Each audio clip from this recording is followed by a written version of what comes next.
Bow, bow, bow. Bow, bow, bow. Bow, bow, bow.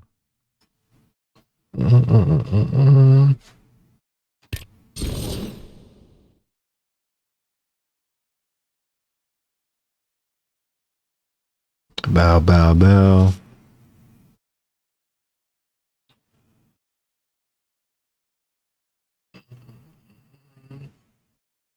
Yo. Is everything good?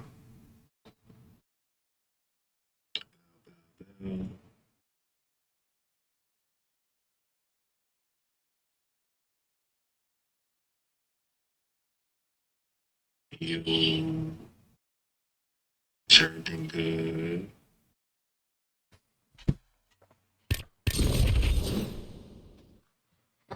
Yeah, everything's good.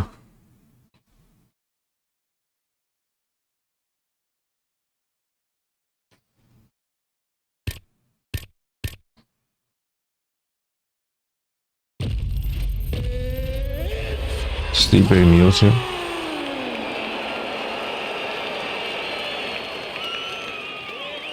Whole section was rooting for Kamaru except for 4 of us in there. Actually, no, Jalen Turner was sitting in front of us as well, and he was going nuts. I don't. He was awesome too, but yeah, I feel like that entire section were Kamaru's friends. It's cool, but yeah, we're all in together. Was that weird being so close to them? Nah, it was just like I was in the back until like right before the fight, so I was just like trying not to hyperventilate, trying to. Everything else was kind of blocked out around it. You know, I didn't really notice it. Got it. In terms of like the way everything went down and the last few, like, would you say? And I asked you this privately before the fight. Why did my uppercut like not the whole land? journey, and then the way this fight, you just said it had to happen this way for Leon. You have been witness, you know, to a witness to a lot of insane moments in the sport at a very young age.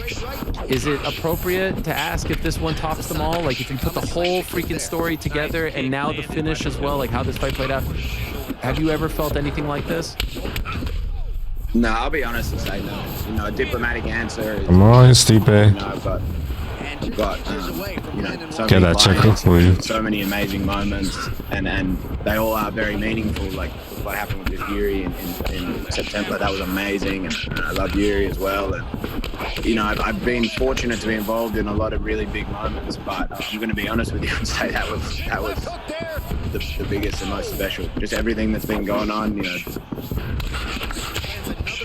Me and Leon personally, and just everything that's led up to it. And it really meant a lot. When did you first meet Leon? 2017.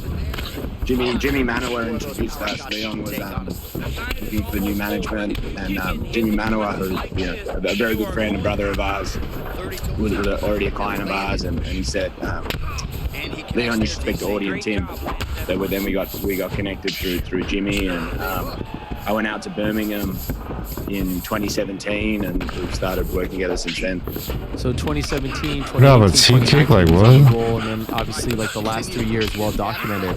At any point, like you've never dealt with anyone like this, right? Like in terms of like the bad luck, the roadblocks, removed from the rankings. Was he ever close to being gone? Like, did you ever think there was a period where like this just isn't going to work out for him in the UFC and he's going to get screwed and they're going to release? Like, did it ever get that bad?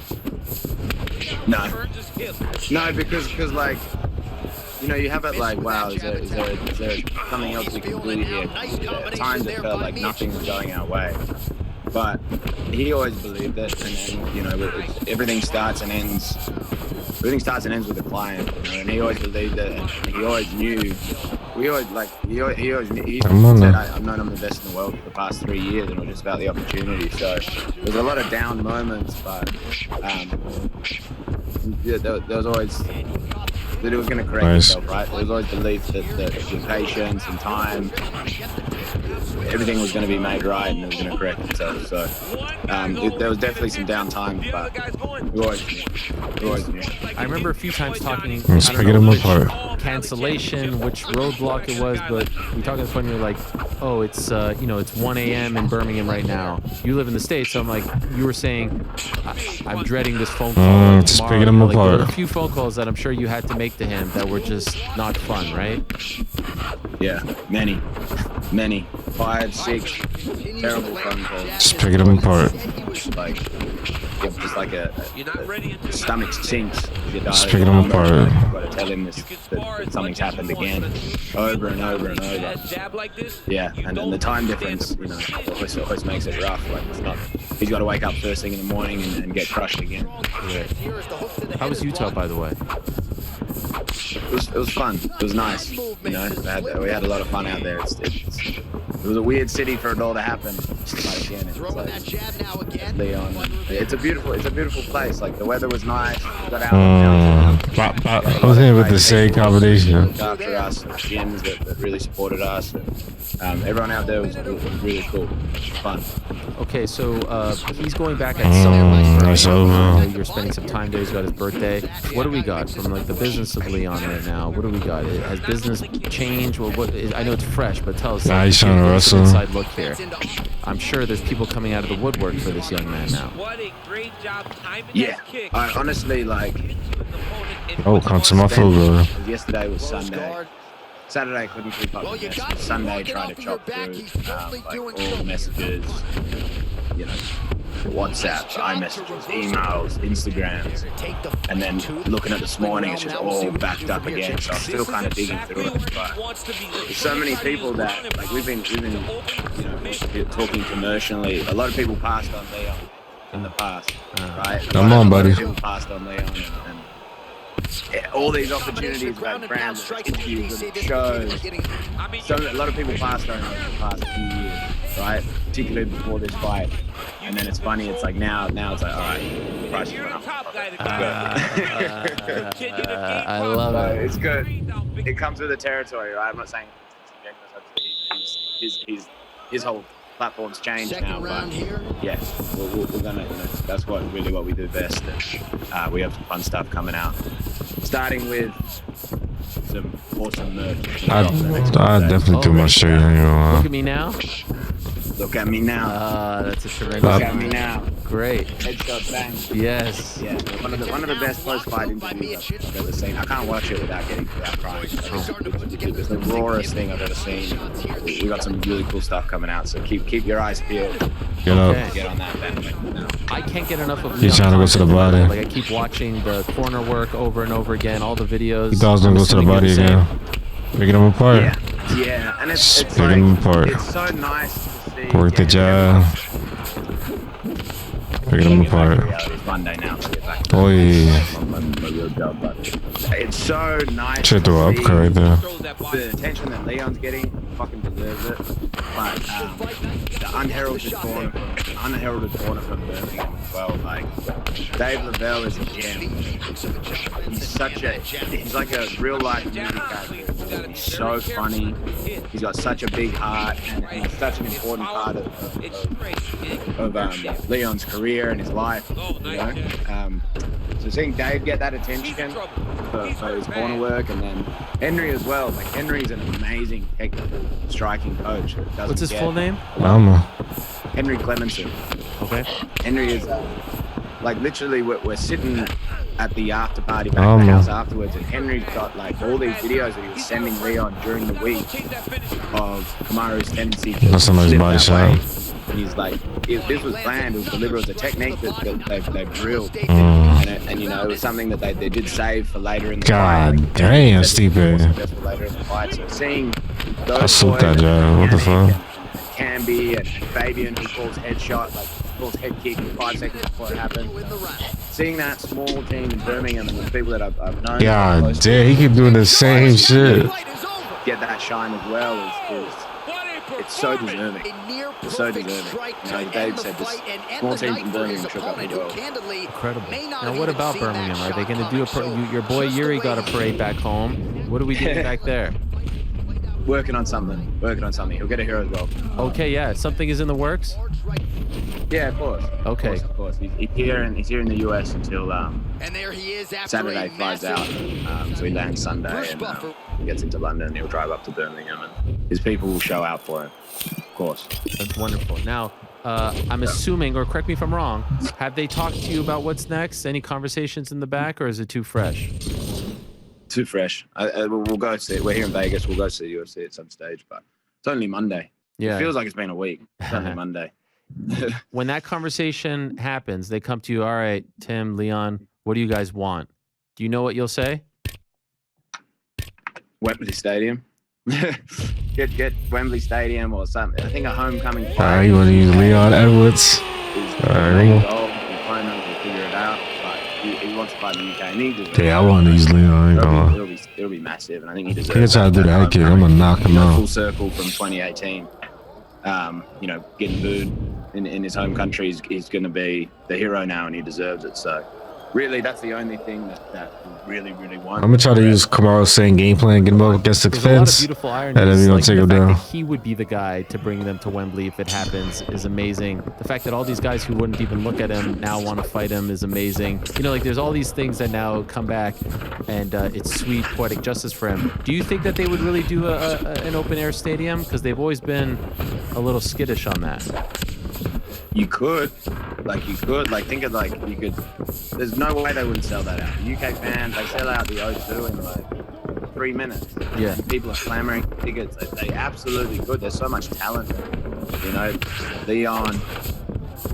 I don't want to rattle off all the names. Mikhaev, Tom Aspinall, Arnold Allen, Paddy Pimblett, and all them. Like, they could easily sell that out. It would be huge. It would be huge. I mean, okay, so now that's the venue, that's the time. He said next year, obviously, it would have to be, it's already almost September. Do you think it's Usman 3? I don't want you to say this is what, because you can make a case for Masvidal, obviously, but he's lost 3 in a row. Usman was a great champ. You're not feeling Masvidal.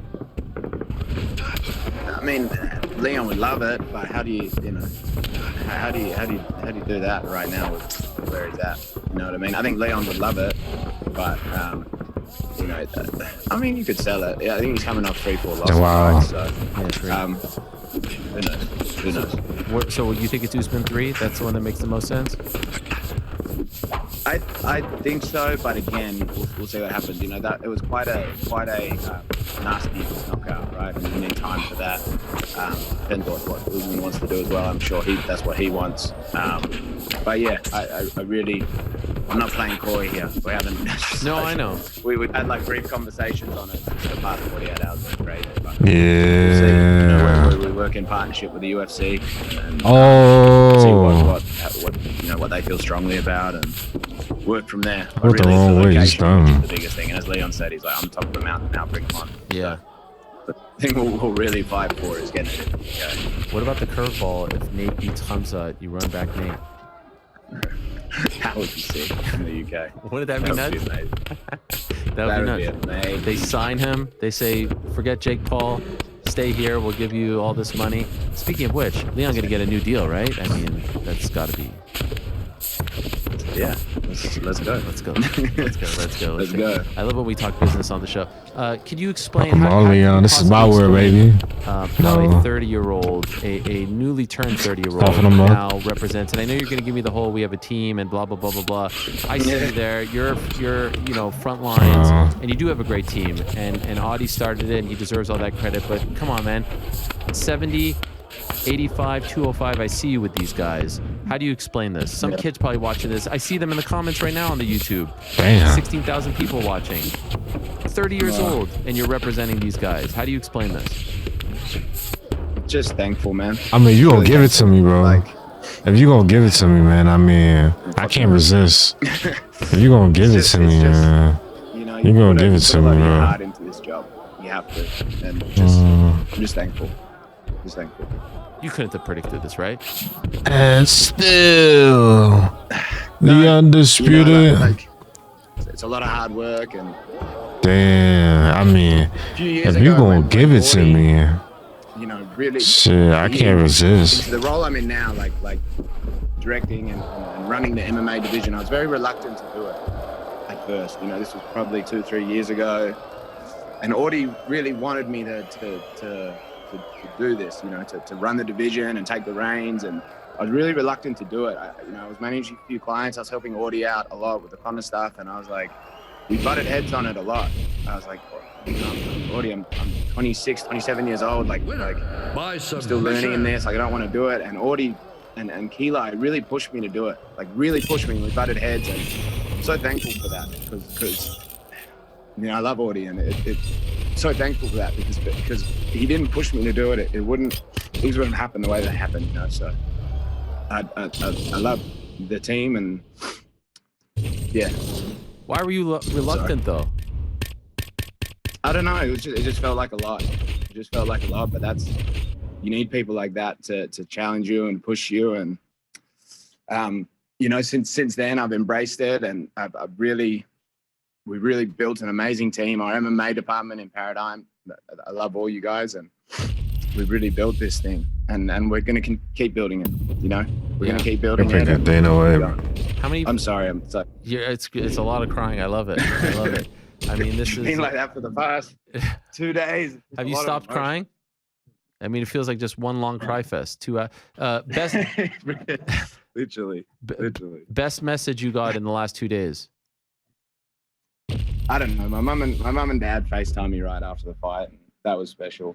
Speaking my mum and dad, and you know, it's so much support for Leon, and you know, like Izzy hit me like right after the fight. Yuri and all like clients that I work with, people I work with, family, friends, everyone. It's like it's just all been so positive. Like it's just nice to like everyone's happy, and just like the way that Leon did it as well.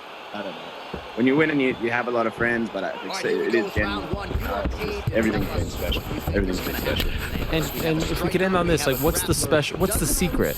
Like, you know, you can have representation, you can have a manager, but it seems like there's something different that you have with these guys. What is the secret to that? Like, if there's someone who's like, I want to represent, how do you make it more of a friendship, brotherhood, and not a business relationship?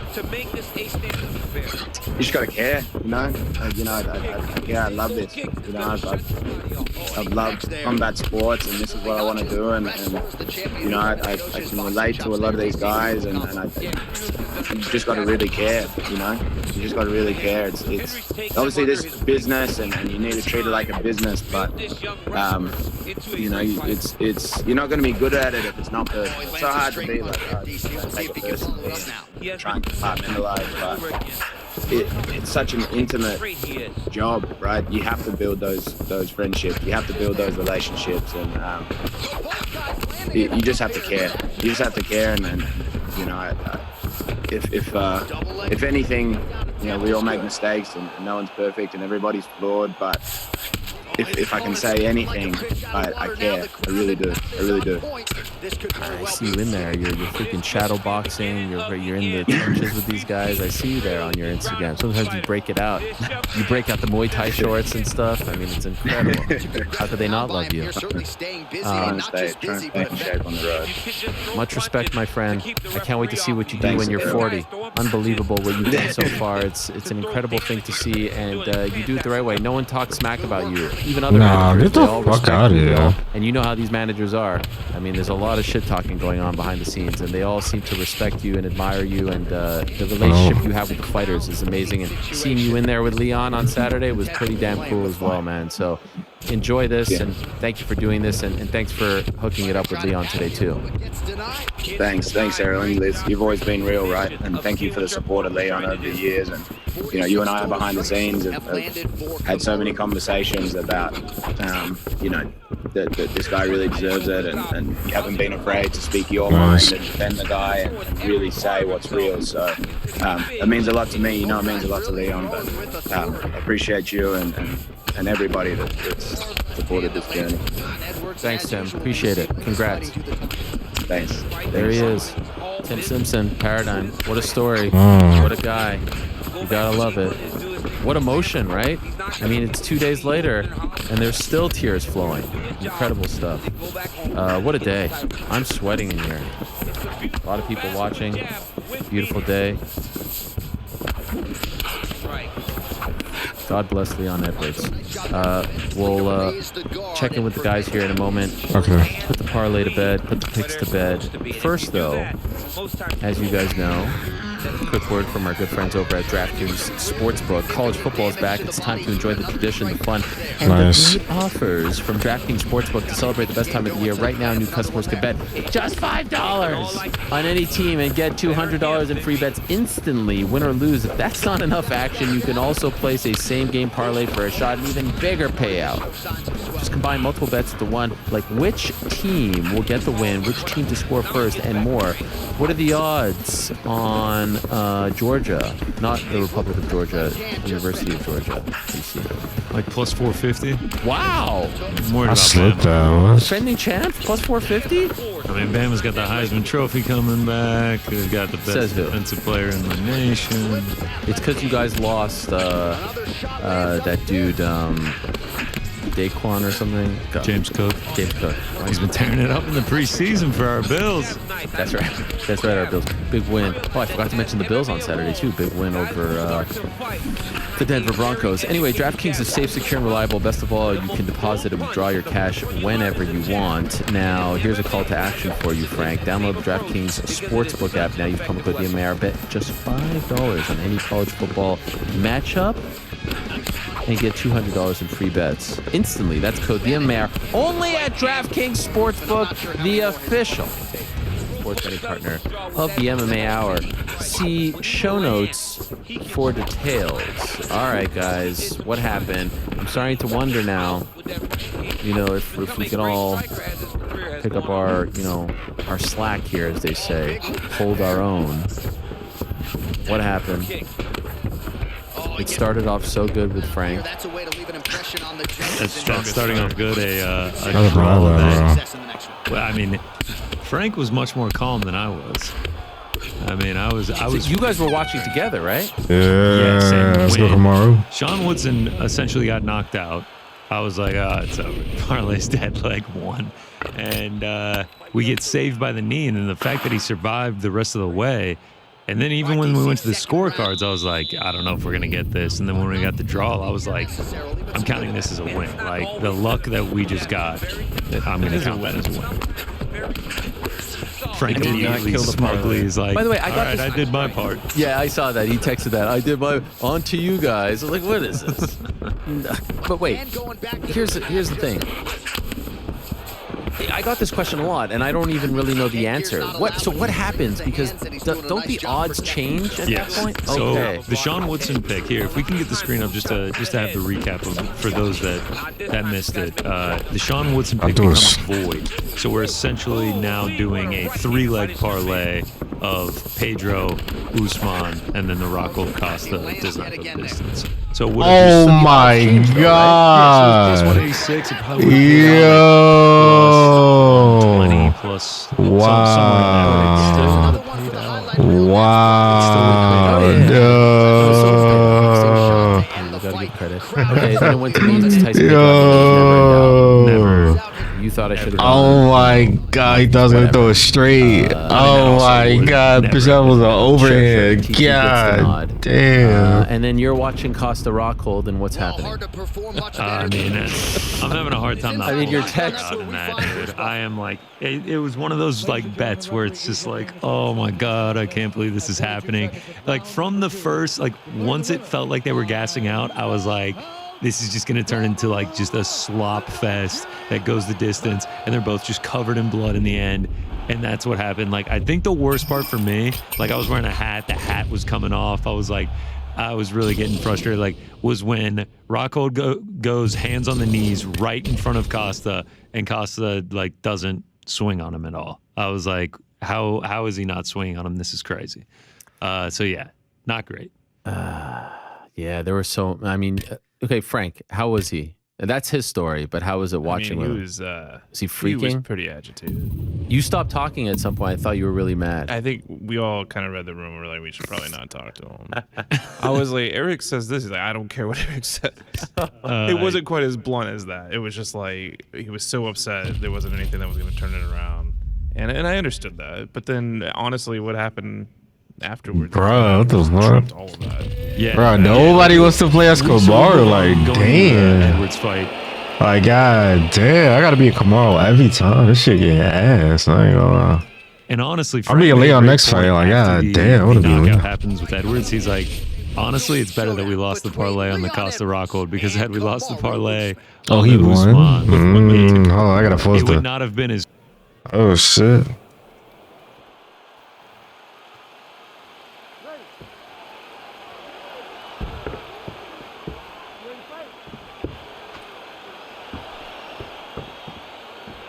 All right, so here we go. This highly anticipated fight is now underway.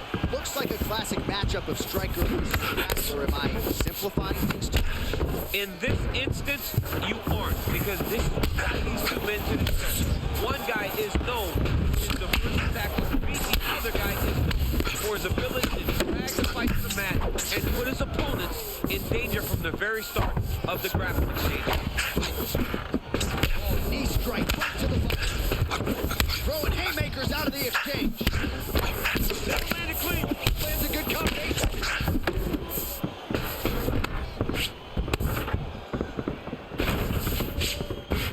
And now trying to take the back. Oh, he's got him against the side of the octagon. He's got his back. He needs to get his hips and lift. And Matt returns so that he can start to see the grapple.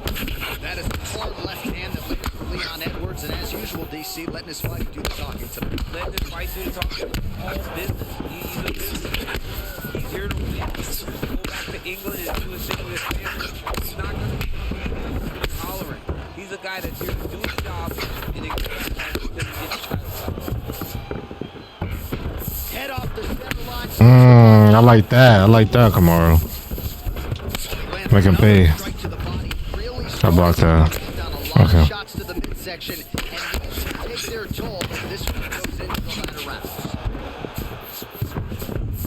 So just over 20 total strikes have now landed with Leon Rocky Edwards. stop. Fantastic strike to throw at the exact right moment. He deserves this moment. Finish this fight. Straight to the body there by Evans. 3 minutes to go. He missed with that jab attempt there. Oh, he tags him with the straight hand there. Nice job by Edwards. Connection with the punch there. It's hard to recall time in the past that his boxing Never looked this good. Well, he's doing a nice job here blocking these shots. His tough hands are high. Pretty good job defending. Great job defensively. You see it. It comes. Oh, bump there. Beautiful shot to the body. Also, nice straight punch there after he caught the leg. He decides to punch down. Oh, wow. That's crazy. That's a big KO. Thought you throw a hook. Big punch lands over the top. That's crazy. I should be locked up right now. I am. Oh, he got everything behind that kick. Oh. Over and over, he's landing these big body kicks. Under 2 minutes to go in the round. Oh, straight to the body by him. Look at him working and trying to shut the liver down. He is all about that left kick to the body. Mixes it up nicely in terms of staying heavy and also staying active. He's looking for that left hand. Not there. Usman goes for the takedown. Unable to land. One of the better takedown artists out there. Nothing going on that. Looks a little wobbly on his feet. He's hurt bad.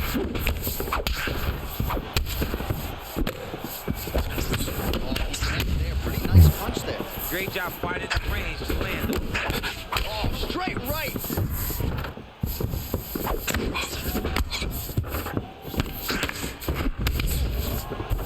Better watch yourself now. Just misses with the big right hand. Both guys landing with conviction now. No. Down for position here. gotten off to a good start to transition. Nice scramble. He has the fitness to kick it tonight, and it shows. Stuffs the takedown. No problem.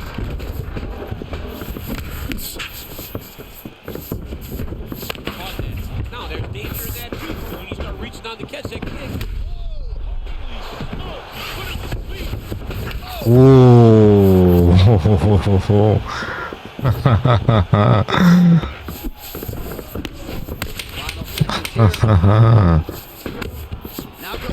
Hey, we got the point too. That overhead was nasty. That overhead was nasty. The problem is the opponent is not staying with his posture. He's allowing his opponent to get up, and when he... Start of our second round. Leon Edwards. And that man, the Nigerian Nightmare. Oh, he lands another swing to the body. He just continues to punish his opponent's midsection here in this round.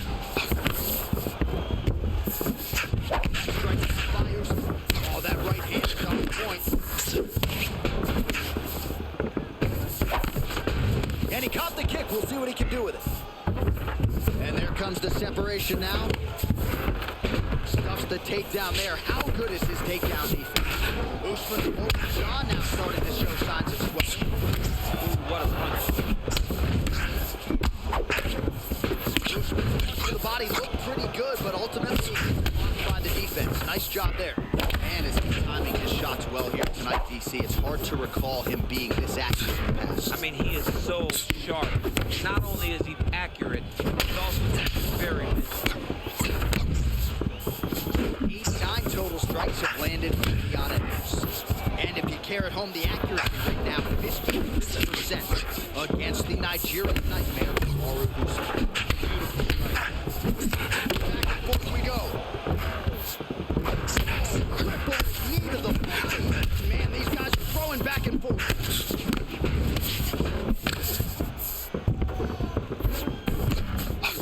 Oh, and he just keeps on coming with these shots to the liver, looking to buckle him once again. Buckled him earlier in the fight, and the fighter is still open to damage there as he continues to target that sensitive area. Oh, on bone, shin slash right to the skull. You see why I'm a commentator and not a fighter? Yeah, those aren't fun. I'm telling you, man. You get in the head. A lot of times, it's the end of the night. Yes, I do. Horrible. That should have been wrong. Gotta find a way to move his feet. Big elbow there. Got him. Good series of strikes by him. Great job of mixing it up, staying active, keeping busy, doing good work. Oh, and he... With the takedowns go. What do they say? If at first you don't Wow.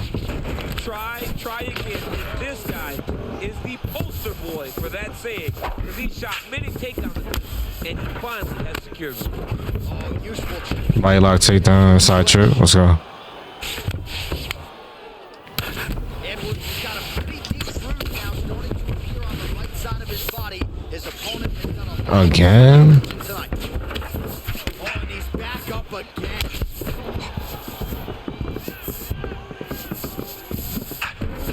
Knee there to the chest.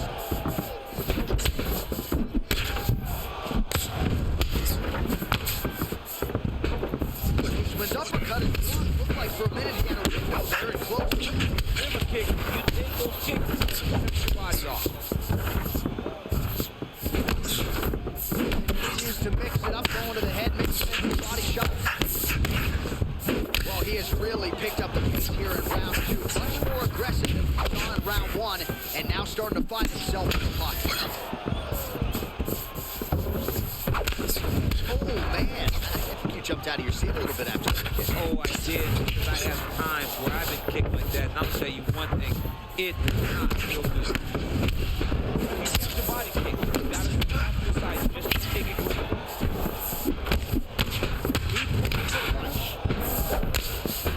Lands with the right hand. Oh, nice combination of strikes there. To the accuracy, I mean, that's exactly That's exactly, It's like the guy is getting ads. Wow, what?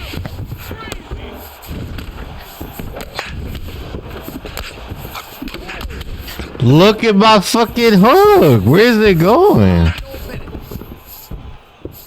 Oh, and there's a takedown attempt there, DC. I'm no analyst, but that one was pretty telegraphed, not his best effort. Yes, he may as well. Oh, beautiful. To get the takedown defensively, what are you trying to do to prevent that? You got to be so aware defensively. If you're not, the moment you're out of position, a guy like this will find those takedowns with trips in all kinds of different scenarios. Oh, back up again. You can't hold a good man down. 20 seconds now remain in the round. Usman's lower jaw is just nasty at this point. Really swollen in that area. And he connects with a punch there. We'll see if there's more with that. Boxing, boxing, boxing. Defense. 5 minutes. What? Yeah, this fight is so stupid. See the cut on the cheek. That thing is downright nasty. It is getting worse here by the minute. And you got to wonder, to what extent does that impact him moving here in this fight? You at least have to ask the question. All right, it's not Like, bro, why am I... back at some... There's somebody kicking through a hook and nothing happened. Listen.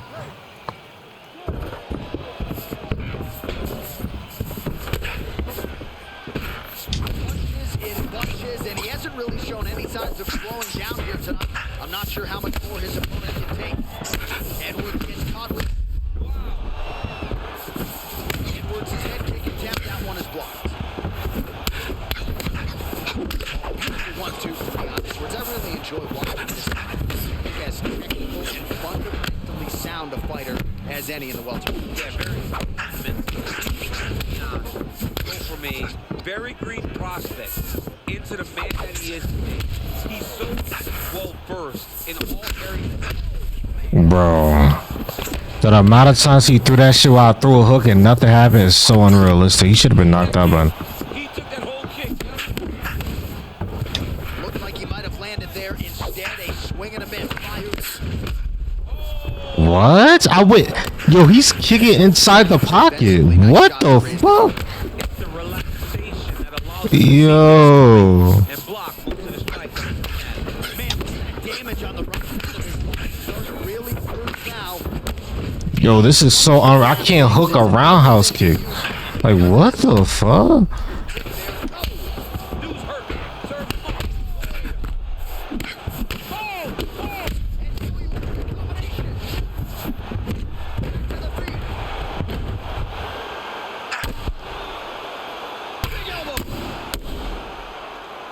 Elbows landing now.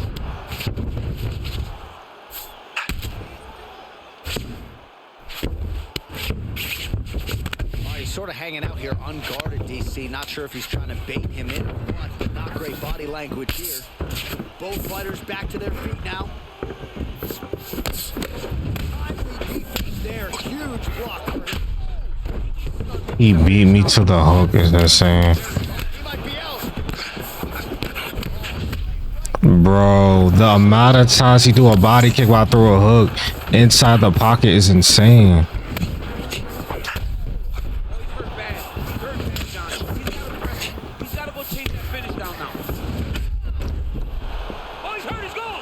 I threw an elbow, nothing happened. What the fuck? Yo, like, this game is so... You can't throw a kick inside the pocket. Our toes, our knees is touching. Like, nigga, I can smell your breath. That's unrealistic, bro. Yo, like, kicking inside the pocket. I threw an elbow and nothing happened. That shit is crazy, bro. Oh my god, he's fucking garbage, bro. What in the fuck? This is crazy, bro. The amount of body hooks, the amount of body kicks that my hook did not land is insane.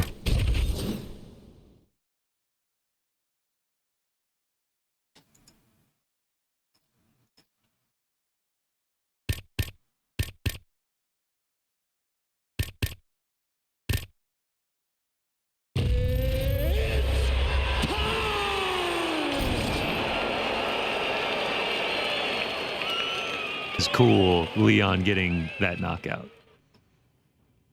Man. I mean, it's good I justification. mean, it still would have been pretty damn cool. I would have been okay dropping it. Right. It would have been cool, but I would. I mean, me and Frank are real riders. We take it every single week. Yeah, like, so I had it to would turn not to have my been wife as and be cool like, for us "Sorry if about we it." do say. Wow. We talk about the T-shirt curse.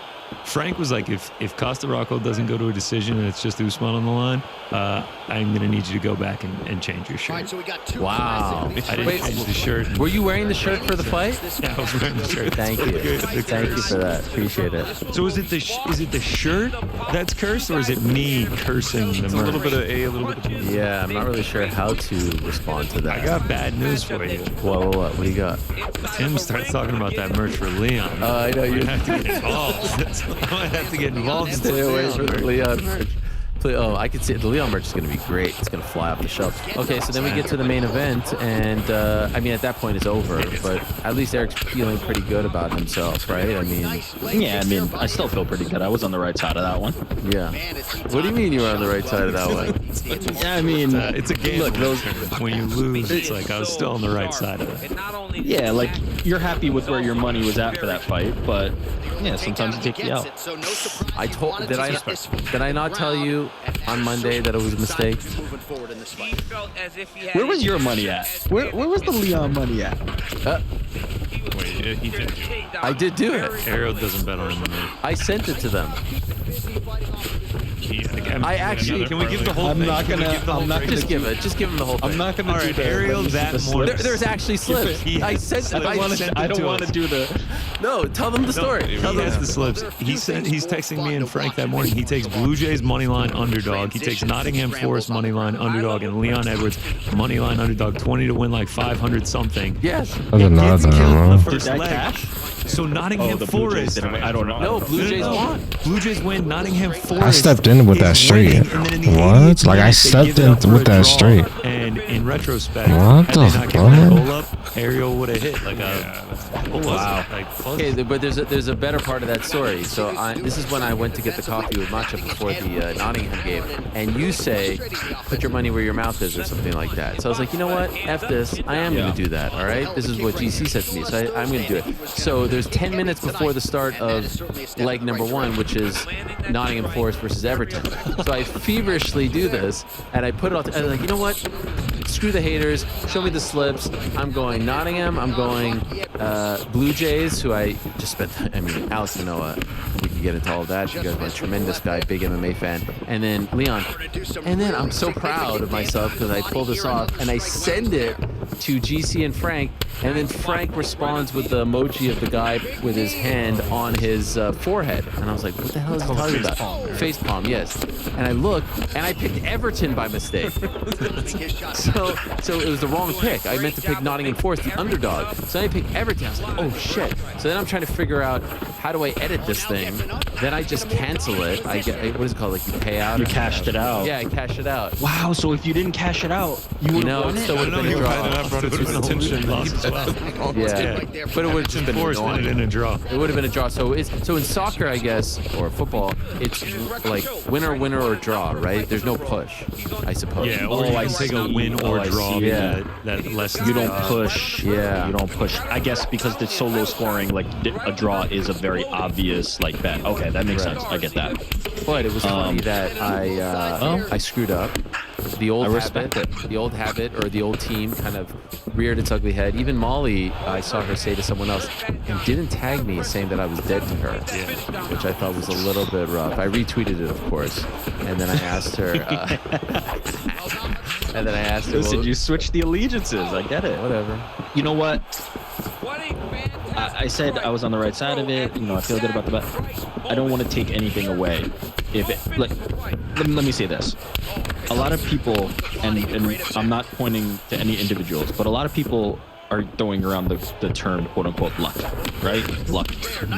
There's a big difference and this is how I see it. There's a big difference between improbable and luck, right? It was improbable. It did not look like it was going to happen. It was not likely to happen. But lucky, I mean, the guy threw the picture perfect technique at the picture perfect time and knocked Kamaru Usman out. There's nothing lucky like about that. Improbable, yes, but lucky, nah, man.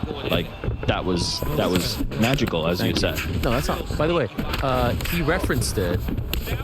My friends at BT have footage because they put out this documentary. I think they're going to post it tomorrow. You remember that Dustin Poirier thing with Jorge, where he posted like was it Poirier that posted the video after the Jorge win over Ben Askren, or was it Mike Brown that posted it? Of them practicing. Mike Brown. Oh, it was Mike Brown posted Sorry. it. I thought it was Poirier for some reason.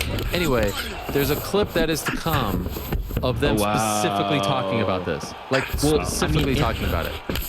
In the post-fight and with you, he said that is something he drills. Like that is his and he said, bro, you're not gonna win. The first part of that was the punch that then was an eye.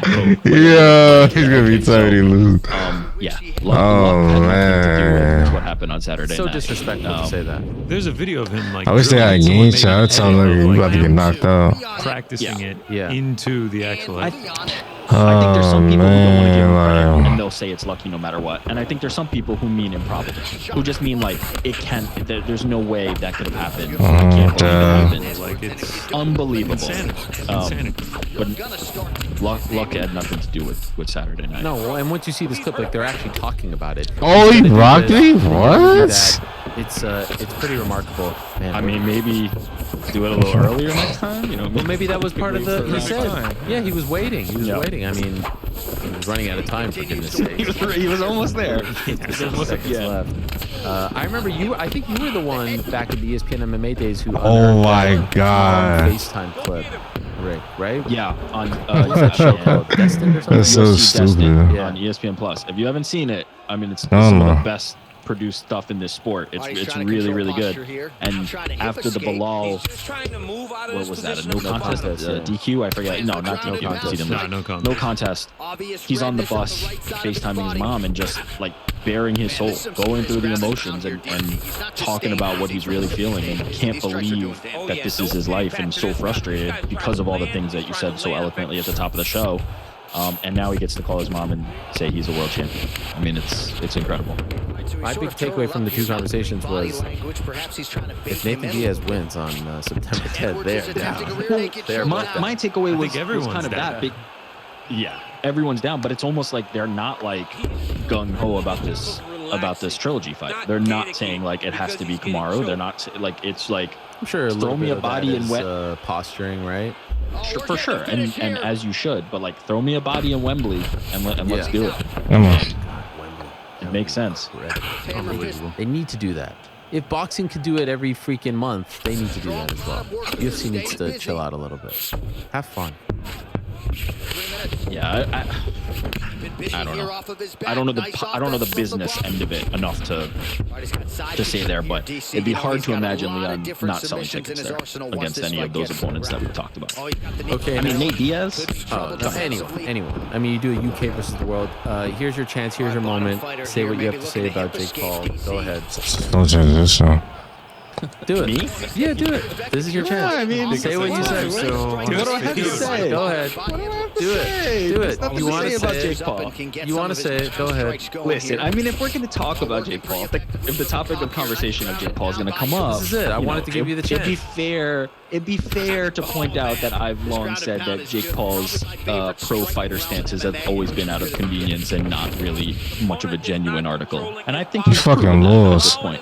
You Now, fucking lost. Oh my I God. mean, I think just being a little more transparent about that. Like he's pro-fighter when it helps his cause and his rallying against the UFC and against Dana White. When Luke Rockhold and Paulo Costa are having a fight, he's not so pro-fighter. And I think, and I also think he's dealing with now fights falling apart, not by his own doing. And I think that can swing somebody a little bit more to the idea of where the UFC has control over the fighter contracts and allows them to make fights in a way that boxing has a model where it's a lot harder, and why we don't see a lot of these big super fights. So yeah, Jake Paul is. Oh yeah, Frank has a question for you. Go ahead. Did the fight not look a little sloppy while it was happening? Oh yeah, Were we not like doubt. emotionally like kind of sloppy? I think this is Jake Paul's way of expressing that emotion. It totally disrespectful, especially when he has a platform and he does. But like, I think we were all kind of feeling like, why isn't he being finished here? Or why aren't they? Frank Team Jake Paul, I love it. This is good. Just saying. No, he's definitely right. Both those guys would end, like, I mean, let's call it what it is. Like the I would pay so much money for Paulo Costa versus Jake Paul would be actually a lot more fun than I thought it would be a month ago. Oh my god. It's a little disappointing that he has one fight left. Why did he tell us all week long that he's social media battle would be fantastic. It would be incredible. it sounds like Paulo's showing him some mercy though. He doesn't want to ruin his TV career. He did have an opportunity there to go in, and he didn't for some reason. Hey, he wants Mike Perry to get it. That was also really weird that he was championing his cause. Here's the thing though. If that exact fight, same fight, the same sloppiness, whatever, happens with two 155ers or 145ers or 170, I wonder if he even is tweeting about it. Like, I guess the benefit of the doubt that I'm trying to give him is, was he just trying to pick a fight? But that's kind of my point. Everything is about Jake Paul trying to pick a fight. Everything in the Jake Paul sphere is about what serves Jake Paul best. There is no, he's not noble. It's really not like, he's not a noble person by default. There are things that he is trying to raise awareness to that are there is nobility in, like this idea of being pro fighter and fighter rights and fighter contracts and things like that. But at the end of the day, the only reason that is being raised is not because he's a good dude, is because it serves his purpose best. It is anti-Dana White, it is anti-UFC, and it has always been that. And as long as you're willing to go along with that ride and say, hey, look, if it does some good as a consequence, because Jake Paul is motivated to do it, great. I have no problem with that. Just stir the pot and you know, fucking trash, bro. But it's definitely not motivated out of the goodness of his heart, and I think it never has been. Let's call it what it is. Well, I don't know. It was disappointing. Everyone's showing them love. It was sloppy. They were exhausted. That is what I was so impressed by. The fact that they were still standing. Rockhold has this great moment with Rogan afterwards, and he has this great moment with DC. It's like, this isn't the time. Oh my god, toxic. You want to call them names, do it on Monday, but this really bothered me a lot. And then, you know. Oh my god, you're so lucky. I was gonna say, he's coming at you via your Twitter. You're so trash, bro. That's how he started it, by responding to you. Right. Did we get a second look at the exchange? At the 10-7? I told you he wasn't gonna win. You fucking suck. Yeah, I mean, if you want, you know. Ariel loves giving out participation awards, and that's his problem. Is that really what do you think he means by that? Because I don't know if I love giving out awards.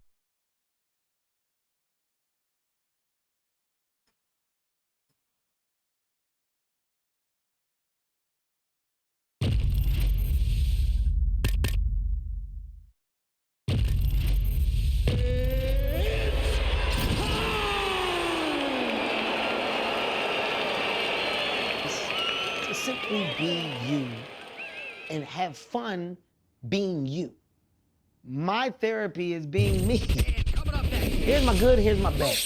And in comedy, when I'm on stage, I've done that. Now, it got to a point where my brand got to a place where it was like, okay, you know, I'm low-key turning into the family guy that, okay, shit. All right, well, let's sit for a second and figure it out. Now I'm in a space where it's like, okay, I've done that.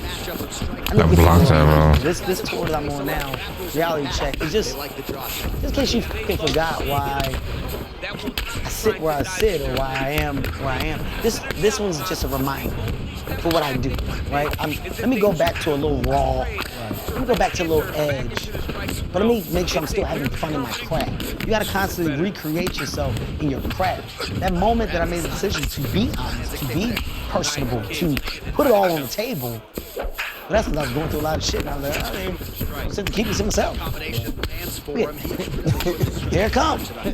My dad, all right, here's what he did. My wife, well, I did this. It was all, let me get it out. And the response came, it was an overwhelming response. So that did help amplify.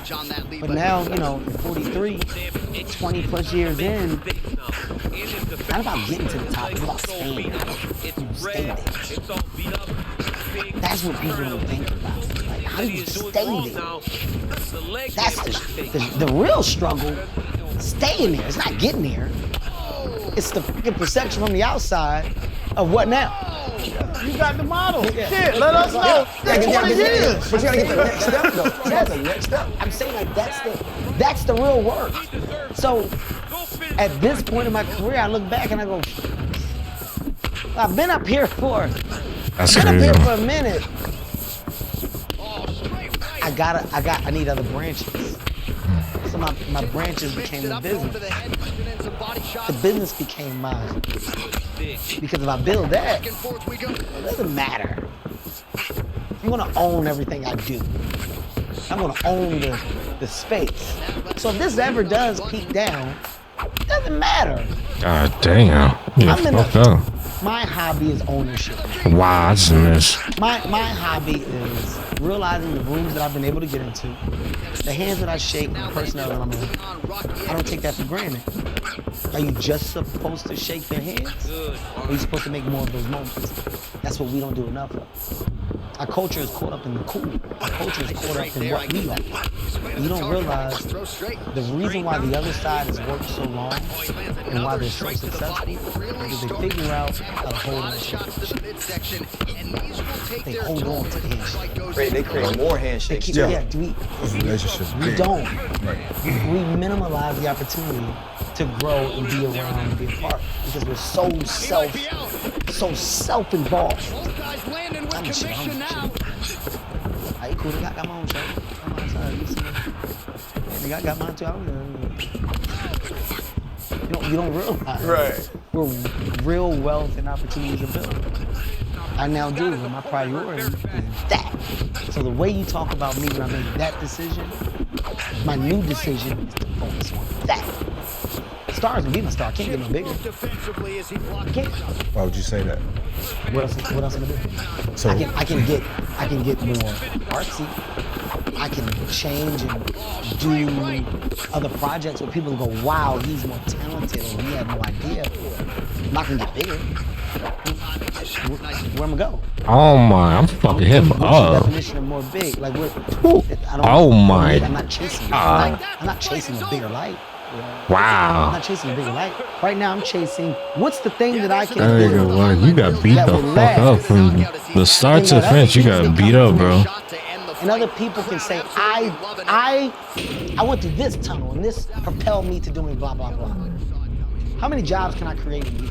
Nah, he got beat. Oh, like I beat the shit out of him. Like how many life shit wasn't even close. come from the thing that I have to do? How many people am I taking out the hood? How many people am I providing homes for or putting food on the table? How many families are being fed under this? The struggle when you get to a certain place is, well, what's my real purpose? What am I supposed to do with this? I don't want it all. I don't want all the fucking money. I don't. It's boring having money by yourself. Because you do shit and nobody else can do it. Your friends can't come. They can't do it with you. So if you don't create the things for people to roll with you, it's lonely there. That's why my circle at the top it get lonely. Around me, they're not hanger-oners. It's about to earn. They're not giving. Our lives changed because we made a commitment. We are a thing. That company heartbeat, we are a thing. I want to change lives, and the best way to do that is to fucking build the thing that acts as a foundation that you can keep building on. How do you choose that? What the thing is? No. How do you choose them people? Yeah. Because that's what a lot of people, you get bread, but did you choose them people before you had bread? When you were building? When you were Silas the albino? Yeah. You know what I'm saying? Like it was a process. Like in watching a true story. Watching a true story. And because when you watch art, you always feel like there's some truth. Right? Like there's something that creative or that star had to draw from. Art imitates life. And so I'm watching that, I'm like, well, like Cam been been through this, and it's dealt with some of these things. Bro, what? You have to pull it from real place. And the dope thing about True Story, shout out to Wesley Snipes, the majority of her hands involved. But it's a heartbeat production. That's comfortable. Like, the proudest thing about that isn't the performance, isn't the man, look at me act. I know I got that. I can do that when I want. So like, it's the confidence. We develop, we produce. Look at this lag, bro. Here's an example of what we Oh my god. Damn. Wesley came up with me and my company. Netflix is with me and my company. I'm in a partnership, not a work for hire. I develop and create content. We're a media hub. That's the best part of the conversation. My circle around me kept me grounded and keeps me sound enough to be able to think about the future, to be able to think about the other ideas. I don't get to the space of company and company growth without a good foundation. We 20 plus years in. My entertainment career, I've had a circle around me. You can't get through that, so you can't pop that bubble. It don't exist. There's no new added components into my friendship. I have new people I know, I have friends outside, but my real foundation is a solid 8. When you look at other people that act as examples, Brian, it's a solid 8. Wow, are you serious? I just lost that exchange. Solid 6. You know. If you're around, you know. And we know each other's foundation, and it doesn't move, and that's beautiful because it doesn't exist. Our culture puts it up more than anybody. Very self-destructive when you get to places where financial revenue change. What you do? Oh, I should be getting how much you do. It's very, and that's a problem. So if you don't personally try to break that chain from the top by leading with the position of we are all going to be good because we're going to make sure when we hold each other accountable, we take care of our own, but more importantly, we grow. The day that we get into the space of competitiveness, the day that our egos overpower and overshadow the opportunity ahead of us, we lose. Right now, if I ask you guys to tell me 5 bands, 5 music groups that are still together, back in the day, you're gonna struggle. The stool kind of shaking her head, thought nobody asks themselves why. Why do they all break up? She's a little discouraged right now because why do she they thought all the fight was can over. break up? But if you ain't the money? Why is, I'm just saying, like, that's not nobody sees this. We ignore it. Fighter, and she will get why right are back we to doing what she needs the to do culture that's always behind the nah, this shit ain't work. It ain't working out. We ain't that. It ain't. I just heard Desus and Mero broke up, and I'm a fucking fan of these guys. By the way, the start of round 2. The future is so bright for that thing. That IP, that opportunity, or whatever. Man, I see him going back and forth on social media with like. And there comes the separation now. What's happening?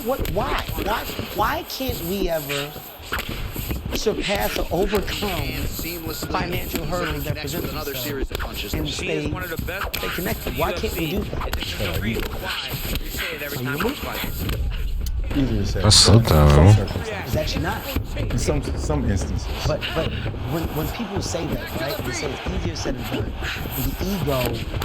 The ego is very present in that, right? You gotta ask yourself, Y'all, like, how's she not falling? doesn't matter. Me and Dwayne Johnson are good friends. You know why our shit works? DJ, I don't give a shit about the title.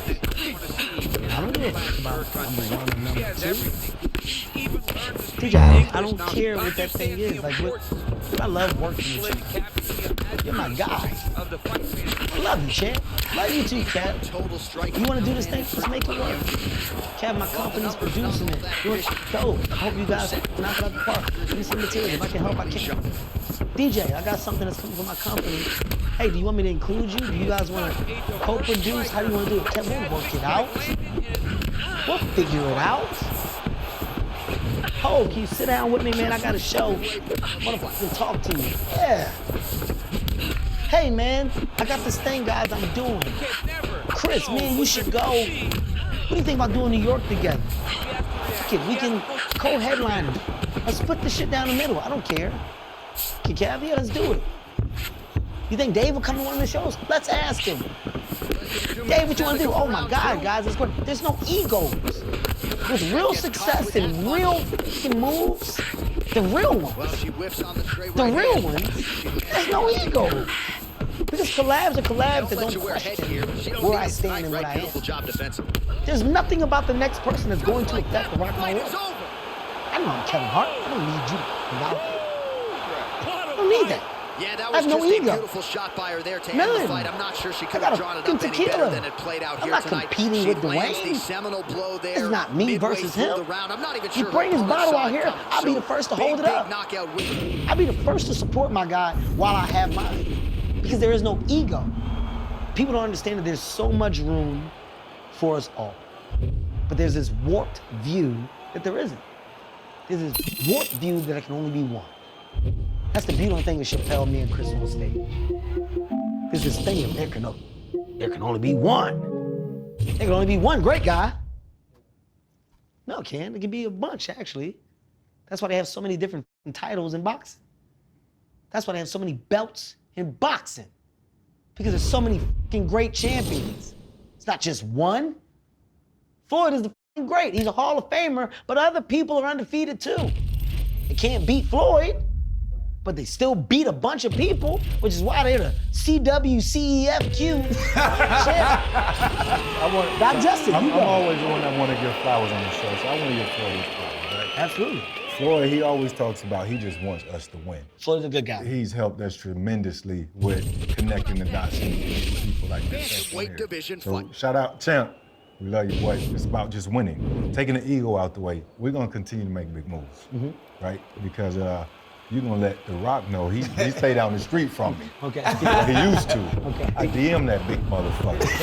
But I know sorting through the 390 million followers, 7 seconds motherfucking DM. No, we just want to talk about that. Listen, DJ's a good dude, man. Right, I mean, right. I don't know many that are busier than me. I mean, look at us doing this and how I got coming. Like we really are big. Like, you know how people say it, but they're not doing shit. That motherfucker's addicting work. Like it really is working, but he's not stupid. Like you guys are moving and navigating in this space where your engagement is only going to grow. It's because of the thing that you built. That's a fact. He's not going to ignore that. I'm telling you, as a fact. Him seeing me on, and I'll tell him. Like, it's a dope thing to go sit down. But you'll find it's not that hard. Like, it's like people that understand. You're not selling something. You don't have to. So I would, on behalf of me coming on here, I would simply give him a thought. Like, dude, you should, especially you got shit to talk to. So he's going to be good. I think that's just been the dope thing about this space. And in the same sense, Kel, we're still fans. You know, like driving over here, it wasn't lost on me. Like I've met you before at ESPN a ton of times. It wasn't lost on me. Like it's still effing Kevin Hart. Like period, point blank. But what we do love about this show, man, is we have conversations, especially for our I'm not even sure the opponent Black saw Father it coming, is a conversation we have a ton. The referee was in to stop the fight, so a huge knockout whether victory people try to for speak that to the fighter here lack tonight. thereof or the efficiency of the way that they play their role. You are heavily involved as a husband and as a father in your children's lives, and you make the jokes. Like one of my favorite things you ever said, very short line, let me get my flops. You know what I mean? Because like I've been there with my kids, but you know, and having a blended family and now being friends with Tori, but raising a family with Nico, how do you manage to do all of those things at a high level and still do this? You get better, right? I can credit my ex-wife on growth, myself too. It's not about us, right? There's a period where your fight blurs in to the way of raising kids, and then realize they got nothing to do with the shit that we have. And through the course of the years, we've gotten better. We've become friends. Right? We had to learn to be friends again. You know, my wife, Nico, the idea of a husband that's on the move, it's a lot. It's a lot to deal with. But we're investing into this thing. We're growing and building this thing. I'm a good fucking dad. I ain't the best dad, but I'm a good dad. For real. Mayor. Talk. My kids know what I do. When I leave, young ones, daddy has to go to work. They know why dad's working. They know what I'm working towards. They know the importance of work. As a father, especially as a black father, the conversation isn't consistent enough about the good ones. People love to hear about the bad ones. People love to hear, you know, about mothers who don't take care of kids. They don't like to hear about the ones that do. And if anything, you guys having a conversation here, giving those men their flowers, was well deserved. And by the way, women are freaking amazing. You're impeccable when it comes to strength, when it comes to value. I bow down. Bow down. You got that. We're never gonna compete. It's not a competition. But we're needed in the necessary. And if you understand your role, you play your role at the highest level, you'll see a return and result from your impact from your kids. It's all about raising good people. My daughter, Heaven, I can't tell you how proud I am of her. She's interning underneath my company umbrella, not because she was forced, because she asked. My son is a representation of, I saw what you did and I want to do it. My son gets up in the morning, he takes his jogs, he wants to work out, he's 15. Hit the gym at 6 a.m. randomly, because, Dad, I'm just going to go and I'll roll with you, or I'm going to go be with you. The little ones, like kids, sponges. What you do, what they see, they will follow. There's no bigger return of love than seeing that.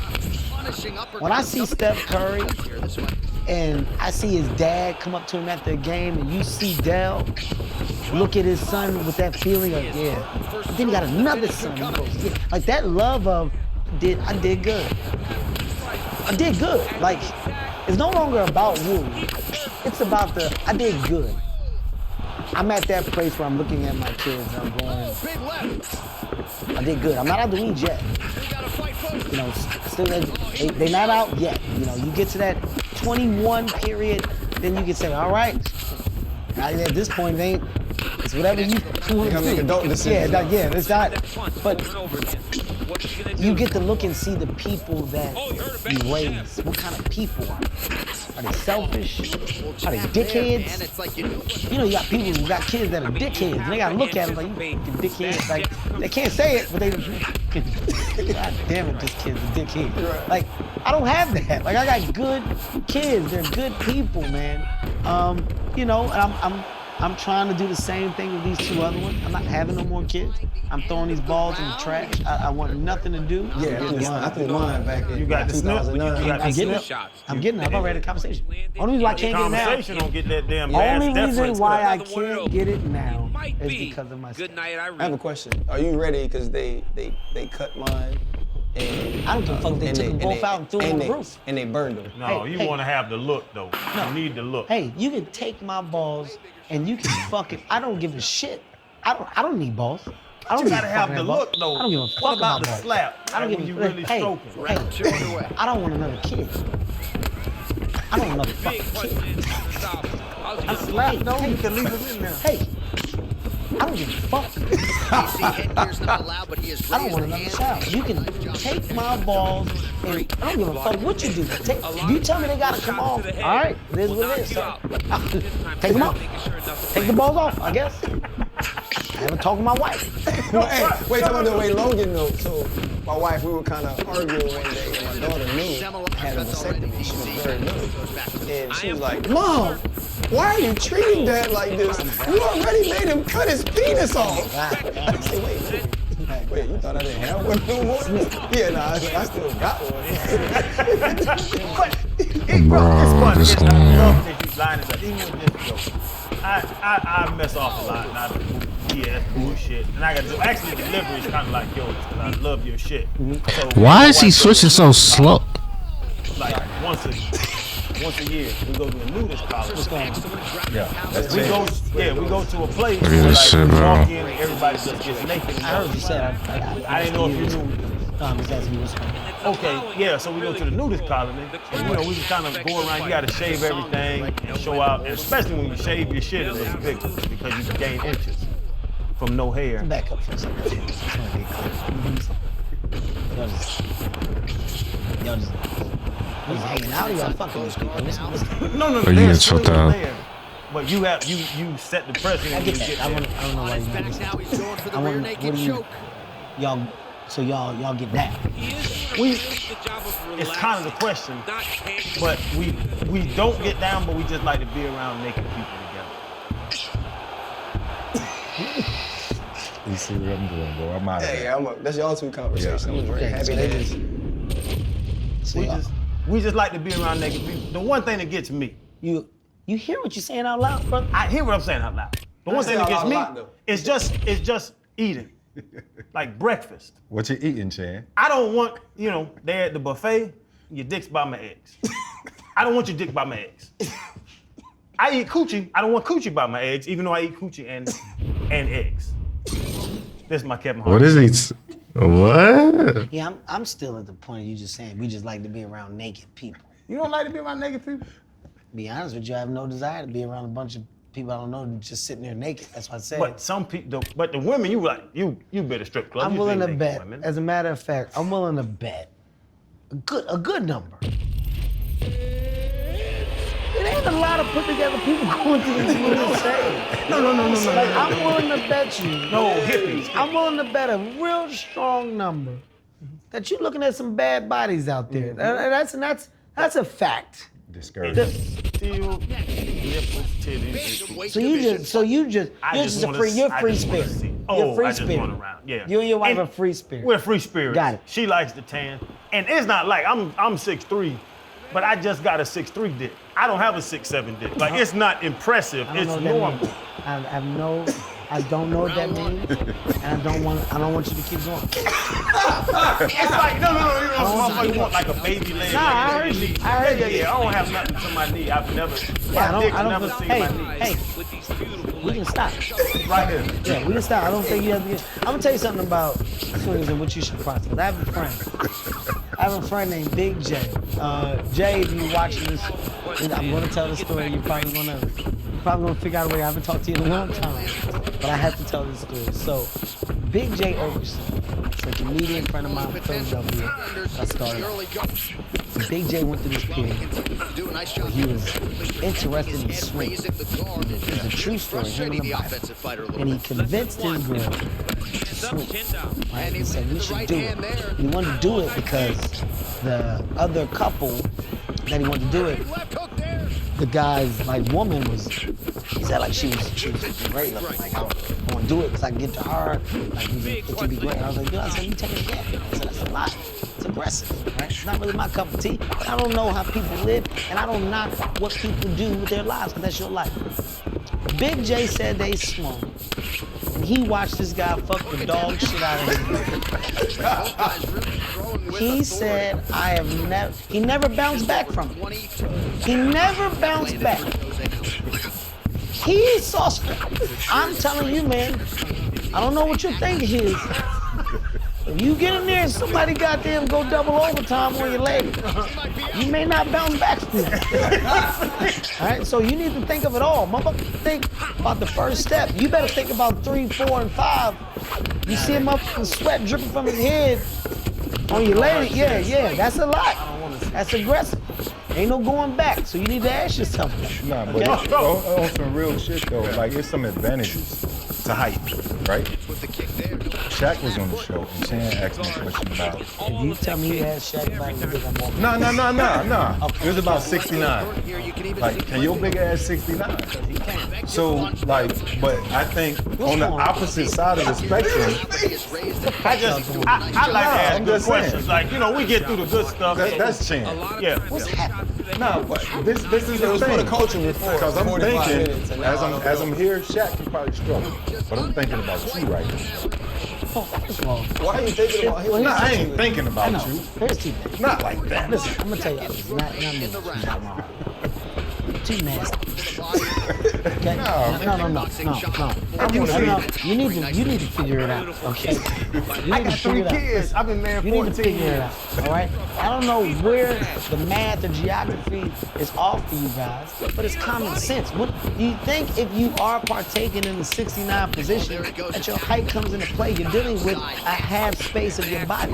Your legs have nothing to do with the 69, you fucking jackass. No, but listen, but okay, so you get some head but and Fred, get your soul toes. You are talking about the bandwidth of torso. Are you? but I gotta explain Shaq's this. torso to a 5-foot woman's torso and Shaq's torso, it's not gonna match Do you up. think Shaq got a tall torso or does he have long legs? He has a longer torso than a woman. Your torso and my torso aren't that far off. Our legs are different because that's what people fucking. Are you serious? I gotta explain. I just gotta know. explain. So, Kel. Put your leg out. At your Right now, side. stick your leg. Stick your leg out. You see your leg? Do you see my leg? Mine's bigger. Exactly. Right? But our Look how torso we're is the sitting. Look how we're same. sitting. But look at my head. Look at your. My head is over Our here. torsos are not far off. Your body and your torso, you don't see motherfuckers with long torsos. Yes. You ever see Michael Phelps has a long torso. Michael Phelps' arms get past his knees. He's a different. It's a fucking show. He's different. He's motherfucking different. Okay, so but sexually, One-on-one. What about picking the girl up? You seen Baby Boy? Been range with the squat? He been waiting on this all day. Could you squat? Because I don't know if you can pick a girl up and do that and jump around the house. I don't know. So let me ask you a question. If you make the choice, at that point you're no longer having sex. You're bored. You have nothing to do with your time. You never just. That you said I'm going to hop around the and by the way, probably one of the stupidest things I've seen in my life. Okay? I don't know how your knees are. I'm 43. I have a hard time. There. He had 17 knee surgeries. He never did. So in what world are you squatting after the age 40? Who ain't nobody doing that? And if you do, I want to see. I want to know what knees you got. Hey, Kel, maybe he had to do it at the nudist colony because somebody else was showing out. I put a knee brace on, a sleeve. I just don't. He had a copper tone on. All I had on was a sleeve. How old are you? I'll be 39 here in a couple months. 39. Yeah. 39? And I squat. He just looked way older. That's all. He just looked old as hell. Motherfucker definitely got a 46-year-old face. Yeah, he got a 46-year-old face. Kel, we got a Philly pivot, man. Cause this motherfucker, y'all in the same territory right now. That's his shit. But growing up in Philly, like, take us back, man. How do we get there? No, by the way, it's going to be great no matter what. Yeah. But you got to understand, you can't let shit like that fly. Like, when somebody randomly says things that are a little out of this world, you got to, what do you mean by that? Like, you have to make people explain certain things just so you know they hear it. You know what? I did have a question by that because I got caught up in what? Who can regulate your joke? That's what the whole sex colony question was. He can regulate my joke. Like, because is it your boys, is it your manager, is your wife? Because my wife, that was the thing. When I started talking about the sex stuff on this show, when I started talking about the sex stuff and talking about me and my wife, and I play kitty cat, and I play dog, and yeah, like he on the porch and he dresses as a kitten, and she comes out and gets him. And she comes and gets me, especially when it's raining because I'm wet, and she'll come get me from the door, and I like scratch on the door, and she'll open it up like an old woman, and she'll bring me in the house, and I'm all He's sick. I'm Pour all the milk in his mouth. Yeah, and she'll have a little bowl of milk. Like we have a good time. That's not a good time. But like when I started telling those stories, my wife got mad, and it kind of ran me like she's the only one in the world that can make me not tell a joke. And the sensitivity with comedy right now, the She sensitivity. basically was like, I don't like what you're doing. You shouldn't be talking like that about me. Yeah. I'm not comfortable. And so I stopped it for a while. Is there anybody that is there anybody in the world that regulates or stops your joke? I kind of feel like you just could have said that. Right? I feel like I do. I feel like you just could have said, Kevin, when it comes to your jokes, is there anybody in your household or around that can make a decision for you to stop? I didn't need to know none. Everything he said, if I could get that piece of my life back, I would. If you could tell me I could go back 7 minutes and get that back, I'll sign up right now. Listen, when it comes to the understanding of sensitivity, I did overlook it for quite some time. You know, I talk about my family, you know, not really me. I've said things, I've put things out there, and you know, my daughter checked. My daughter's 17.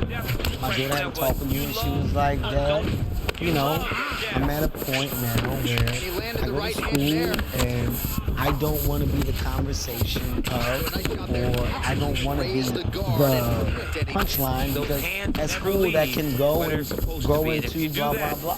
And it wasn't an argument. I respected her for her stance, her maturity. And I said, moving forward, honey, I won't do it. And I said, I'm glad that you said that, because I never thought of it that way. And you know, same thing with ex-wife, son, wife. Like it's a thing. So you got to be conscious of it all.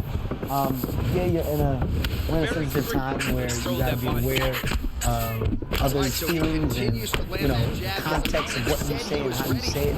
But comedy doesn't die. You can still be true to you. You can still perfect your craft and be at a high level. You're just more aware. So I'm more aware, and I have been, but you know, it's unfortunately just within time comes change.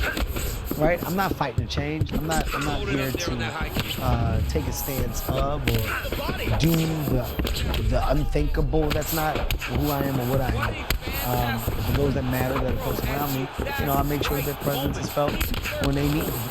My daughter needed it to be, so easy change. Is that the difficult part, the joke parts, or when we talked about living your life very publicly? And I think the thing that has made me a bigger fan of you, not just your talent, is your honesty. Yeah. Right? Yeah. Like so many people, because you did become the family man, right? You did become the family man, and so many people try to only let the world in on that. Mm-hmm. And now that I'm having an issue, I'm gonna close up. Mm-hmm. And you and your wife spoke very vividly about the struggles, you know, you guys have dealt with. Yeah. Is that when you do speak publicly about those things, you know what, I made a mistake and I'm trying to make up to my wife for this mistake I made. I want to be better. Well, here's the thing, like, even within these questions,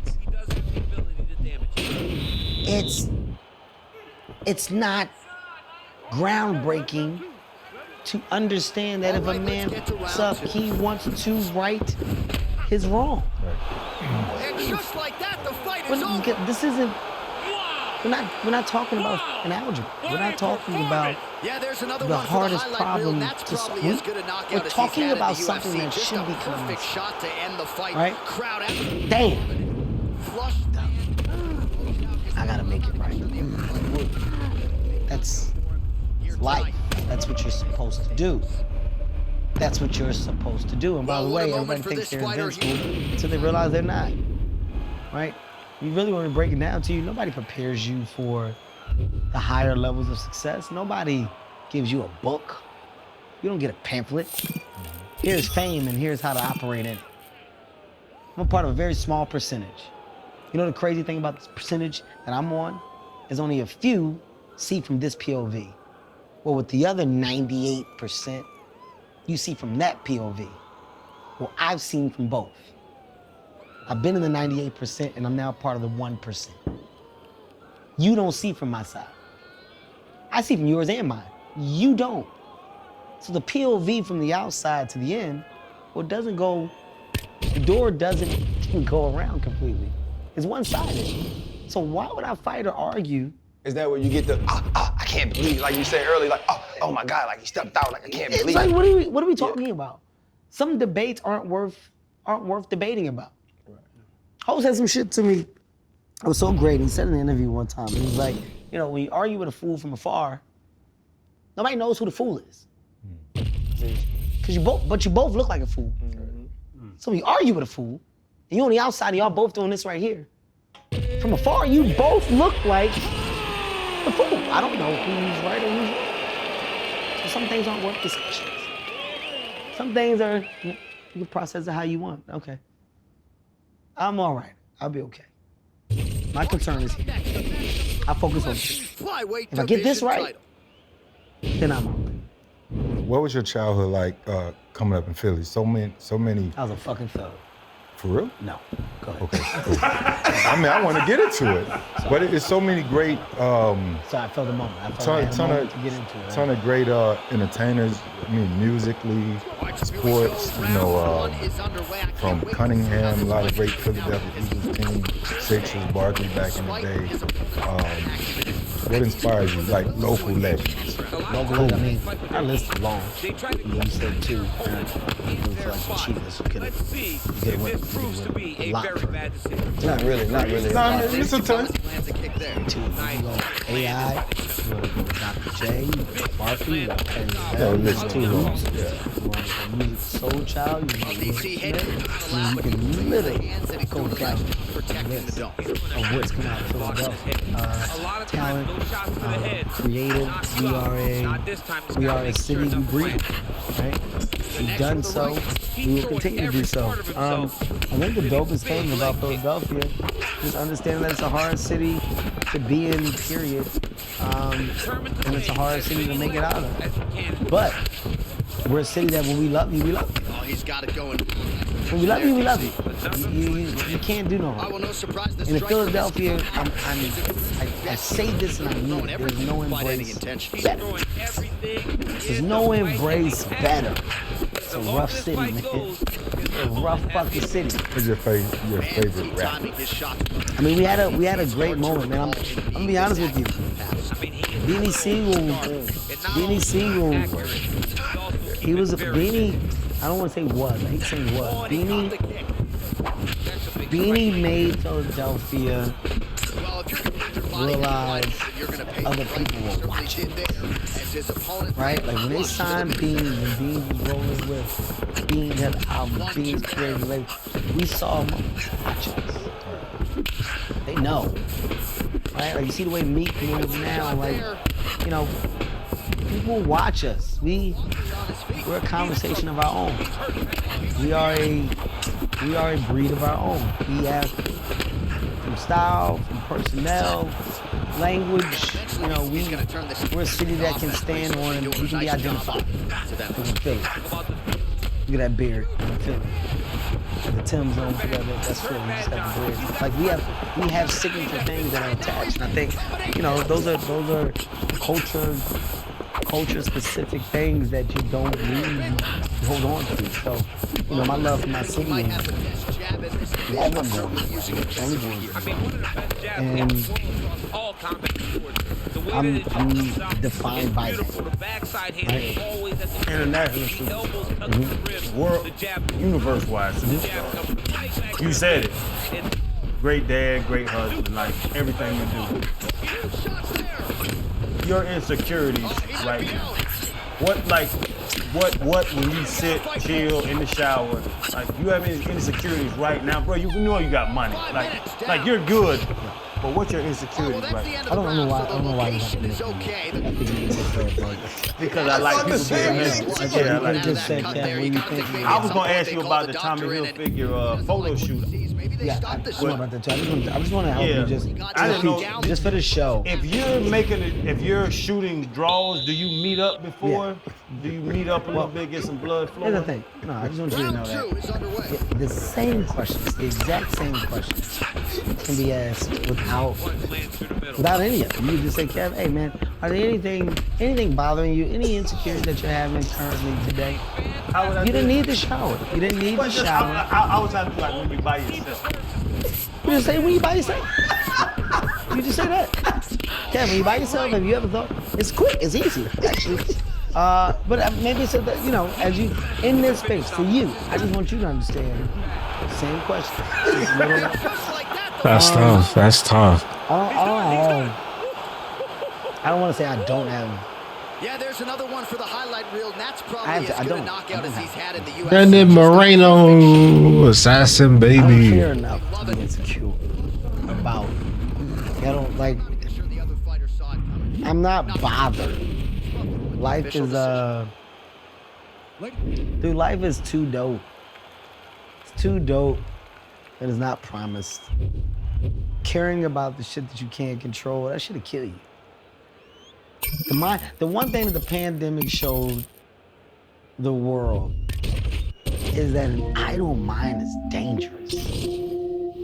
Like literally sitting with nothing to do and just conjuring up or thinking all day. Like we didn't know the world of anxiety. We didn't know the world of mental health and how like real it was until pandemic or a little pre-pandemic. It really was like, oh shit. Oh, people are really going through. Oh, this is real. I don't give myself an opportunity to battle me with my thoughts about me. I've never done that. And to the people that do that or that are going through that, I understand what that world of pain and what that thing can be. So it's not a knock to it at all. I'm never putting myself in that position. I never have. So the things that would deem to be insecurities are, you know, you're talking about minor. I mean, I got a black toenail. At one point, I wasn't taking off my socks, man. I was like, who gives a toenail? Pinky toe. I don't want to tell you. I want to see. No, I don't want to tell you. That's why I didn't want to tell you. I knew you would say it. Hey man, listen. Before Chan tried to get you naked, I love getting an opportunity to do this, but we understand that the most important thing a person can give you is their time. Yes. And we also understand that not everybody's time is worth the exact same amount. We know how much your time is worth. We know how much your space is worth. And for you to give us this time is truly the largest honor of the show. I've been around you before. I've never been around you in this space. I hope that people really... What? He had no space to throw though. Kevin Hart, not just the entertainer, not just the mogul, but the human. And for us, we are truly blessed. And thank you so much for sitting down, bro. It was truly a reality check for us. That's dope. Look, I mean it when I say it. Like I fuck with what you're doing, but I want to see people win. I want to see people win, and if we can continue to find real examples of supporting one another, especially within our culture, we can really define moments where like we're helping to elevate, amplify. That shit is contagious. After a while, you got no choice but to follow suit. Yeah, let me throw a fucking knee. Fucking strong. Like when you're in that environment and you're getting things that you're pushing out, but that are real care moments, real give fuck moments.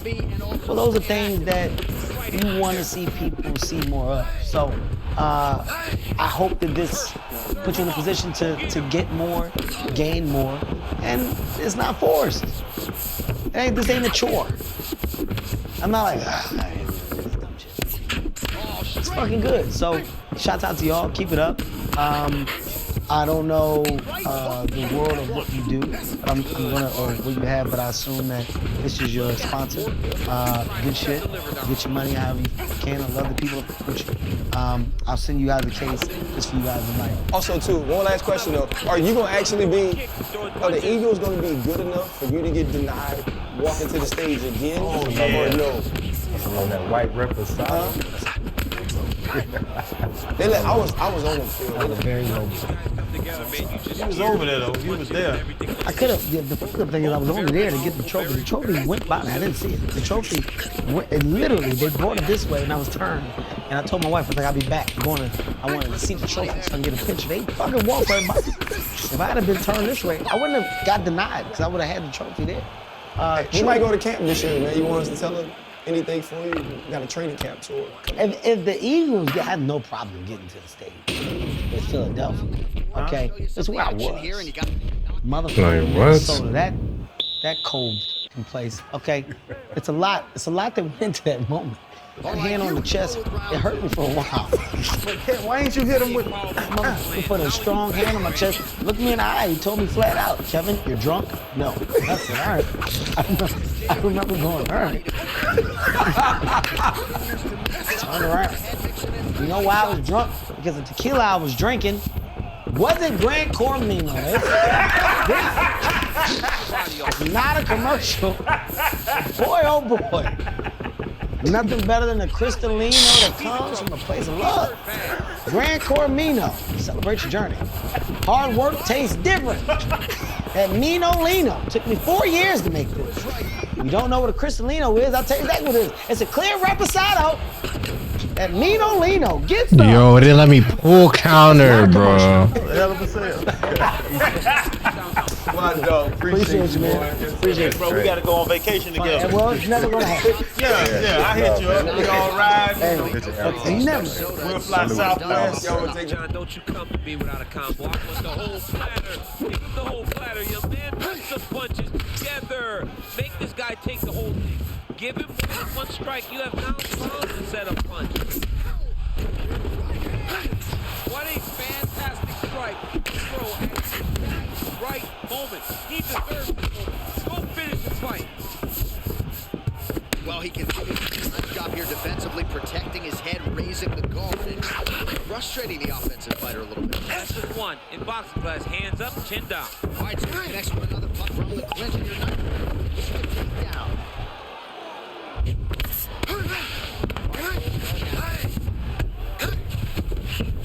Gets up again here, but hurting. Just with him there. Moreno's lower jaw very slowly now. Time to put on the mouthpiece and move forward. And he caught the kick. We'll see what he can do with it. He needs to start looking to finish. You're so stupid, bro. They gave me a straight set of overhand. Oh my god. You know, I don't like the very much, but I have an appreciation and a healthy fun for this type of transition. You can tell he's been in the gi at some point in his life with the way that he moves so freely. I'm skipping jiu-jitsu next week, too.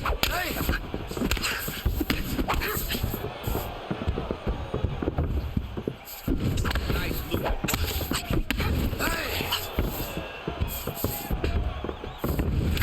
Oh my god, bro.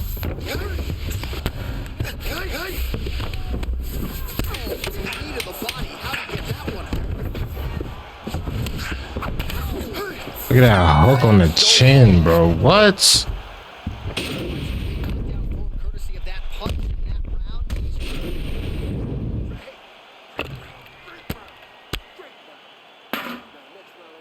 To is knowing how to do your job. So I'm not that much of a fan of UFC. Sure. I don't know a lot, Sure. but I did some research on you. You came here to confront RC, and that's my boy. I'm gonna help him. You might need my help. I need right now, for sure. I ain't gonna let her come cross to him. It's gonna be ugly if she get over to this other question. I want to go back to you're not a stranger to confrontation. No. December 2015. This is pivot. This is why I call it pivot. You were arrested for a bar fight. Can you take us to that night? Sure. So when you are in a small town, obviously you're going to get recognized more and more. I started my career in the Pacific Northwest, and I'm going to take you back even a little bit further. Okay. I was training for my next fight in the UFC. I went to the gym and I got my knee torn out for it. Where did that hook go, yay? And most people can't come back. Where did that hook go, yay? Knee injury like that. what 4 out of 5 the ligaments fuck? is a complete knee blowout. The training partner that I was with, it started a gigantic stir, and he left the gym, and we hadn't seen each other in over 2 years. I went on to rehab my knee and come back into the UFC. So it was one of my other training partner's birthdays. I went out to celebrate, and when I got to the bar, I saw the kid that I hadn't seen since I tore my knee out. And he was actually a good friend of mine, and he was drinking, and I was drinking, and it was almost like, I love you, fam, I'm so sorry. We haven't seen each other since literally the incident. And so we were kind of like, I love you, no, I love you. We were like having a really good time. Well, there was people there that were like starting stuff, and at one point this guy grabbed my ass, and so I turned around and I shoved him to the ground and I said, don't touch me. But prior to that, my training partners were just horsing around with me, so we were like, you know, like juking each other out of our shorts, and I'd go like this and he'd fall down, and everyone around us would be like, oh, she just kicked his ass, you know. So everyone's like getting all hyped up around us, and so when I pushed the guy down, they were upset obviously, but we ignored him. So we got out on the street, and when we went out on the street, it was just me and him, as opposed to our whole group. They had all left. It was just us, and he's real short. So all of those guys that I pushed, friends, came and they jumped us, and it was just me and him versus like freaking 10 dudes. And so I cracked that guy in the face, and I picked up my friend because he was getting beat by like 3 guys. I grabbed him. I'm like, we gotta go, because he was curled up in the fetal position. I yanked him up, and I'm like, let's run. And so we ran down the street, and when we ran, we stopped at the bar that we started at. Now, the bartender, I used to ref his fights. And his little sister used to be my best friend. He has no stamina. He beat me to the punch. Are you serious? Because the guy, my friend, my guy that tore my knee out, was literally bleeding out of everywhere. His eyes, his nose, his mouth, his ears. He was bleeding. I didn't know where he was hurt. So I'm like, let's go use the bathroom and clean up your face. And so I went to the bartender, said, Levi, we need to use the bathroom. He said, go ahead, Jules. And so we were on our way to the bathroom. Well, the bouncer saw that he was all bleeding, and the bouncer is my boxing coach's arch nemesis. So I'm in a small town, right? My boxing coach used to be former heavyweight champ.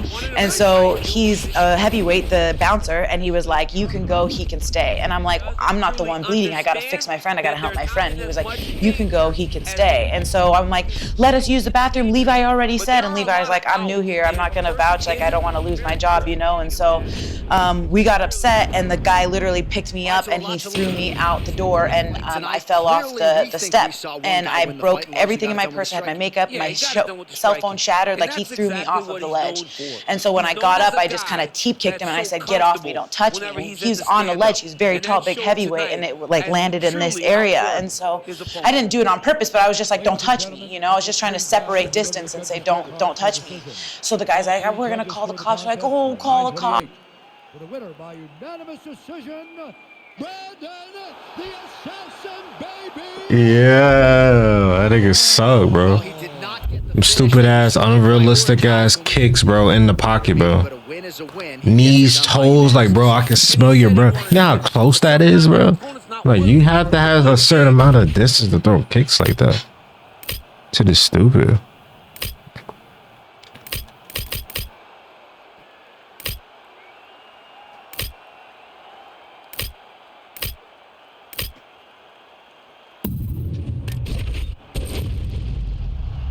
Cops, you know what I mean? I literally took 3 steps, and right when I took those 3 steps, the cops were there, and I got arrested. So we might not stand a chance.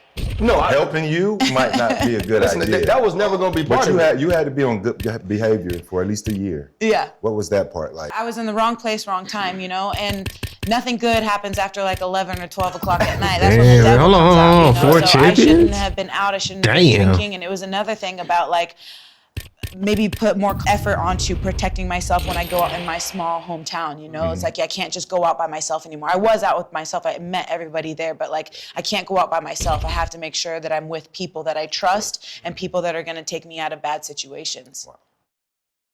Because I've heard about that. Like you're a trained fighter, so Right. you're a weapon. Right.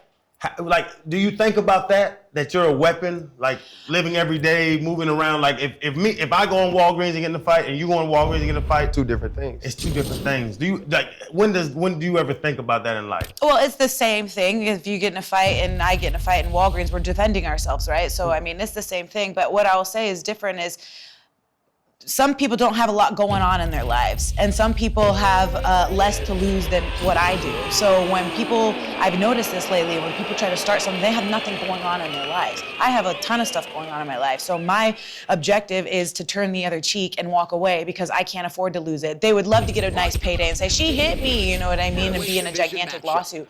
I can't afford that. So now it's become a thing where it's like, if someone's talking or if someone's trying to start stuff, I absolutely have to just like eat it, turn the other cheek, and walk the other way and be like, have a nice day, you know, because I can't afford to get in trouble like that. You like to whoop ass. I've been locked up. I've been locked up 3 times for fighting. Like Sure. I've been in jail and all. Sure. Like it's crazy to see that I can feel the energy that you like to physically whoop somebody else's ass. Well, that's what everyone says about me, but I swear I'm just a lover bear. I'm just a teddy bear. Yeah. You enjoy physically knocking them fucking to the I mean, other people say that about me. I just like to get paid, and this is what I do because I'm good at it. You know what I mean? But it's not my objective to be fighting with people all the time. People want to rile me up, and they want to fight me, and that's how I end up in these situations. Is because everyone always is trying to like start something with me. As soon as a couple of drinks are flying, everyone's trying to throw me in submissions and show me what they know. You know, and then all of a sudden we're like literally in the club, like on the floor throwing up triangles, and like but I never started. I never started. It's never me. It's always people messing with me, trying to get a rise out of me. When Ron Zook was my head coach when I got locked up, I was at the University of Florida, and I told him, I was like, Coach, I never start any fights, I just end them. Right. So if you don't start it but you end it, why the person that ends the fight gets in trouble? Well, you won. But you antagonize me and then get your ass whooped. That's not my problem. But that's what I'm saying. Nowadays, it's like I can't even get there. I just have to turn the other cheek and walk the other way because I can't afford it. You know, I really can't. Those are not the headlines that I want to be remembered or known for. I'm trying to build a legacy, and it ain't about getting arrested on the street. I'll tell you that. And that growth, that was growth. You had to figure that out. Absolutely. You grew into it. Absolutely. But all of this started from a cardio kickboxing. A women's cardio kickboxing class. I was a little chubby bunny, and I had to lose some weight.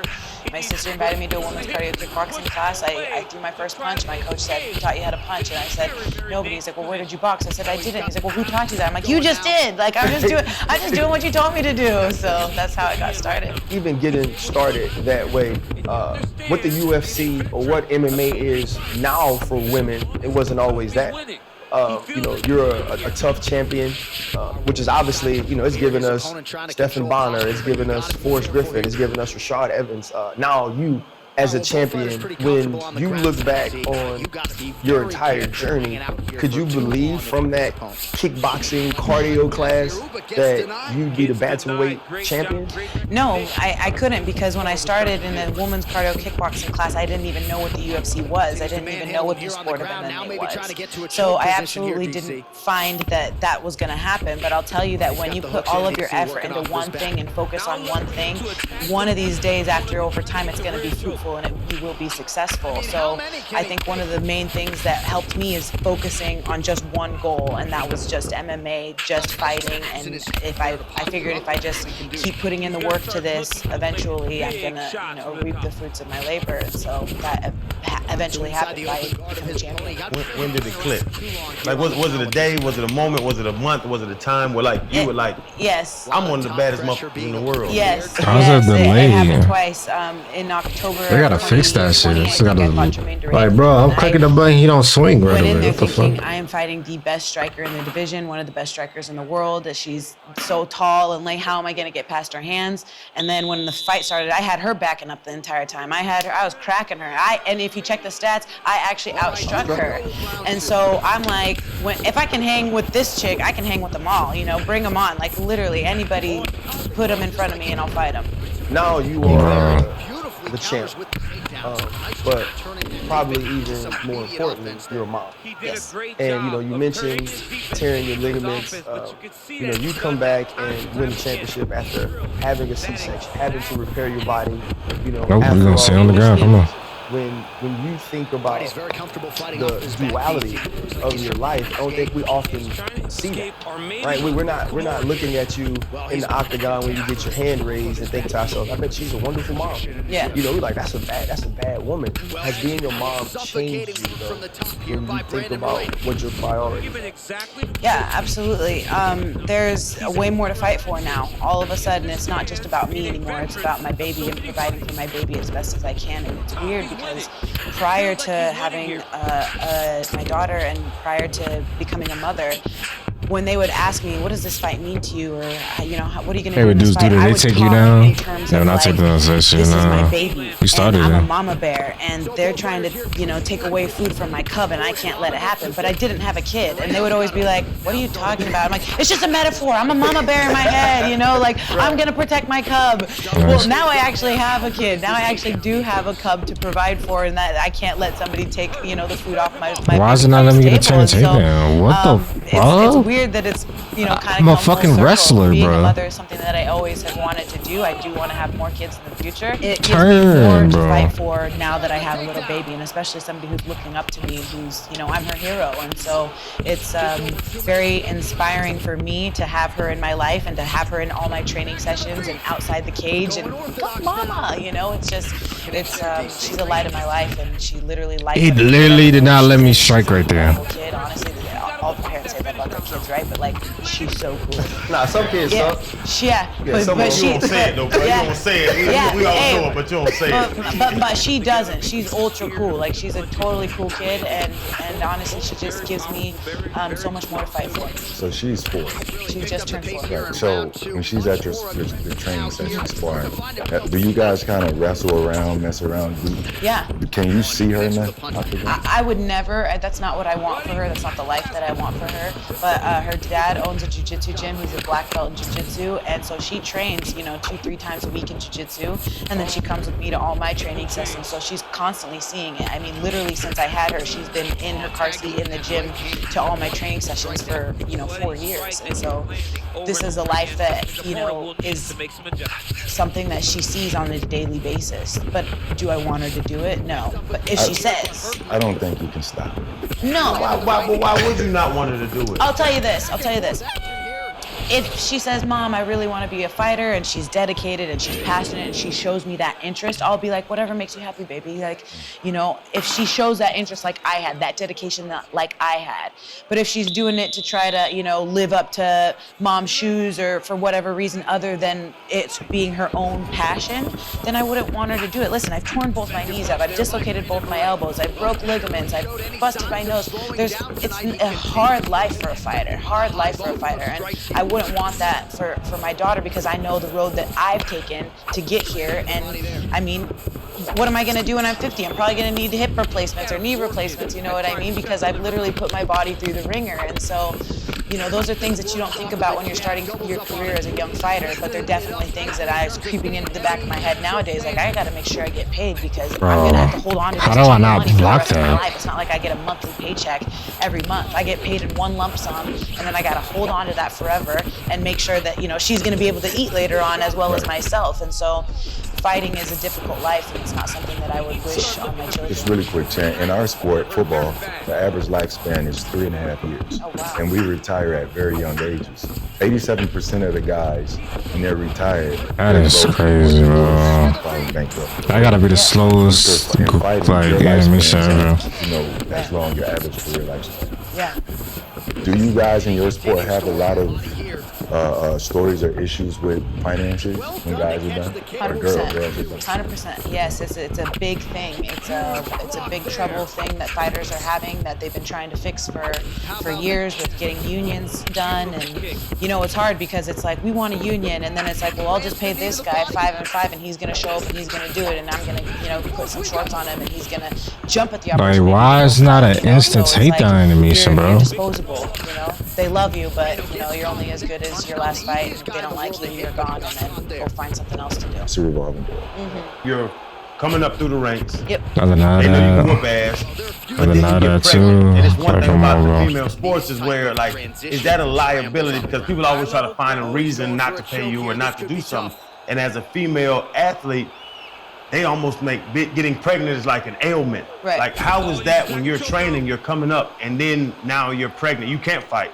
Like, you had a C-section. Yeah. Like, what's that whole process with your career, and then now with family, with life, with your daughter? Well, it's crazy. So we talked about the shelf life of a pro athlete. I have a window of opportunity to jump through. It's this small. I deny that. Like, first, you're what? Like, oh no, my window's becoming even smaller. I'm pregnant now. Like you said, you could view it as an ailment. But when I went to The takedown is like the grab noticing. Happy for me. They were so excited. They were like, No GA. Oh my God, to get bro. pregnant and they still can't conceive. This is a blessing. We're so happy for you. Fighting will be here when you're done, Juliana. So just have your baby, and when you're ready to come back, come back. And so I was so well received by Sean Shelby and Dana White when I got pregnant, and they just made me feel so confident that, of course, I'm going to come back, and they'll be waiting and welcoming with open arms when I'm ready. And so that was a great feeling to know that the company had my back on it. They were actually very happy for me and supportive. Is it very difficult? We talked to Dana last week. Well, I basically just continued to ask him questions while we were out drinking. That's what happened. Yeah. We ain't sit down with him. Hey, that's how you do business. Yeah, I cornered him. Harass him at the bar. It's a weird industry. That's where we do our business. Yeah, I cornered him. I was like, hey, you know, like, I got an MMA show. He's like, yeah, I know, we promote it every week. I was like, so can I talk to you? And so he gave me some time. When football is different, right? Like, football has a commissioner. Football has boards. Football has teams and executives and all of these things. Fighting is totally different. Fighting is individual. Yep. And you're obviously in the biggest promotion that there is for MMA. I mean, most people now who understand combat sports knows that it's bigger than boxing, right? Because y'all give out one belt, and every now and then Dana get cute and give out an interim belt. You mentioned getting your opportunity. Do you think it's harder because in UFC it's about the matchmaking, right? And it's about making the fights that have the most spice. So how difficult was it for you when you were waiting to get your shot, you know, as you said, at the King? Well, it was frustrating because I'm talking about a title shot, and then they didn't give it to me. They give it to everybody else, and I'm thinking, like, what do I got to do to get a title shot? And so it becomes a thing where I'm even annoyed at my own self, because every time I can hear myself in an interview talking about me in a title shot, and they're still not giving it to me. So I'm just like, how much more am I gonna say this and still not get it? I was falling on deaf ears. It was very frustrating. But with that said, I will definitely give credit to the UFC as well, because I did tear my knee out. They didn't tear my knee out. I tore my knee out. You know, they didn't get pregnant. I got pregnant. You know. So there was things where it was like, okay, well, you tore your knee out and then you got pregnant. So there was things, you know, you're crying about a title shot, but can you even fight right now? You know? And so it became one of those things where I was almost my own worst enemy. But it couldn't have happened at a better time for me, because Amanda has created this legacy of destroying all of these legends in the game. And that was why I picked her. Yeah, and I get it. But go to hell, man. Yeah. I'm on your side, Yeah. Go to hell. Yes. You hater. No.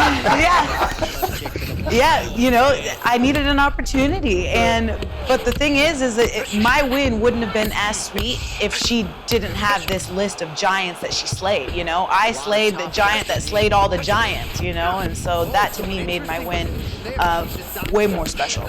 And so now, you know, many people think, not me, because this time, enough is enough. You go on the show. I don't know if I can catch her if she hits cross. Yeah, you go. I don't know if I'm gonna catch her if she gets to you, bro. Yeah, your knee's too bad.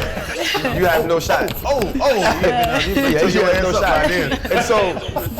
And so now you're the champion, what has changed about life for you? No, or is it kind of the same old thing? We still train, we still work, we still raise our babies, or is there more pressure on you or more spotlight on you now that you're the champion? I would say that the biggest thing for me is my mindset and continuing to be in that mindset of, yeah, I'm the champion, but in my head, I'm not. I'm the challenger. I'm the challenger. I still have work to do, and I have been gunning for this spot. I've been asking to fight for that target on Amanda's back. Well, now the target's on my back. I got what I wanted, and now you can't act like a champion and think, oh, this is the end-all be-all. You better be in the gym still acting like a challenger, because she's coming for you, and she's coming for everything that you have, and she wants it back, you know? And so in my mind, I have 10 times more work to do, and I have to work even harder than I worked before. One of the things that I think people don't see is the training sessions that I put in, because I'm on social media, right? And so I have my social media team that's posting out all of these things, and it looks ha ha hee hee like having a great time. But I'm grinding, I'm working. I'm here in Texas, I'm still getting my work in. Whenever I travel, I'm still getting my work in. And then when I go home, I'm still training every single day like I was before the fight. So now you kind of got some Chi-Town toughness, right?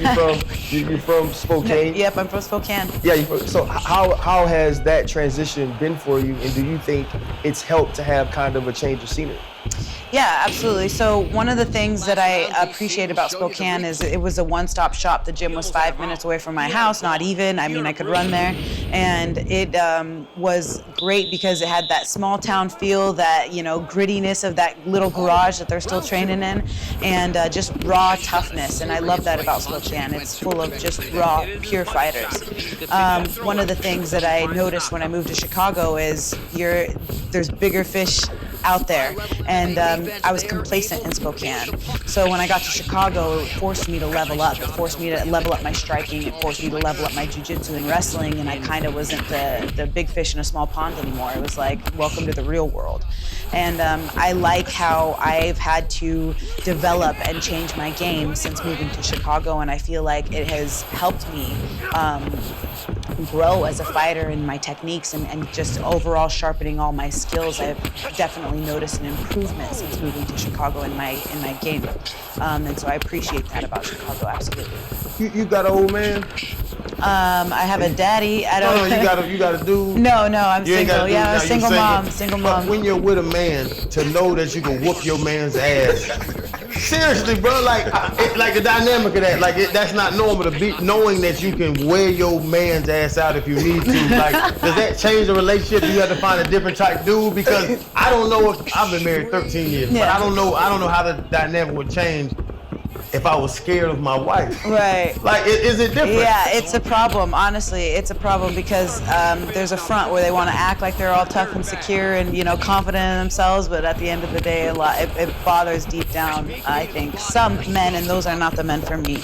But I will say that I don't want to fight guys. I don't want to fight you. I don't like. So when he was talking about me getting arrested, the kid that I got arrested with is the kid that tore out my knee, and I tore my knee 4 out of 5 ligaments thinking that I could beat him. Like, I got my knee torn out because I was trying to beat a man, you know? It's like, no, I've learned my lesson. Like, I have fought dudes in the street before. I've had my eyes swollen shut for 3 days, 11 stitches because I went into the back alley and fought a dude, and then I didn't learn my lesson after that. I went and got my knee torn out. After that, I learned my lesson. I don't want to fight guys.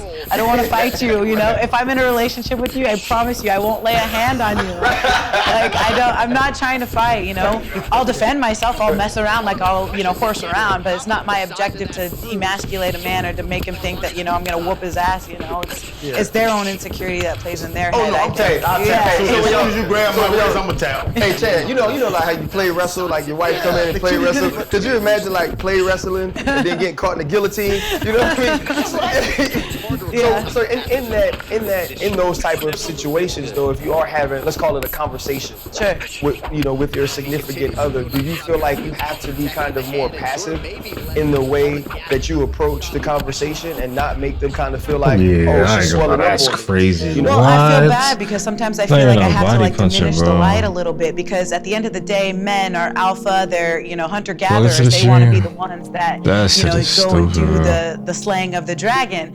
they don't like when girls know more about fighting than them, you know? And so that's something that I have to sometimes hold my tongue on a little bit because I'm like, oh, that's not right, you know what I mean? Like, I know how to fight, you know? And so, again, if they're insecure about that, those are not the men for me. It's better for me to have somebody that will let me be myself and let me shine my light. But at the same time, I'll lay down. I'll have no problem laying down if I trust you to lead, you know what I mean? But I gotta be able to trust you to lead.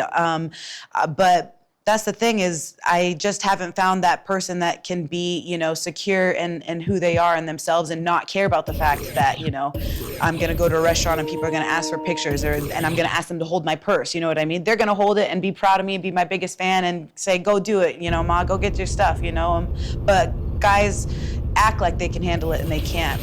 And one other thing I will just end on this is not the year for love for me. This is not the time for trying to get in a relationship or try to find that man that's secure in his thing. I'm on a mission. I got goals, I got things to do, and love is a #1 career killer to a professional athlete's life, in my opinion.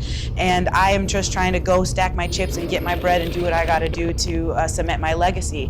I cannot be messing around with these dudes. Like, it's not on the agenda. I've made my mind up this year in the beginning of January. Love is not on the cards for me this year. It's about me and my career and my daughter. If it's not about my daughter, if it's not about my career, I can't. I'm a horse. I'm a thoroughbred. They haven't said a baby daddy. What the fuck? I'm looking at the end goal, and that's cementing my legacy and defending my belt. Dog. That's called a dog. I'm from Atlanta. That's a dog. Yeah, no, I got a dog in me. I got a dog in me. Yeah. A big old dog. There's a big old fight in me, and I am ready to, again, have them let me off my chain. You say no love this year. You know, when we prepare for games, they say you cannot, or you should not have sex. Yeah. This far out from, you know, a game. You're mad. I don't even want to ask the question. I feel crazy. I feel crazy asking the question. Where to go with this one? Yeah, I feel crazy asking the question. And no disrespect. I'm not being disrespectful. I'm never that way. Yeah. He's not. Do you think of these things? I do.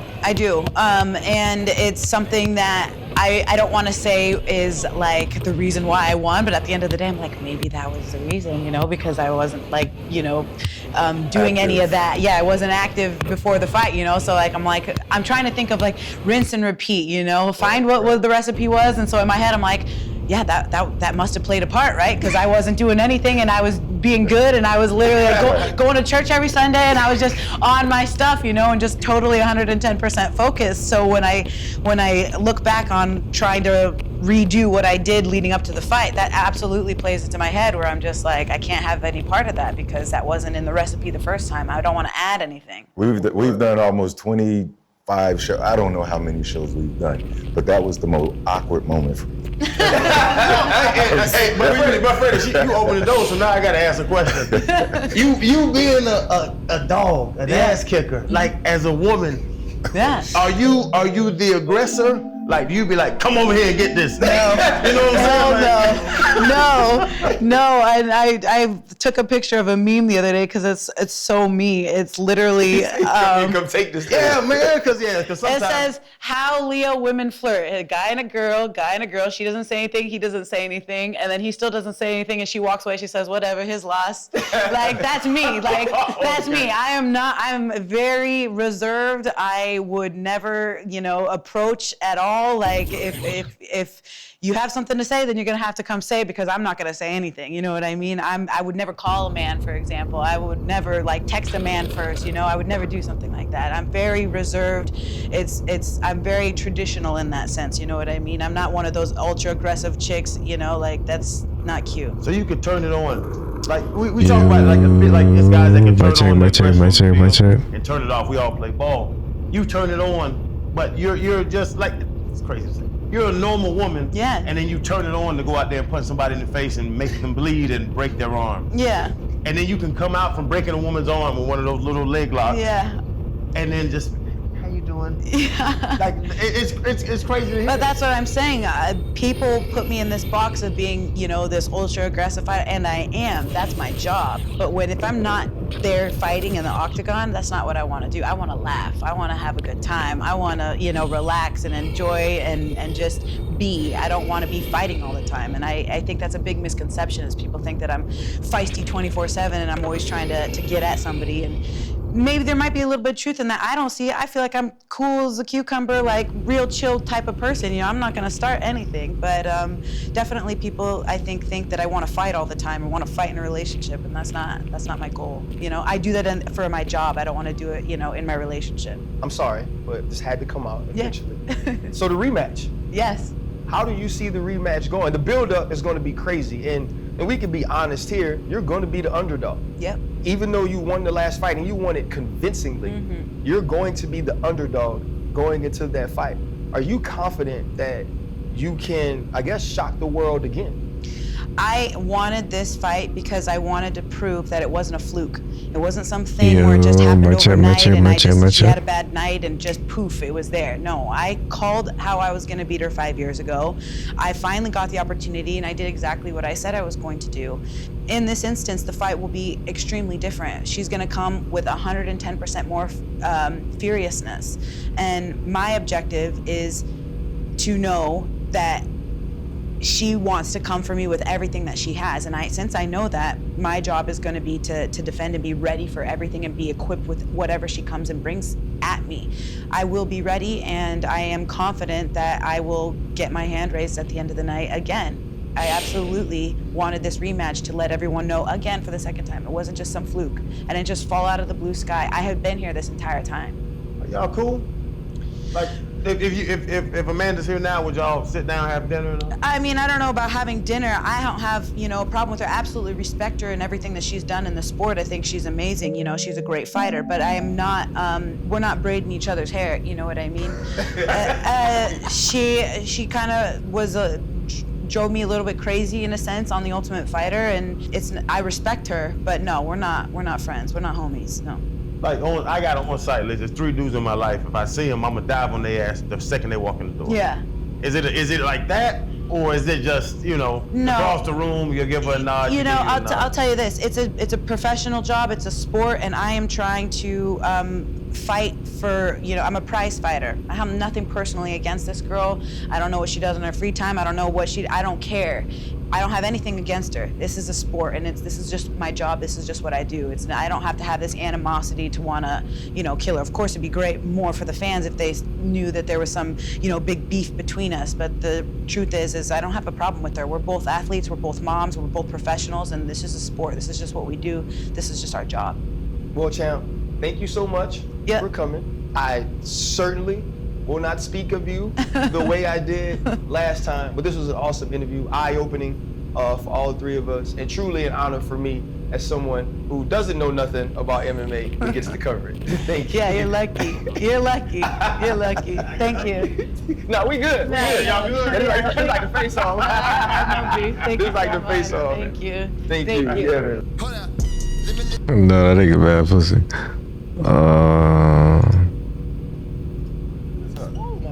That's how you doing it? You see the LSU colors? What up, my guy? Hey, it's the first time we up 2 for 2 on the show. 2 Floridas, 2 LSU. That is the first time. How come I didn't know you went to LSU? I don't know how you know that. I guess I wasn't big enough. See what he brought in here. He got a double. Know you went to LSU. Who you play with? Oh, shoot, who not? Rohan. So I was there. Rohan, Trail. The first year we won the Sugar Bowl with Nick was my senior year. Tripping though. You only gonna make it. This team look ass. This team look ass. Hey. Hold up. Limitless. Niggas to me got pinning it. I fought the head to witness it. Get my people feeling militant. Way I'm feeling, get me up. On the mission, get me up. Knowing me, I got the key. On the vision, I can trust. Limitless. Niggas to me got pinning it. I fought the head to witness it. Get my people feeling militant. Way I'm feeling, get me up. On the mission, get me up. What up, fellas? We back on the pivot, and we got a big show. I mean, like a huge show. And I know people feel like all the shows are huge, but this is a huge show. I mean, like big Aristotle Bro, I can't big, you know what I'm that saying? makes Like, no like sense. big diesel big. And you know, this is the pivot, so we want you to subscribe on Spotify, YouTube, Apple Podcasts. Make sure you like too. Like, don't just watch the show, think the show is great, and then don't like it. You know, we got my boy Freaky Freddie Flowers. We got Chan with the new teeth. You know what I'm saying? We back in there. You know what I'm saying? We back. What's your big ass laughing at? Don't be over there laughing now. I don't want no I'm problem. gonna live now, baby. Before we get started, though, I want to give props to you. Great show, great content. I like how y'all make people show sides that we didn't know. Michael Beasley interviewed. I never knew that about the brother. I just want to give you guys props for doing great work. Like some people just do podcasts, but I see y'all trying to help people out and help understand people. So that's why when you called me and said, yo, do you want to be on the show? I was like, of course. Every time I hear you talking to you, I'm like, I like this kid. I really do. So You just, I told you. No, you are. Yeah, You see, he put his glasses on too. He trying to hide his tears. He gonna hide those tears. Yeah, okay. Well, I'm gonna say this, Shaq. This is the first time.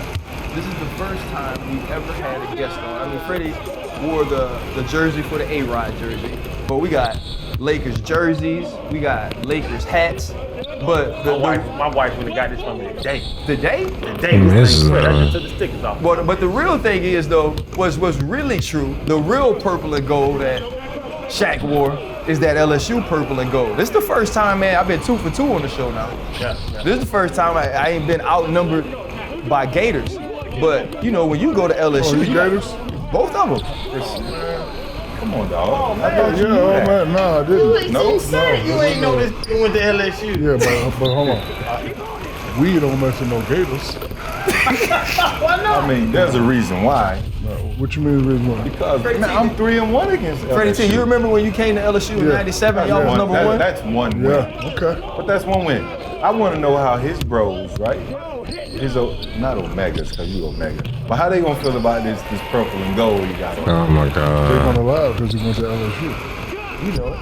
Number 8. That's your defense? That's your fast break defense, bro. I used to average 29-15 on you Gators. Hell, That's a different we had to sport. bring a new can for your ass. I wish you could go 29 and 15 on somebody. You the biggest human in the world. I know. Best college. So with young Shaq is coming up, and you know, obviously, Bro, that right stick defense needs to get buff, how bro. you were raised, and how you were brought up, and what brought you to LSU. But what type of That is parents insane. and leadership and guidance do you have to have when you have a kid who's obviously immensely talented, also just freaking huge?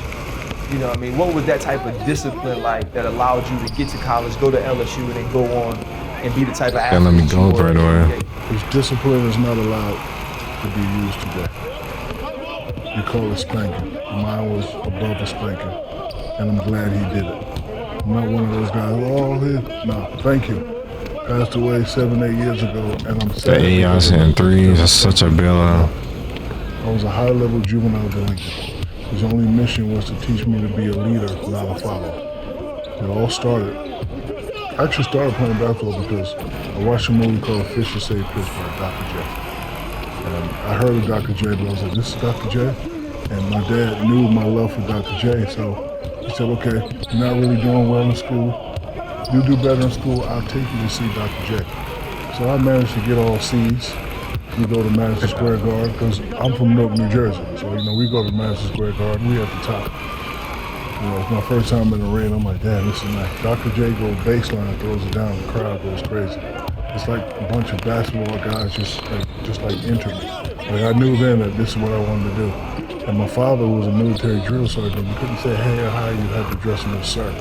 And like if you say sir and he don't respond, he don't feel like talking. So I was like, sir, I know what I want to do. And his words, and I think I was like 12 or 13, if you listen to me, I'll make you one of the best big men ever. And that's how I started playing basketball. So it was a lot of discipline, a lot of love, and the best thing he That's told me me. is Oh my God. played football. I was tight end. You know, I used to bring my trophies home on Saturday. And on Sunday, they'd be gone. And I couldn't ask where they was at, so I was like, I go play This is basketball. my get another fucking trophy. way, bro. Then I go play baseball. Then I do wrestling. Then I do track. And so Why do you got that finally, dunker when I clip, got older, I bro? asked him, I said, yo, man, all those trophies I won. Why would you ever put the ball behind your head? Like, it shouldn't mean no sense. And he said, because I never want you to be satisfied. And that's why I have the drive that I have now. Like, even when I get something right now, okay, cool, I'm on to the next thing. That's because of that discipline and that love. And he also used a lot of fear. Like, it doesn't matter how much money I was making, what I was doing, he would always say, hey, what you gonna do if you blow your knee out? What you gonna do, you know, this don't work out? What you gonna do if they don't offer you another contract? Well, like, he always wanted me to have something to fall back on. Every time another athlete messed up, he'd bring it to my attention. The worst ass whooping I got was when Lynn Bias passed away. My father came in the house like Lynn Bias was my brother. He was going crazy. Nah, this nigga, oh God, is sorry, He was man. just grabbing me. Oh, if I ever catch you doing coke, I'll kill you. My young dumb ass, I was like, bro, we drink Pepsi. So he just throwing me around and like he sat me down. He's like, look at this. He just threw his life away. That's why I don't mess around with no drugs, no alcohol, things like that. So, you know, to answer your question, it took a lot of strong discipline, and I got touched up a few times, but the only thing I could do is thank you. Like, I've been able to live how I want to live and do what I want to do because I listen. Like, you know, his main thing, listen. Once I started listening, doors started opening up. My dream in high school was to make $8 million for 10 years. Because that's how the money was. 800,000, like I wanted a little house, I wanted a Jimmy Blazer, and I wanted a black Benz. That's all I wanted. But then as the game started changing, I was able to get 40 million my first contract. But because I listened and because I had that discipline, I ain't played basketball in 15 years, but I live a really, really good life. Going back, I want to talk about that discipline. Nick said, you know, he's an ass whoopper. I got touched up a lot. And I got touched up too. And that's the thing right now. AP got in trouble for it. People like I say there's spankings and there's beatings. How did you get that to your kids where there's discipline and then there's over the top? I think I was really disciplined and spanked and beat because of the environment I was in. Projects in Newark, New Jersey. It's only 2-3 things you can do. Gangs, you know, drugs, you know, just doing off-the-wall stuff, right? He didn't want that for me. So he would tell me something if I didn't obey. He would, you know, and you know, his thing was, like, before you get killed out there, I'm gonna kill you in here. Like, you gotta listen to what I'm saying. And like, once I started listening, man, doors started opening, dreams started coming true. Cause you know how we are as youngsters, get out of here with all that. So my kids, they grew up in different environments. We don't have to talk to them like that. Like my boys, all I gotta do is look, and they know I'm not playing. So they, instead of being daddy all the time, I'm homeboy with them. But when I gotta, you know, get crazy, it takes 45 seconds. What'd I tell you? Look like I'm playing? So I don't have to do that with them. Nah. Big Shaq. I could explain. Like my father, drill sergeant dealing with troops, when he come home, it ain't no explaining. Get that happy dad off the counter right now. And I go do something else. Then I tell you, so, you know, with our kids, we can explain. And I say, hey man, don't do that again. If you do it again, this is what's gonna happen. And my girls, if I even look at them crazy, like they're gonna break all the way down. You know, like if I even look at them like they just go, so. But what the fuck? It's different. Like I've never had to spank or touch my children like that. That's because you was there. My dad was there too. And you keep saying, Pop, we all know the story. You keep saying my dad. That wasn't your dad, your biological dad. Right? Yeah, but I don't believe in that because he raised me. And you know, it's crazy, like I'm doing a documentary and I tell the story. I didn't even know he wasn't my real dad till I was 11. Yeah, because my brothers and sisters' last name was Harrison. And mine is Shaquille O'Neal, so I asked my mom one day, I said, hey, why is they Harrison and I'm Shaquille O'Neal? She's like, baby. And then she told me the story. And she said, you want to meet your real dad? I was like, cool. So we go right back where I came from, the projects in Newark, New Jersey. I'm like, I'm cool. Like, nice to meet you, sir. I'm cool. I got a house, I got brothers and sisters, I'm cool where I am. And when I turned 18, the other guy showed up. At first I was kind of upset with him, but after my dad passed away, my mother called me and she said, you know, you need to go see your biological father. So we're starting to become closer, but I don't hold a grudge because my life went the way it was supposed to go. I live a really good life from a guy who's not even my biological father. He made me who I am today, so I have to respect that. I have to understand that, and I don't dwell on anything else.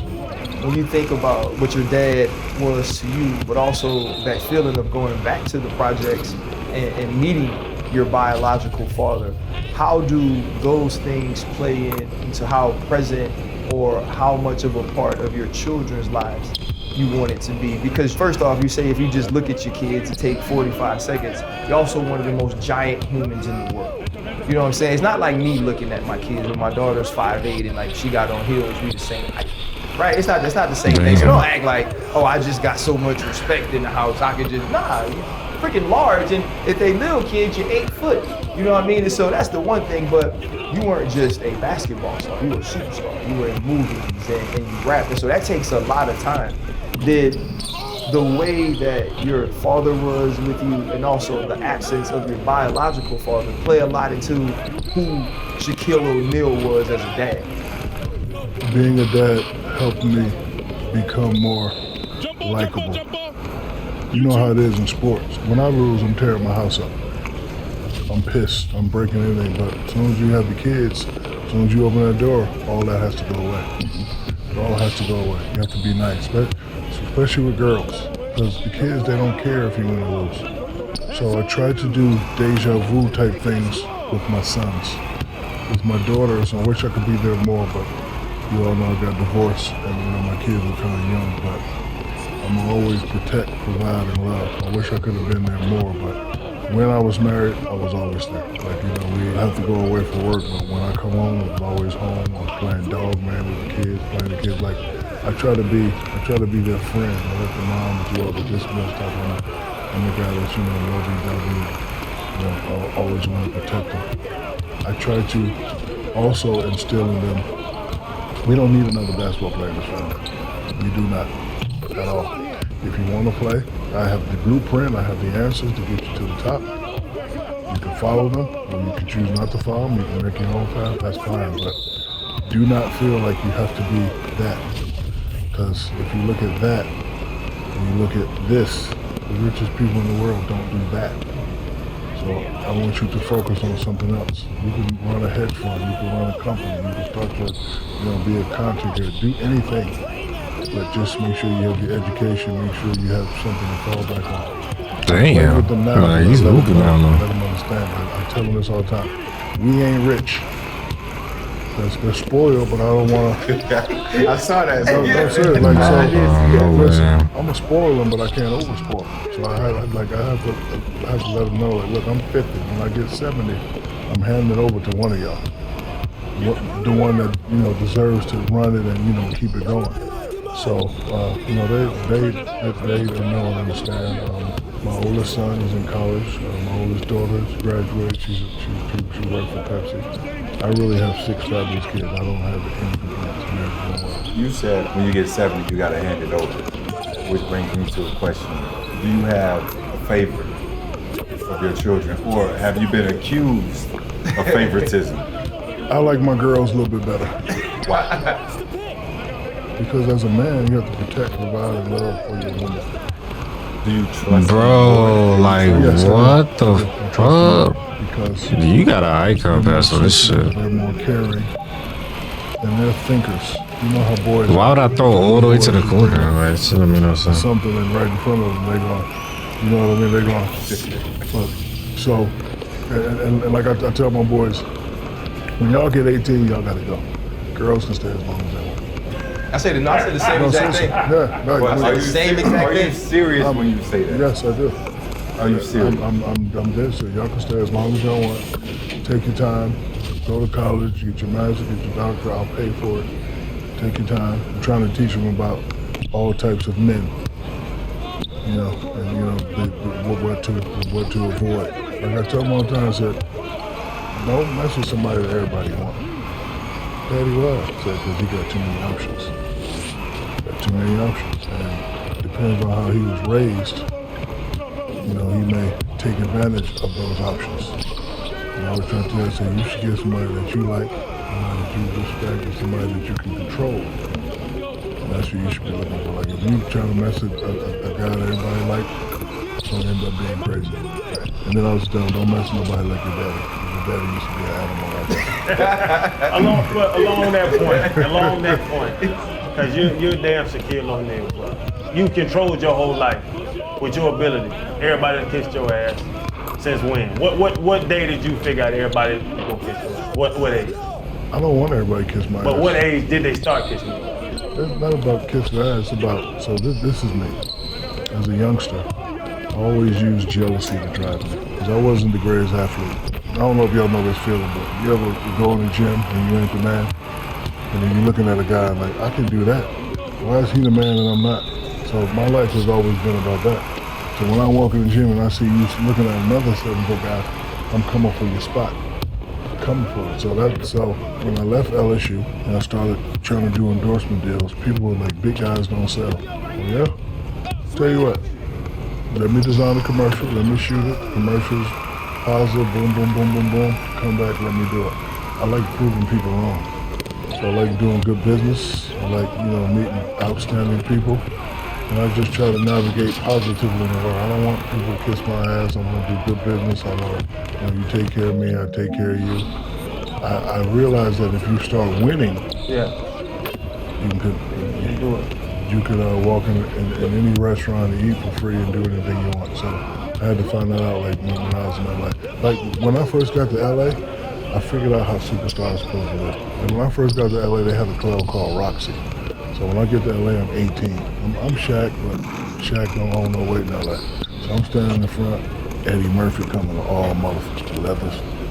With the muffins. That raw delirious joint. Yeah, he had that in the muffins. You got your ass out. Yeah, he had the gloves and the Ferrari. He put out the paparazzi taking pictures and the Rob Lowe and the Magic. And I said, I'm like, damn. That's gonna be me one day. So, just by seeing that, I just like, I gotta get to that. And then I would talk to people like, man, how I get to that?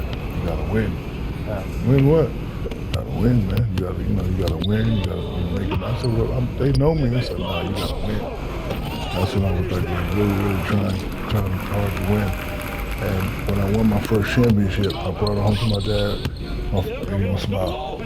No, he didn't. He just looked at the trophy and was like, and he didn't say nothing. We sitting there watching highlights. And then he'd turn, you know what you got to do, right? And I'd be like, yes, sir.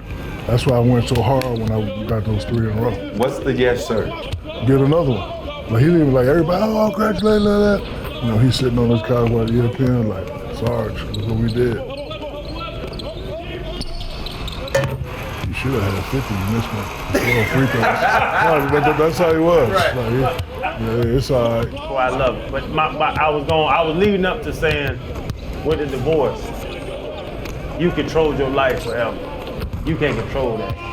No, I couldn't. It's two people that involved in the divorce. Yeah, but no, I never talked about this. I'm glad you guys are asking because I don't mind talking about this, but I was bad. She was awesome. She really was. It was all me. I was just, look, we don't need to talk about what I was doing, but I wasn't protecting her and protecting my daughter. So, sometimes when you live that double life, you get caught up. So I'm not gonna say it was her, it was all me.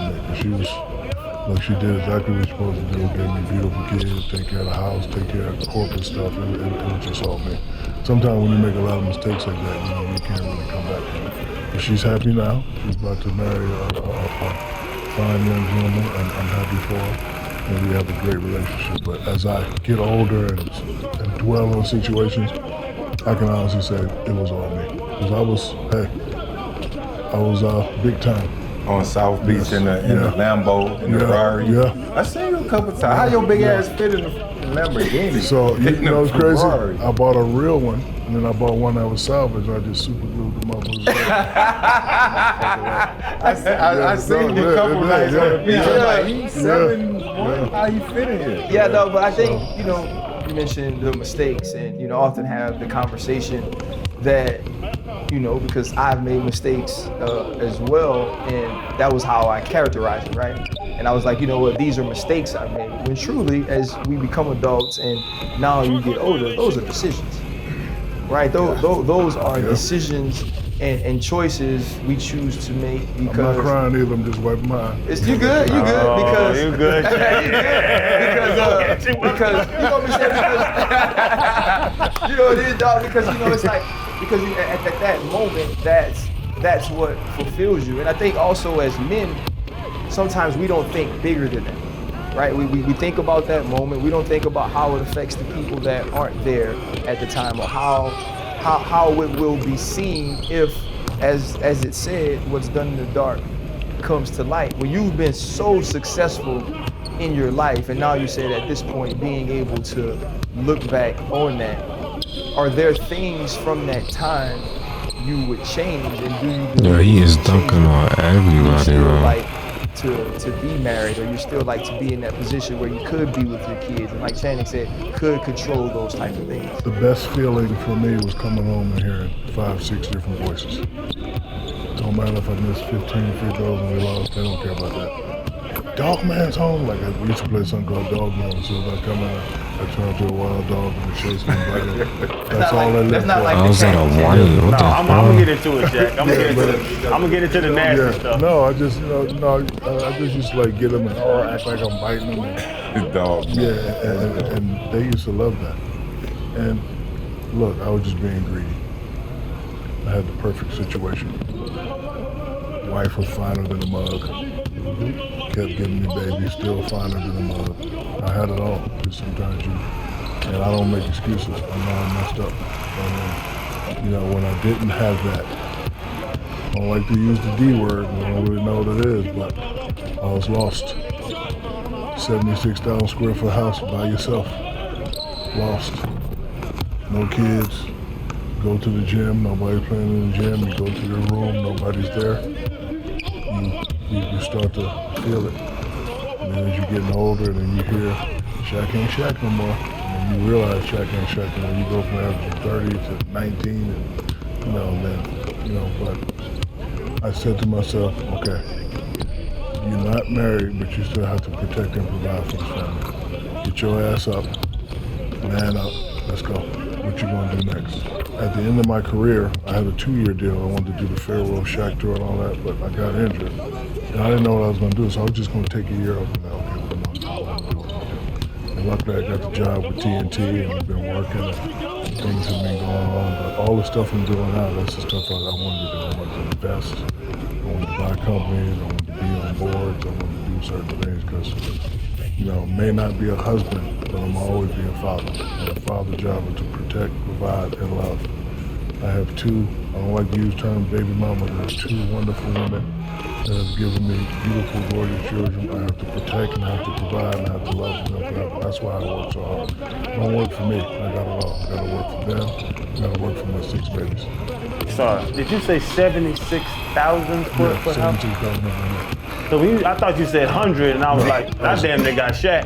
You said 1,000. You said 76,000. Yeah. Where is the house? In Orlando, and I just sold it. And I'm actually sick that I sold it. Who bought it? Who can afford it? What are you Dentist. doing? A dentist? Yeah. That's a lot of Channing's teeth. What? That's a lot of. Man, listen, Shaq, I know you big now. I died on that big ass chair with all this giggling. Like we used to say in the locker room, be mad at who you mad at. Don't be mad at me, dog. You mentioned though, like to mention Orlando. I love documentaries, so when 30 for 30s came out, I started watching them all, and they actually sent me a box set, and I was like, y'all know I ain't got no dang DVD player to watch these, but I remember watching the one with you and Penny, right? And I'm a huge Jordan fan, I was a huge Bulls fan, and then when y'all spoiled his comeback, when Nick Anderson poked the ball from behind, I almost forgot you went to LSU. It made me that sick. And I heard you had a lot to do with Penny becoming part of the Orlando Magic. What type of memories do you have of that time, of them 2 young guns, man, a guard and a big man that were just taking over the league at such a young age? When you get older, you try to think about the mistakes that you made. You could have been avoided. Divorce is definitely one of them. Penny and I were 2 young superstars. We let other people get into our heads. So when I first got to Orlando Magic, we didn't have these guys, my guy, Nick, guy, but we didn't have another. So I shoot the movie Blue Chips. And I'm the type, I don't really care about who's coming out and all that, so I don't even know who Penny was. So, but in my contract, we gotta play ball 3 to 4 hours and we work out and all that before we start shooting. So we playing this little skinny one, he's diming me up. Like if I put my hand like that, the ball would be right there. So finally I say, yo man, who's that? I say, yo, is he an actor? Said, no man, it's Penny Hardaway. So it's like he went to Memphis State, he projected to go high in the draft. So these guys would always tell me, Jack, you're too nice. You're gonna have to start telling these people what you want and how you want it. So I tested that out. So I called and said, hey man, y'all heard of Penny Hardaway? Yeah, we might not be able to get him. So y'all need to get him. I don't know if we can do that. So if y'all don't get him, when my deal is up in 2 years, I'm gonna be looking to do something else. That's what I told them. I'm up, bye. They called me back hard. We're really trying. So shoot the movie, get home, the draft. They draft C-Lab. I tear my kitchen up. Glad he's my so now I'm trying to use my power. Y'all ain't respecting me, so now I'm gonna have to show y'all how I get down. I'm out. When my deal is up, I'm out. There ain't gonna be nothing to talk about. So then 10 minutes later, they make the trade and then we got him. Because I was thinking the next Magic and Kareem. That's all I was thinking.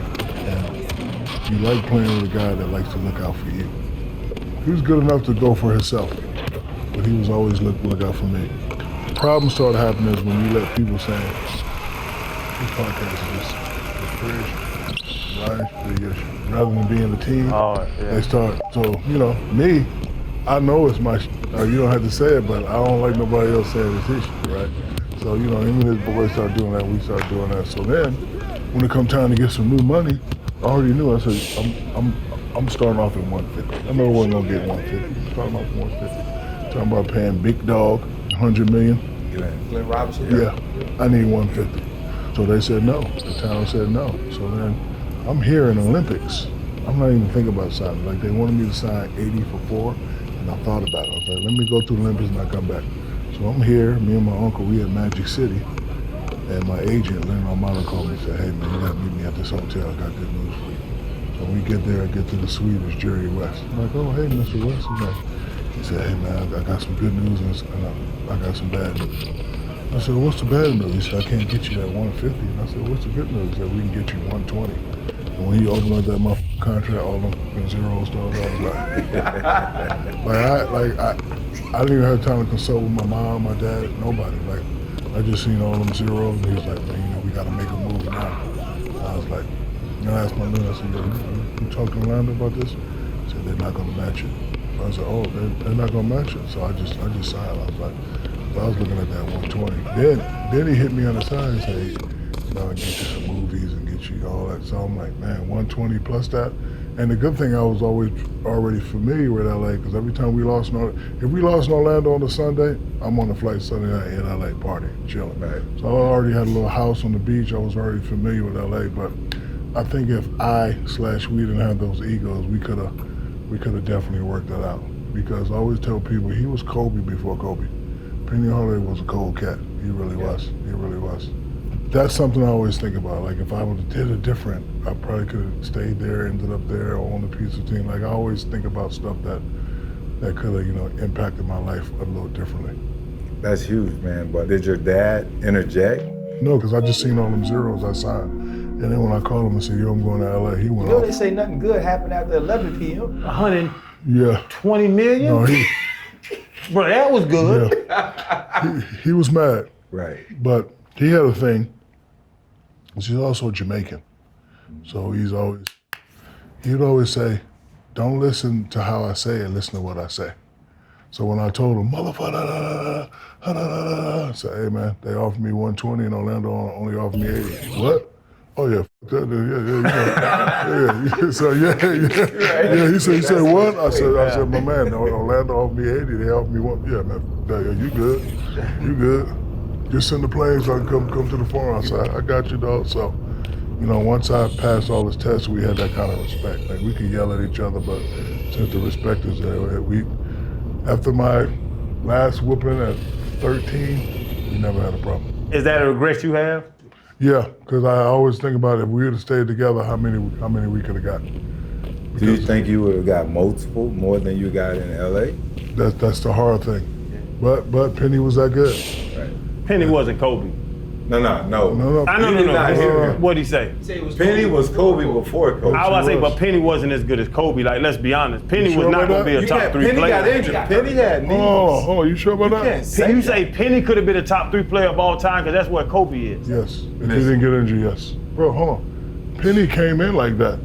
Penny was a dog. Hold on, Penny came in like that. It took Kobe maybe 2.5 years to get to that level. Penny came in, he was already like that. Yeah. First year he came in, we went to the finals. Penny was cold, and that's why I always tell people, he was Kobe before Kobe. People give me flack like that, say he couldn't have turned out, but if he wouldn't have got injured, he'd definitely be up there. Definitely. Hey, Penny was a cold cat. You know it. Yeah, boy. Listen, Shaq, don't try me with them big ass leather ass shoes on now, with them big ass cows on your motherfucking feet. You ain't gonna get up fast. If I jump on your ass, I'm gonna give me 7-8 shots in before your ass get up. I'm done, dog. Hey, all our time up. You said Why am I playing center, bro? You was going to LA till you heard about that 120. The other thing is, man, when you get all them zeros, especially in LA, with the way that they've always won with Showtime, with Magic, with Kareem, and all of the other big men that they've had, like, that's pressure. I like pressure. Rookie year, Orlando Magic versus the Knicks. He didn't go to this game. He used to always go to this game. I go to this game, I stink up the fucking gym. We got a couple days off. We going to another city. I get the phone call on the dope man phone. Hello? What you doing? I don't know. Well, what's wrong? You couldn't handle the pressure? You never supposed to say, I can't. They don't like that. I couldn't. Get your ass on the plane right now. Like, yo, man, it's been, I don't get find the plane, come home. So I leave 2, get there 3, wake up the next morning. I want your ass over my house at 0700. Like, I landed at 5, I gotta be at his house at 7. Don't be late. So when I get to the house, we ride, and he's not saying nothing in the car. And I see a homeless family. And what he does, every time he goes that route, he'll give them some money for eat. So we just sitting there looking, and he don't say nothing.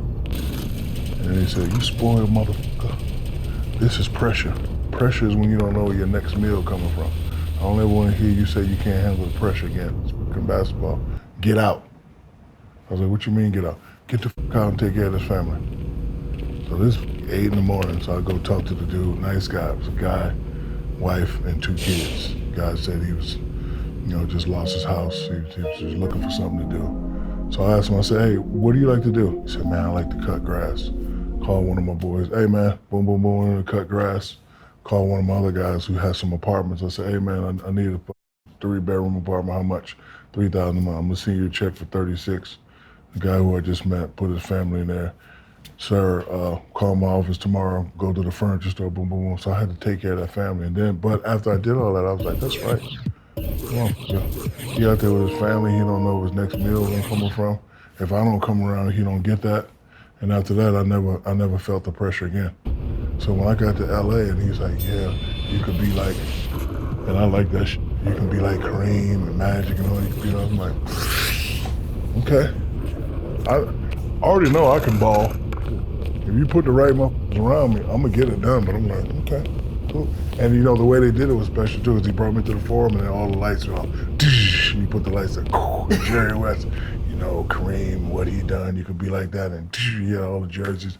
And Jerry West said, look, I know you like to rap and do movies and all that, but when it's all said and done, if it's done the right way, your name could be up there. So while some people look at it as pressure, I look at it as challenge. And not only do I look at it as challenge, from where I come from, I gotta get it done. And now I got kids and boys too, and for bragging rights, I gotta get it done. It's like no centers, or what the fuck? Man, you transcend the game. But I think more importantly, what your father instilled in you and how you've taken that, how humble you are. You have everything, right? You're a superstar. And for you to be sitting here with us, talking about Chan, we having a good time. Don't look over here. I ain't no easy win. I don't know what you're looking at, because I ain't no easy win. Hell no, you can't have my cornbread. You want my cornbread, man, get that taste out your mouth. You know, just that's why we always sit you next to whoever the guest is. That's gonna happen twice in the show, right? But really, the point I'm making, man, I hear stories about, you know, you leaving Reebok to go and do your own line. Your shoes were in Walmart, right? What I see is everything your father put in you when he said go out here and take care of this family. Man, you're the most gentle giant on the planet. Is that everything you do now is because of? Yes, and if it ain't broke, don't fix it. I was arrogant one time. You know, you go from not being nothing to being something. So leave Newark, go to Germany, end up in San Antonio, Texas, 36-0. I'm the man. So I started acting like that. So I went to a small school. Graduating class was 39 people. 8 through 12 was 269 people. So I'm starting to just be arrogant and alienate people. So one day I come in school, the whole school shifts. What up, Ryan? What up, Fred? What up, ugly ass boy? Nobody say nothing to me, right? I'm like, cool. You know, I like to laugh. I'm a comedian. So I go in the lunchroom. The whole school get up and go. I go to practice. I'm saying, so my boy, who actually worked for me now, said, yo, man, what the happened? He said, my man, you ain't get here by yourself. You're arrogant, you shitting on people, you bullying people. That's not the way to go. And when you come from nothing and you get something, and then you automatically lose it, I'm like, you know what, if I act like this when I get big time, I could lose everything. So I never did that again. And then, you know, you have to, you know, Muhammad Ali said, you could tell a lot about a man how he treats the janitor. If a man treats a janitor like shit, he's gonna treat everybody like shit. So after that, I was like, you know what, I need to just stay cool, because all this could be taken away, especially if you make crazy decisions. So, you know, my thing is to take care of my family, lead by example for people like us, you know, people who want to follow in our footsteps, because that's what Dr. J did for me. And then when I met Dr. J, he was just so smooth. I'm like, if he nice, I gotta be nice. I met Magic, he got me in the club. I'm like, if Magic nice, if I met Eddie, hey man, I heard a lot about you. Like, all these motherfuckers is nice to me. I got to be nice. I don't need to be. And then, like, we all men. Just because I got something and you ain't got it, I'm not gonna step on you. Can't do it.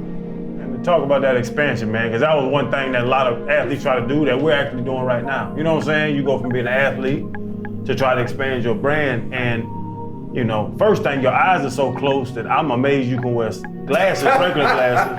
Like, I thought you wear a monocle when you came. I thought you had like a Cyclops monocle on. But since you have real glasses on, I see that you can wear them, and I was proud of that. I was proud to see that. Another thing with people, though, I think if people can act like we act, the world would be a better place. It really is. That's funny. I'm the shag, I could take it personal, but that was funny. Hey, I'll be honest. No, that was funny. Look cross-eyed. This nigga 7'3" with 2 eyes. Like, why your eyes so close? Just sit tight. But, bro, you talking about expansion, Shaq. Like, you're one of the best basketball players ever. We all saw you. You know what I'm saying? And then you get into rap. Let's say you a 10 of 10 of basketball players, bro. Hall of Famer. Oh, I'm the number one athlete rapper. But then the rapping and the acting. Yes. So if you 10 of 10 in basketball, I need your rank of yourself in acting I'm a and your rank terrible of actor. yourself in rap. I'm a terrible actor. Oh, I saw Kazam. Shazam. No, Shazam? I ain't even know Kazam. Shazam. I ain't know the first level. I'm a terrible actor because I got 17 movies and 15 I played myself, so it don't count. Rapping, I'm the number one athlete rapper. Listen, it's all about taking advantage of opportunities. We don't get these opportunities. Like, I didn't want to be a rapper. I went on an Arsenio Hall show and I said, hey man, I want to do something different. Like, what you want to do? I don't want to just come in no fancy suit and talk about what I'm going to do. Everybody do that. I want to do something different. He said, what? And out of the blue, I just said, I want to rap with my favorite rap group. He said, cool. So I called Fushnikins. We did it. We did a song. And then after that, I thought I had a great performance. My agent called me and said, man, you ain't gonna believe this. I said, what? I'm gonna offer you $10 million for a 3-album deal. I was like, what? Wow. So yeah, they don't jive. So I met with the people from Jive. I said, listen, let's be realistic. I'm not a rapper. Only way I'll do this if you let me rap with my favorite rappers. And they said, deal. So, you know, first album, Redman, Def Jeff, Biggie, was able to go platinum. And then the second one went gold. Third one went wood. And then people caught on. Yeah, people caught on. But for me, being in the studio with Biggie, that's my platinum. Because be honest with you, when I went platinum, that little check ain't do nothing for me. Yeah. So, you know, Jay-Z, hey, this Shaq, you wanna do it first? Yeah, man, how much you gonna charge me, Jay? Free, Shaq, I love you. Like this. So I probably have the #1 celebrity discography for a non-rapper. I got Fat Joe, I got Big Pun, I got Snoop, I got DJ Quick, I got Redman, I got Biggie, I got Nas, I got Noriega. Like I got all these guys that did it for free. And when I got in the studio, they test me out, which is fine, because I've been playing basketball and rapping and doing fake movies in the house since I was a little kid. And you know, movie thing, so I'm sitting there in the Four Seasons, the guy says, man, I've been looking for you. I said, why are you looking for me? I'm so-and-so.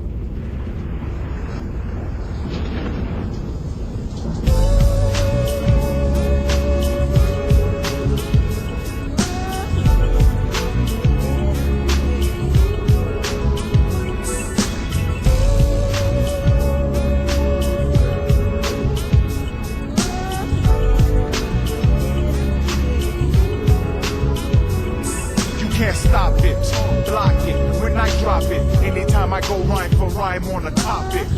They ain't even fit to step in Shaq's arena. I look inside your mind and I see your true demeanor. In your eyes, why are you surprised? No matter how you try, not fly as Eloquaz. The new edition, is this the end of your last night? In the daytime, you couldn't see me with a flashlight. I crash flights on sights of my enemy. I'm coming through and then I bomb your whole vicinity. Why that acting fake and chat, you're not a friend to me. I peep your card, you're not as hard as you pretend to be. Who wanna spark it with the chocolate, macadamium, head clean to the cranium. You know the name, Shaq aim to maintain money on the brain, can't stop the rain.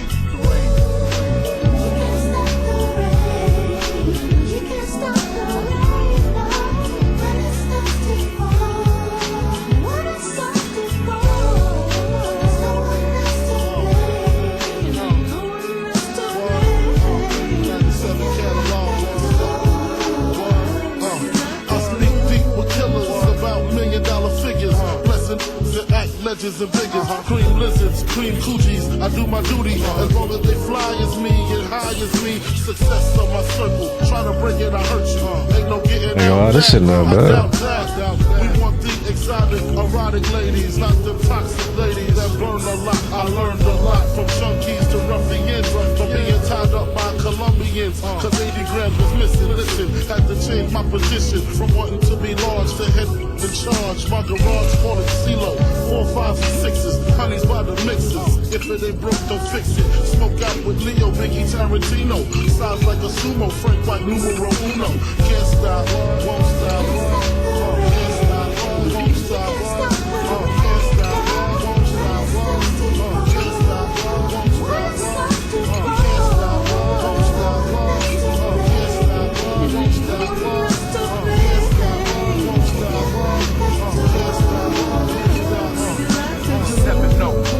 Towering inferno, invincible, smooth individual. Who wanna test it? Foreign or domestic? No matter where you're from, I'm not the one you wanna mess with. Original with the style, living lavish. Private jet to let my shorty shop in Paris. I'm not the average, I'm far from the norm. It's daddy long, hitting them strong, keeping you warm. A lime to a lemon, my DC women bringing in Veggie minimums to condos with elevators in them. Vehicles with televisions in them. Watch the entourage turn yours to just mirages. Disappearing acts, strictly non. Damn, I got this shit on Spotify. Copperfield material. My dreams is vivid. Work hard to live it. Any place I visit, I got land there. I can play a stand there and say I sound like them. Hello, push wings back and push 6 coops that's yellow. Plus clips that expand from hand to elbow. Spray up your days in any teller you in. Crack bragging, sick of bragging, how my mink be dragging. Desert East street sweepers inside the Beamer wagon. I rely on Bed-Stuy to shut it down if I die. Put that Bro, how's it not on Spotify?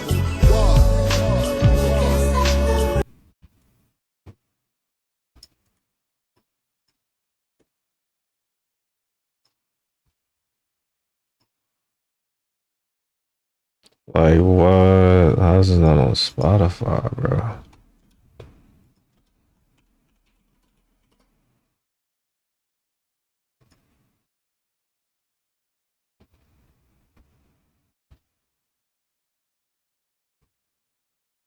Still can't stop the rain. Like, well, I'm adding this to the old head playlist. Still can't stop. Why this shit don't pop up?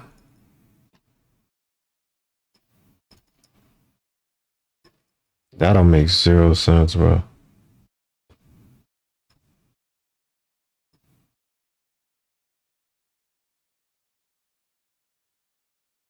Let's see this one. Let's see how good this one is. Yeah, the South Bronx up in this piece. Yeah, Joey Crack, Big Sack, Big Dog Punisher in the house. The bigger we are, the harder we hit. Jack, Crack, and Punisher, lyrically fit for this type of shit. Push us in the corner and we're coming out. Let them niggas know. Despite it's full extortion. Yo, why you rhyming like you killing niggas? You ain't never feeling triggers. Screaming at you real, but you're still beginners. I make examples out you ample rappers. Smack you, make you trample back with catch you falling flat to strap you back in pampers. That's a sample just to let you know. Test me and invest in soul, especially on some flesh meats, members left on skulls. Those opposing holding grudges will be holding crutches. Motherfuckers blasphemy, that's blasphemy. I'm old to roughage. Who's the toughest? As rough as they come, I'll snuff them. Anyone that you're bluffing, my name ain't Punisher for nothing. Keep puffing and puffing, I blow your face in. 1 million sacing, my ace in the whole lyrical assassin, be triple sacing. Chasing Popo out, I bought it down. Loco till I bought the ground. In my coffin, tossed into the.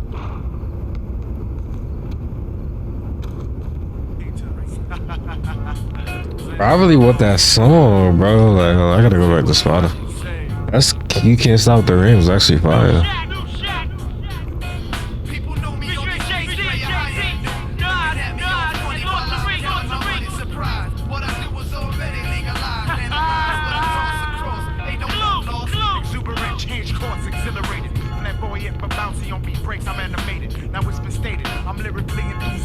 You can't stop the rain. You can't stop the rain, no.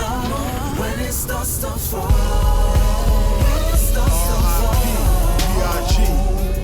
On the blue steel, all the bathroom, the Queen's Bay. Bro, this shit trash, bro. Like, what the fuck?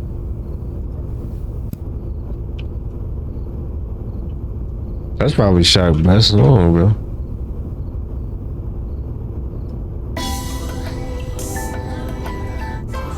My whole life I can show you how to we was on. Wonder what my That's crazy, bro. That's probably Shaq's best song.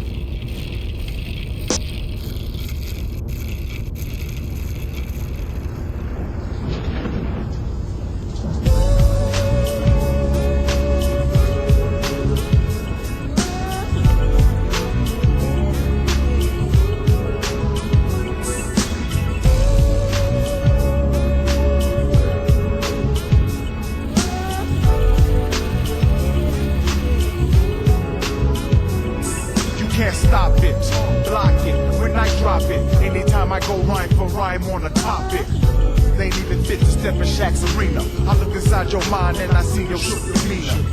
In your eyes, why are you surprised? No matter how you try, not fly as Eloquaz. The new edition, is this the end of your last night? In the daytime, you couldn't see me with a flashlight. I crash flights on sights of my enemy. I'm coming through and then I bomb your whole vicinity. Why that acting fake and chat, you're not a friend to me. I beat your card, you're not as hard as you pretend to be. Who wanna spark it with the chocolate? Macadamium, head clean to the cranium. You know the name, Shaq aim to maintain money on the brain. Can't stop the rain.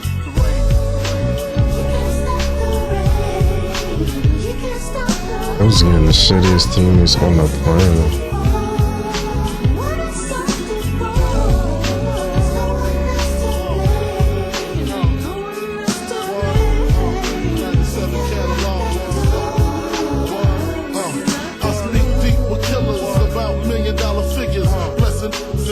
wedges and biggest. Cream lizards, cream coochies. I do my duty as long as they fly as me and high as me. Success on my circle. Try to break it, I hurt you. Ain't no getting out that. I doubt that. We want the exotic, erotic ladies, not them toxic ladies that burn a lot. I learned a lot from junkies to ruffians, from being tied up by Colombians. Cause 80 grams was missing. Listen, had to change my position from wanting to be large to head in charge. My garage call it CeeLo. 4, 5, and 6s. Honey's by the mixes. If it ain't broke, don't fix it. Smoke out with Leo, Biggie, Tarantino. Size like a sumo, Frank White, numero uno. Can't stop, won't stop. Can't stop, won't stop. Can't stop, won't stop. Can't stop, won't stop. Can't stop, won't stop. Can't stop, won't stop.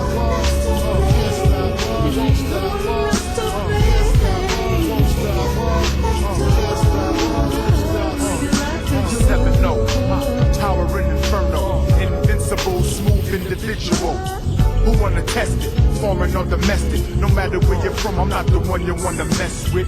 Original, Willie style, living lavish. Private jet to let my shorty shop in Paris. I'm not the average, I'm far from the norm. It's daddy long, hitting them strong, keeping you warm. A lime to a lemon, my DC women bringing in 10G minimums to condos with elevators in them. Vehicles with televisions in them. Watch they entourage turn yours to just mirages. Disappearing acts, strictly 9s and max. Killings be serial, Copperfield material. My dreams is vivid, work hard to live it. Any place I visit, I got land there. I can play a stand there and say I sound like them. Hello, push wings back to push 6 coops, that's yellow. Plus clips that expand from hand to elbow. Spray up your days in, any teller you in. Crack bragging, sick of bragging, how my mink be dragging. Desert East street sweepers inside the Beamer wagon. I rely on Bed-Stuy to shut it down if I die. Put that on my diamond bezel. You're messing with the devil. Oh, boom, boom, boom. Shooting a movie called Blue Chips, and we want to put you in it. Like, okay, just talk to my agent. My agent called me and said, this guy's real. He's shooting the movie Blue Chips, and boom, boom. Nick Nolte's. I'm like, Nick Nolte from 48 Hours? Like, yeah, he's in star. Like, I'll do it. And I had to play myself. So it ain't like I said, I'm gonna be a rapper and be a movie. These are just opportunities that you can't ever turn down. And when you love something and you respect it, you're gonna always do well at it. So doing well for me is not the same definition as a rapper. Even if I go 10 times platinum, that money ain't doing nothing for me. What's your favorite track? Favorite track is probably the one I did with Biggie, because I did it, I redid it. He ain't gonna like this. I redid it and I redid it. And finally Big said, hey man, send me the ticket, I'm coming down. So I'm nervous. I'm like, man, I hope he like it, because I done already redid them 10 times. If he don't like it, I'm probably gonna have to cancel the project. So he go in the studio and he start bobbing. That shit tight, big fella. So I was like, whew, he like it, I ain't gotta change it. So I pull out some paper, because you know I had the studio in the house. I pull out some paper, I said, hey man, you want, I'm gonna be in the house, Fred's the engineer, hit this button, just let me know when you're done. He said, no man, I'm ready right now. And I ain't never seen nobody work that fast. Like, he never heard the beat before. That was the first time hearing the beat, and he killed it. But it was vulgar, so I had to hit the button. I was like, he's like, Chuck, you right for the kids, And bro, like, what the fuck? We went on the Sea-Doo, we had a good time. Y'all niggas made guards for no reason, bro. It was just a great day. And then the last time I saw him was when he was getting the tattoos the night before, you know, he got Yo, what the fuck? What is your boy? Yeah. My favorite track is You Can't Stop It Rain. You can't stop. I just heard that shit. That shit fire, boy. Like, I know I'm not tripping. That might be his goddamn greatest hit. You can't stop the rain. That shit not on Spotify, bro. I know that was his best song, bro. You know, some of the biggest rappers, especially during that era, they were doing those things because you mentioned winning. I ain't gonna lie, everybody worried about Larry Bird so much. I ain't gonna lie. I already see it. Niggas worried about me too much. Actually, I ain't even scored a basket yet. Make you feel Niggas worried about me. because you know we all know when people do things. Obviously, you got to do. When people do things that you don't do for a living, you become like, fans. why would you do that, So to have an bro? opportunity to be in there. I'm literally looking at you, bro. Now you move to seeing him the night before he passed. When you think of some of those memories, is it almost surreal to you that kid from the projects? You got it. Oh my god, why is your jump shot so slow, bro? But I I think I get Niggas don't be right on this shit. Don't throw. crap. Like, I don't want to be. You got a shitty ass guard, bro. Got skills, right? And if I wasn't a basketball player, I would try. Bro, what do y'all jump? Yo, I got the rebound. What the fuck? Being that I'm one of the biggest stars and I'm stepping in. I didn't even press triangle. I just walked towards the ball. I'm not being all gimmicky about it. They gave me a shot. This thing has layup time only. Represented well, and we still have good relationships to this day. But look, I'm gonna actually have to dribble this again. This shit crazy. I run point guard with a center. This shit is crazy, bro. I have to be the main ball hitter. So I was speaking at a conference the other day. Oh my god, yeah, I ain't gonna lie. What the fuck type of defense is that? My definition of rich is different. My definition of being rich is pass too slow. Beautiful black woman, Dr. Lucille O'Neal. Look at that pass. Look at that pass, bro. Wear the same pants she wore on Monday. Today is Wednesday. Bro, like, look at that pass, bro. Go up. The fuck are you? What are you doing? Pick this up. Fucking steam this shit. Like, we used to just like ride around. I could see the stuff in our eyes. Like, she used to like a little boy. So stupid. Well, that's a nice house. Bro, like, there's no way. He's so trash. I just doubted this nigga wide open. He hesitated. I don't know how much I'm worth. I do not care. Bro, what the fuck? Niggas ain't right on this shit, bro. You want one? Oh, baby, that's $2,000. No, I don't care about that. For real, baby? I can have a look. Like, she's always like, for real, baby, I can have a look. That's my definition of being rich. My definition of being rich is when my sister passed away before Kobe died. I said, leave this house in Orlando. You come to Atlanta. So, niggas can't shoot. Why you at the 3-point line if you can't shoot? My sister died. I only saw my family 4 times a year. Oh my god, like, why you at the 3-point line, bro? No, go pick another house. That's my definition of being rich. Nothing else. Being able to, the woman that sacrificed everything for me and never had nothing. Like, what the fuck? So I said, how much you make when I was coming up? She only make $35,000 a year. A year. Tax that. How much is that? My dad was only making 40. So you get in a house with 5 kids, 70,000. You're gonna wrap around a fucking drive, bro. That makes sense. Being able to get her whatever she wants, the best feeling. You suck. Like, why would you wrap around a drive, bro?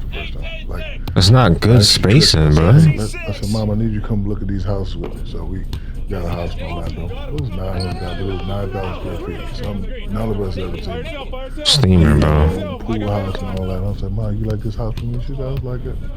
It's yours. Like, as soon as I say yours, I ain't never seen no tears like that. She down there. Good lord, bro. I'm like, Mom, yeah. I said, it's yours. It's for you, Daddy, brothers and sisters, y'all. You get that come back. If he just stops that nigga from scoring, I will bring his back, bro. I will literally bring his. Made it all work. Shit's out 25. I don't care about my girl. I don't care about. I ain't gonna lie. Be able to take care of them. I ain't gonna block the center. The center was alright, but this kid gets blocked. My kids, same thing. So that's. I ain't gonna lie. You are trash. I work so hard, I work for them. You spoke about validation before we started rolling. I already have him blocked. How the world sees you. I do not. Especially how do I get what? Media, that's not supposed to happen. I can follow based on the comment. What? I just got into a game with a nigga I already blocked. You only worry about what your bro, damn, y'all niggas don't get better at this shit. Bro, this is not supposed to happen. That's insane. I just got into a lobby with a nigga I blocked months ago. Yeah, it was nuclear physics. So when I was losing in LA, I would get all the flack, and it would drive me crazy. So the first thing he did, because they wanted me to talk that greasy dude I'm sucked. starting to go crazy. I'm starting to beat my because up in the locker room. And the center kind of ass too. I doubt him down low. He didn't go up right away. He was wide open. Bro. So the first thing he hesitated. Made me watch this movie, The Fan, Wesley Snipes and Robert De Niro. Yep. And the basis of the movie is Wesley, who's a star, he said he didn't care. So when I started talking to Bird, he said, you care too much.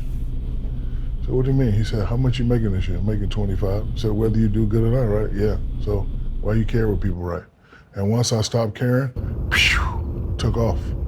I'm not getting no games on this shit. I'm not to go to my team, bro. I only care about what my mama say. All right, one more time. What my kids think. If it's gonna mess up the money in the business, what my boys think. That's it. It don't even get to 5. Then I made up a quote for Neighbor myself. skin. If nobody can influence somebody. Like, bro, y'all names is But the question is the names, bro. Some of y'all names just make y'all look ass. all these people with their opinions. Little Brian. Why'd I play the dude named Little Brian? I don't mean to be disrespectful, but you under me. Now, if I say something and y'all say something, now I got to look at it. We all on the same, you know, so we athletes, former athlete, boom, boom. So now, like, if Yeah, I y'all say barely got to something, shoot the body and get to shoot the ball today. What the fuck? you know, respect what y'all I shot say. the ball Somebody like 3 times today. Mr. Obama say Shaq shouldn't have did that. I know I messed up. My mama called, I know I messed up, but I am not concerned about what people say about me because it ain't real life. Real life is I can do whatever I want, say whatever I want, be wherever I want. My mama straight. Like tomorrow after work, I'm going to Miami. And I'll be right On my back. plane. So Take us back to Jersey and not your childhood. I want to get in some of your business ventures. You have a big real estate project. What influenced that? I got tired of seeing the projects. I got tired of seeing people live like that. So my uncle Mike, who's my agent, has a lot of influence with the mayor. We want to tear the projects down. We're going to pay for it. And then, you know, when you're a minority-owned company, there's a lot of grants for that. I didn't know that. So Goldman Sachs will give us the money. We tear the projects down. We start making condos. And then I just built something called Shack Towers because I like to, because when I was growing up, even though it was the projects, it was the most beautiful place ever. But then when you leave and come back, you're like, damn, man, clean up your yard. Like, look at this building, look at this. So I wanted to help beautify the place. It's not a money thing for me. It's like I want to be helpful in making this place what it is. And it's a valuable place. New York is jam-packed. So most of the properties I own are right next to the subway. So if we can get you don't want to pay $100,000 a month for rent in New York, come to Newark on the train, 10, 15, 20 minutes away. So if you look at it business-wise, it's really a gold mine. But I want to help beautify the city back up. And a lot of business things that I get into, if I don't believe in your business, I won't do it. I always tell people the story that when I won my first championship, Wheaties contacted my office. And I told them no. And my agent was like, hey man, that's Wheaties. I'm like, fuck that. I'm from the hood. I don't know what Wheaties taste like. Call Frosted Flakes. I'm serious. No, I told him, I said, yo, call Frosted Flakes. So we called them. They denied us. Second, third championship, they did that. When I won in Miami, they did a deal with the NBA and they put me and Wade on the box. I couldn't stop that. But finally, after all these years, I finally did my first deal with Frosted Flakes. So I'm on the box, like, you know, like on the cover, like, you know, 3 million boxes. But I can't take your money just to be taking it because I can't lie to the people. I can't do that. Like, you can't pay me to lie to the people. Like, if you would say, hey, I want you to endorse this beer and I drink it, I don't like it, you can't pay me no money. I'll give you half of the company. I can't do that to the people because it's not about getting rich. But the process gets you rich, but it's never about getting rich. Jeff Bezos said, if you invest in things that's going to change people's lives, it's a win-win situation. So if you're coming out with a beer and it's going, you know, it's going to help people or whatever, then I do that. But I just can't take your money just to be taking it. Do you know all your investments? Cause like no, I do not. You don't know, like you walk into a meeting and people tell you, hey, you have a real estate company, you have this and that. I know all my investments. You have no idea what you're invested in. No, I got my first $1 million in 18 years old. I got to get that black on black Benz. Fuck that. Getting it. So you got the black on black. Oh, I got the black on black. Yeah. So I get home, my dad said, where my shit at? Jump in, dog. Alpine, go get him one. So that's $300,000, right? Yeah. Come home, mom, you my baby. You can get whatever you want. I'm not gonna get you the 600, but I get you the 500. So 100,000. So after I take care of them, you know I gotta get the ice and the jewelry. Right, the whole thing. I'm living at the house. The draft is three months away. I'm gonna rent me an apartment, condo. So I get a meeting. I get a call from the bank guy the next day, and he's looking at me and he's like, Shaq, you know, we watch you grow up and we don't want you to be like all the other athletes. Take a look at this. I don't know nothing about business. But you know how you know how we as black athletes, we always hear the story of motherfuckers stealing from you. So I get the piece of paper and I see FICA, $250,000. I'm like, hey man, what the fuck is FICA? I don't know nothing about business. So he started laughing and he pulled out his thing. He pulled the dumbest guide to starting your own business. He said, Shaq, you about to come into a lot of money. Read this. So I'm reading it, I don't know what I'm looking at. But my favorite chapter was joint ventureships, partnerships. And I'm like, and it's simple. If I'm gonna do a worldwide football camp, do it with y'all. I'm gonna put the money up. Y'all gonna run them shits.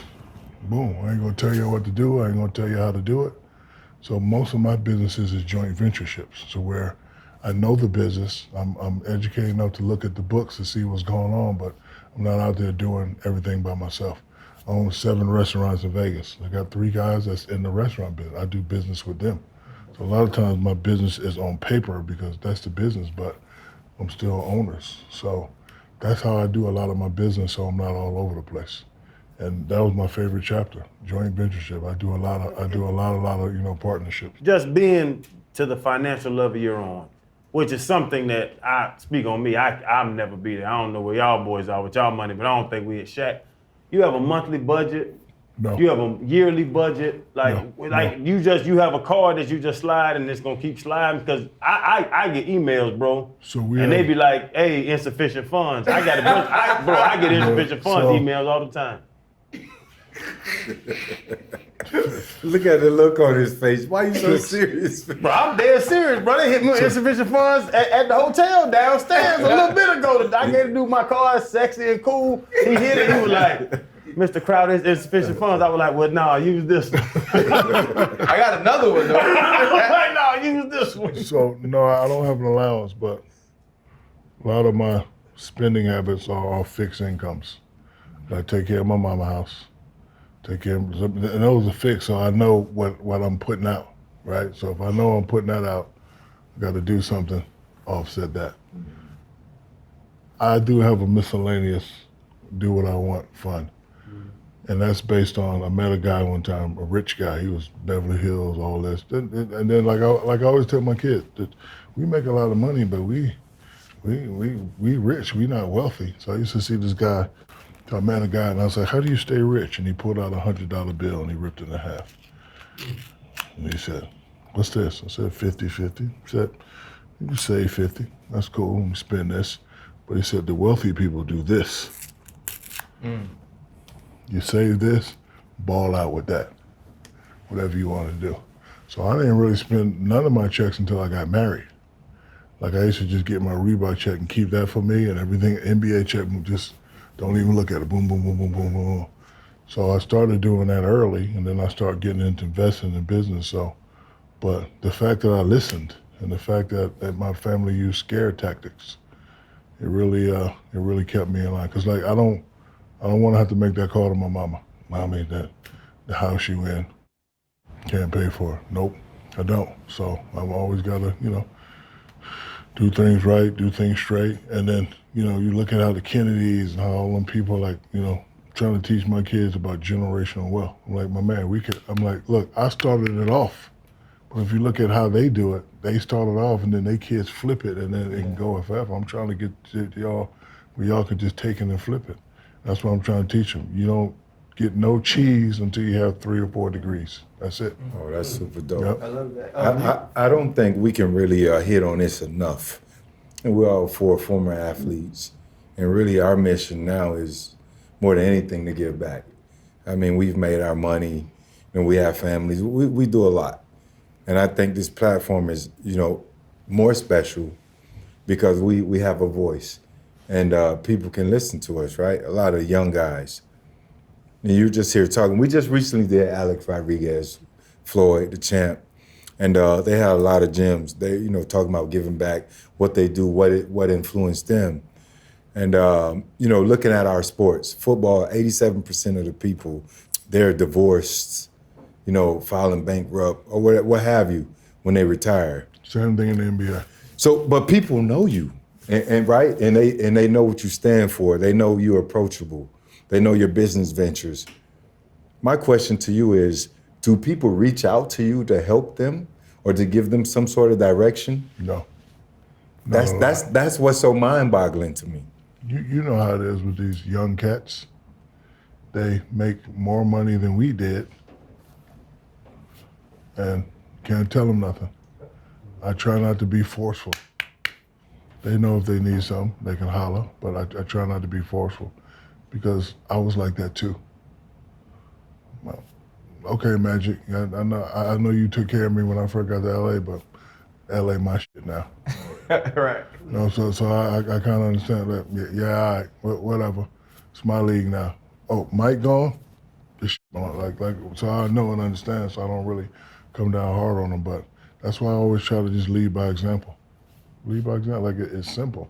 I was taught that when it's very difficult, you break it down to its simplest form. Like when he gave me that business book, I didn't know what the fuck I was looking at. And then I saw joint ventureship, I was like, partnerships. I can do that. It's easy. It's just like, you know, being on the block, being in the game. You don't want to be the guy, but you can partner up with a guy and, you know, still get the money. You know what I'm saying? Like you can give it to me, I can give it to Fred. Fred do what he do. Fred give me my cut. We straight, and that's how I look at, you know, joint ventureship. You run it.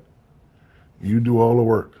I'm gonna be the partner. I'm gonna be the money guy, and then we just gonna split. I love listening to you, you know, talk business, but it's another reason I wear this colors. I tell people all the time, I'm not a Laker fan. I was a Kobe and Shaq fan, and I lived and I died with it, and I cried sometimes, and I was fired up sometimes. And when you have, you know, it's very few championship teams or teams that become legends or dynasties where people aren't linked, whether it's, you know, Magic and Kareem, Scotty and Mike. You and Kobe will forever be linked. And I think part of that story will also always be how many could they have won? When you look back on those times with him, what stands out to you? We will always forever go down as the most enigmatic, most dominant, controversial 1-2 punch, big, little, ever. When you're dealing with a guy that wants it, keeps you on your toes. But let's talk in street terms. I had the block for a long time. But you got another kid who has the potential to run the block, he wants your block. Mm-hmm. So he gonna keep me on my toes. That's why I got the average 40. Like I'm looking at that, he got 25, I gotta get 40. So you look at our relationship, it was perfect, but it was non-perfect. Perfect that he made me play at a certain level, I made him play at a certain level, able to win 3. Did we get along all the times on the court? No. But we know in sports, that's how it is in the locker room. You give me a team where guys like each other, we're gonna bust their ass every time. Because you're too nice. And as a leader, you either focus on the task or you focus on the relationship. I had to focus on the task. The task was to win. So I'm the big brother, you the little brother, you may not like my ways. And he was different. He was extraterrestrial different. He's the guy that's gonna be in the gym 100 hours a day, not me. I'm 3 hours, then I'm going to South Beach, I'm going to Prime 112, then I get back when I get back. And he was like, no, we didn't. But it's different ways to win. But people always ask me, if you had to go back and do it again, what would you do? Nothing, because he won 3 out of 4.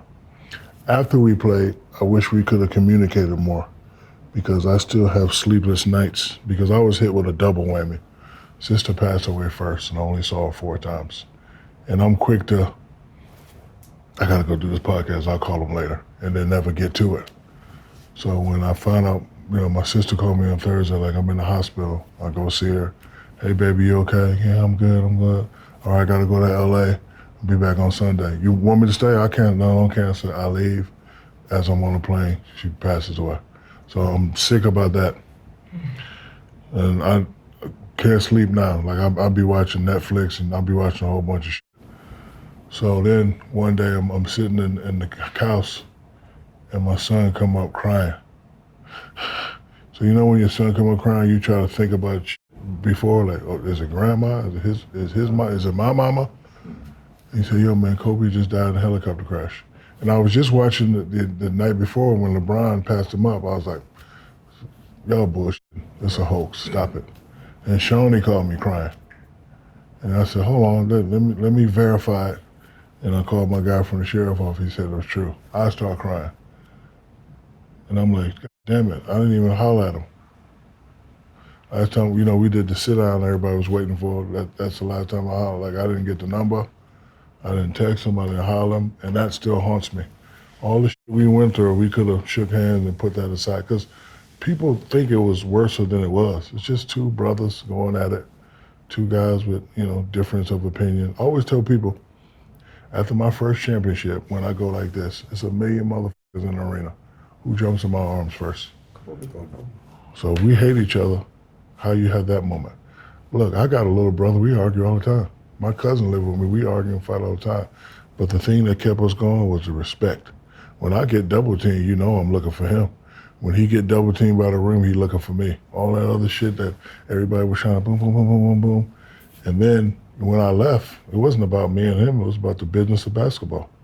They wanted to go younger. They said, hey man, we owe you 40 next year, but you know, we don't want to give it to you. We want you to go down to 25.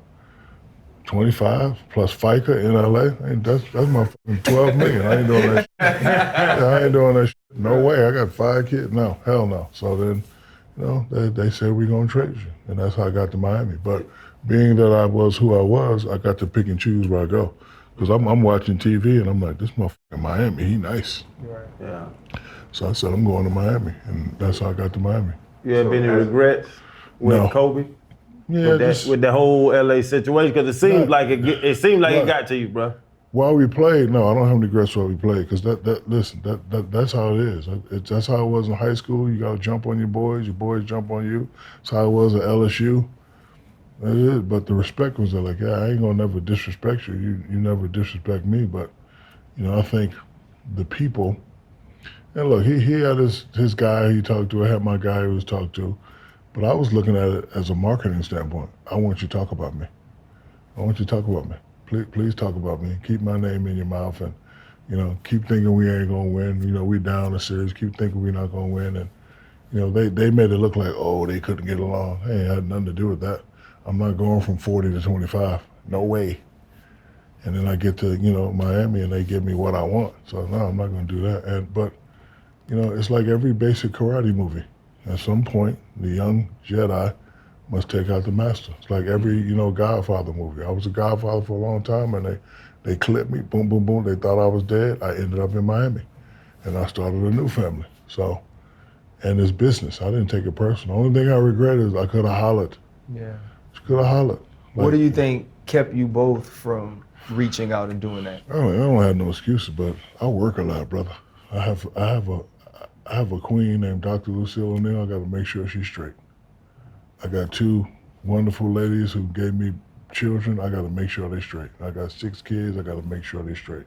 I got businesses to make sure people ain't. So I work a lot. That's an excuse. I shouldn't have an excuse. I should. It's because it don't take you nothing to go. But because we on the phone anyway. World Star, looking at this, they look TikTok, so it don't take you no time to be like, hey man, what's happening? Like a text or something. I never did it, you never did it. And that's what hurt me the most. I think about it all the time. And I have pictures of him in my house, I don't see him anymore. Excuse me. And I have pictures of my sister, and I can't sleep. So only thing about my sleep deprivation is I still get 6-7 hours. But tonight I'm gonna probably get home by 12. Play some hookah, watch some TV, look at some highlights, and just be like 2, 3, 4, 5, and then probably get to bed about 6. Wow. And then wake up around 1. I can't sleep, brother. Can't sleep. Share with us your favorite Kobe memory or story that just makes you smile every time. So I think it was our first year. After we had the scare in Portland, but now we're in the finals. I foul out. Rest is bullshit in Indiana. I'm nervous because I'm like, if we don't win, I already know what's coming here. We up. Oh, late. We're going to be in That's trouble. right. Everybody's panicking on the bench and Kobe goes. I'm like, and he whispers, I got you, big dog. That's what he says. I got you, big dog. Yeah, in that little 5-6 minutes, I'm on the bench like, I knew he was nice. I'm like, damn. Crazy. Yeah, he went crazy. Hey, bro, I got the best guards, the best player in the world. He is. No, he really is. Like, any motherfucker that's gonna tell you they're gonna, like, Mike was like that. And anybody that's gonna say, watch this, and they do it, And he was like that. Like This nigga kept moving without the left stick. And shoot around. There's a lot of flaws in this game, man. He just took like 3 extra steps without the left stick. That's what my brother did be. Like he shoot. He was doing all that, and people thought he was crazy. But you know, when they talk about that first in the gym in the last league, that was him. He worked out like that. Like he really wanted to be the best. Like the best title is thrown around too much for me. I want to be the most dominant. I want to be afraid of me. Don't forget all that. There. So I'm not. Cause my thing is, who I'm working out for? Tim Duncan, David Roberts, Sean Bradley. Chris Dudley. Chris Dudley still won't put hands on you. Man, listen, His lag swag, put your bro. nuts all on your shoulders. That was Dudley, and then mush him into the stand. Why you do that man like that, Shaq? Because when I got the ball and I'm looking and you motherfuckers not doubling, I take that as a sign of disrespect. But you ain't got to put your nuts on your shoulders. Yes, I do. Yeah, I do. You better double, triple me. I take it as a sign of disrespect. That's why when we played Philly in the finals, I was going so hard at the Kimbo. Because they thought they were single. No, he's like, oh, I'm the defensive player of the year. We gonna see. Put this ball right in your face. I was about to say, you did the Kimbe wrong. Yeah. That man just wanted world peace. He ain't even put his finger up no more. He was just shaking his fist. But Shaq, I gotta ask you, man. You know I'm the nasty one on the show. Bro, you're gigantic. Like I gave you dap, and my head hit your nipple when we dapped up. Bro, what challenges does your size give in sexual relations with a woman? I need 3 follow-ups because I have some stuff. I had to ask. I'm not answering that because you didn't ask me. Shaq, you're huge. If you go missionary, like I like to go missionary and kiss when I'm doing it. If you go missionary, the girl licking your belly button. Like, I don't know, like, what goes on, like, what's your sexual relations like? You're too big to have normal sexual relations. I'm saving myself. What is it? You got 5, 6 of them. You saving yourself Right you now. can't sit right here and me, dog. What is it called in the NBA right now? Are they saving themselves? Let's go. No low management. You got 6 kids. Like, what the challenge is there certain positions you can do? Like, what goes on when you're your size, normal size human being? It's all about you. Yeah, so it's like a view, like right here. Let me see. So you're the big bottle. 7'1". Yeah, look, and the girl with the you see little the head bottle. is right there. You see the midsection's right where it needs to be. But it's not where it needs How to could I be. be 'Cause I know where homophobic? the My bitch genitals is are. gay. And that's why you got the arch to the back. Even the stick is gay. I love you. What else swing that way? Boy, crazy. I knew it was coming. I was waiting on it. Because I just don't know. Like, it's like. I'm saving myself. That's all I'm doing. You're a virgin. Yep. Hey, but we started this whole thing, and the man said I made mistakes. Yeah. Right. Them mistakes wasn't eating too many wings. Right. You know what I'm saying? So what I do know is he was saving himself. No. He can't 60 iron. Do you 34 and a half? Or what do? Do y'all split options? Bro, I need to know, man. You big as This boy crazy right now. That is crazy, man. That's why I love this show, boy. This guy, he's amazing. I just feel it. But I mean, for me, this is it for me, man, because I watch you guys a lot on TNT. I love everything you do, man, what you stand for, business life, as a person. You know, you just straight up, you know, the Lakers. You would think me and Channing were cheerleaders. I got the Lakers jersey, you got the hat. What's up? They suck What's now. going on with them? Charles said it, and I didn't believe it, but don't think about it. They may be a little too old. No, with us being fans and us recognizing greatness, when you put those names together like this summer, I was like, ooh, Westbrook, Right. ooh, Melo. Yeah. I thought they were gonna do something, but you know, the only knock on LeBron is that they don't fear him anymore. Right. He's older, and they know he's getting older. So these young, John Morant and them people, they don't care nothing about that no more. And you got that, and then you got guys made in and out, and you got Anthony Davis being nicknamed Street Clothes. The guy that's supposed to take him, he's not playing. It's not going to turn out great. And then, you know, Color man, street clothes though. I'm trying not to laugh. Barkley said that. Yeah, Barkley hit with the street clothes. But I think you have to look at the people who put that together. I think you have to get some younger people around Brown. And Russ was having never seen him off like that before. I think, a lot of things, just got to his head. But hopefully they can come back. But I wouldn't think they'd miss the playoffs totally. But like they didn't even make the playoffs. So. I think Russ needs LASIK. I don't think he can see the rim. You're not gonna. That's my favorite color. Russell Westbrook? Yes. Bro, he can't shoot no more. He doesn't even hit the rim. Sometimes it hits the Sometimes.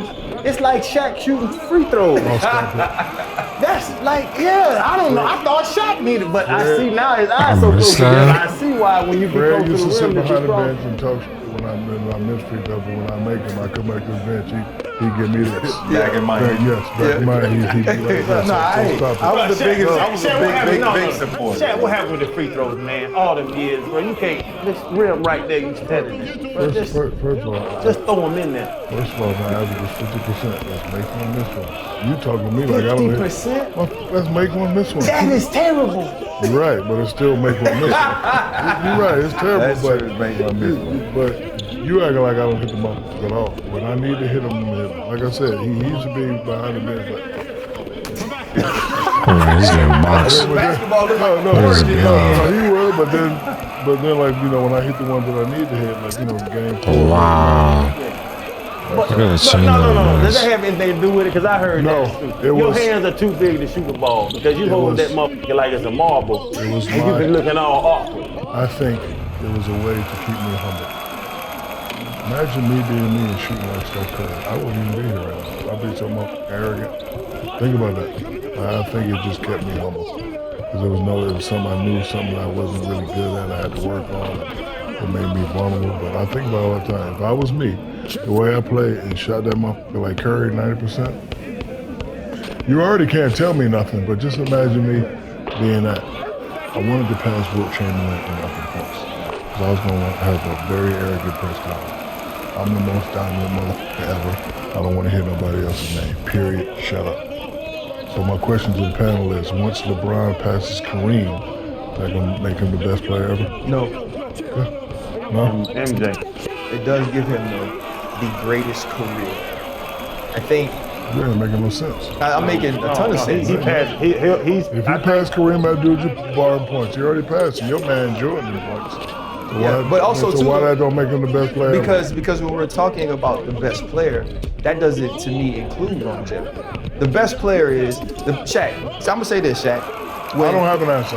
I'm a Michael Jordan, Kobe fan. Like I like killers, right? I like killers. And the thing I remember the most about Michael Jordan I'm not missing at him. his peak, my pops was a Detroit Pistons fan. And he would walk around the house singing "Bad Boys, Bad Boys," and I would cry like when it. Why am I ducking, bro? I don't want to duck the really ball. became Mike. I remember Like, never what having the can I turn that shit off? Utah, Phoenix, if it's Knicks in the Eastern Conference Finals, I never panicked because I was like, they got Mike. Yeah, And the separation between Mike and the rest of the world was so big and so vast, it looked like he came from the future. That's not wrong. Yeah. So Charlie with his lovely camera get 10 Oscars, and then my man get the same camera and he get 12 Oscars. Wouldn't that make him better than Charlie? I'm just asking. So you Why? Because he's trying to say Bill Russell? No, I'm just saying. Ron done passed everybody up, so how come he's not the best? You talking about not in titles, but in numbers, In numbers, and everything. He done stats, and in passed. points, He and passed Kobe, In he my passed book, Mike. Big Dog, in my book, I'm rocking with Bron. I love Mike growing up. But I'm looking at longevity, I'm looking at the numbers, I'm looking at what Bron did. I know exactly what Bron trying to do. He's trying to pass that man up in points. Kareem. Yeah. And he will. It's coming. No, he will. Oh, we so. And that's gonna be an interesting conversation. So I think the last question I would have is, we've talked about many of your accolades and all the things that you've accomplished, and you sit Should in have the faded. same That's seat I sit should have in faded. football now. When you hear these players being compared to you, because they speak about them in dominance, the KDs. Giannis is a Oh, we name left that being very corner. often in comparison to you. When you hear those things, are you like, shit? they ain't nowhere near as dominant as me, or is it a? Because a lot of times they just throw these words around based on 1 game, 2 games, 1 year. Like when you look at the things that. Oh, that's a dagger. Oh my god. Play me one-on-one. Like if I got played one-on-one and get 40, and then I come home, my father was like, "You should play." Oh my god, that's a block. A&W. I don't want to hear that 40. So he is playing great, but one, it's an honor to have these guys compared to me. It's an honor, but arrogantly and athletically speaking, I'm like, nah. Why the fuck would he do that? Yo. Gives props. Look how they set you up for. So I don't dunk the ball, bro. Shit is ass, bro. He play hard. He play strong. He don't care about the next guy. He's not trying to leave his little ass city and go to a big city and get more props. I'm messing with Giannis. Well, big men ain't respected like that no more, son. I gotta break it to you. Yeah. The big men ain't. Because they like to step out and shoot threes. So like a guy told me one day, you couldn't play today. I said, I have to be dominant. Because I'm not going to do what everybody else do. I'm different. I ain't shooting no more three. As soon as Joel's shooting 3, I'm going to run by his ass, Fred, and get the rebound, throw it to me, and try to set him up, pull him up. Every time. But we talked about, even beforehand, and I'll wrap this, I'll let LSU brother wrap it, but I'll get close to it. But we talked about beforehand. Because I don't want to be rapped by no Gator anyway. Look at you, bro. Look at you. But we talked about the rule changes, NFL, that made the game better. It's softer. It's softer. The same thing with your league, with the NBA, right? It's so soft. So we talked about that. So we all can imagine what you would do in today's game. I'm averaging 50. Right. The reason why I'm averaging 50, if you paying dudes $250, what you gonna pay me? $300. Yeah. But and then this is a flagrant foul. Your ass gonna be thrown out the game trying to stop me. Biggest pivot in life.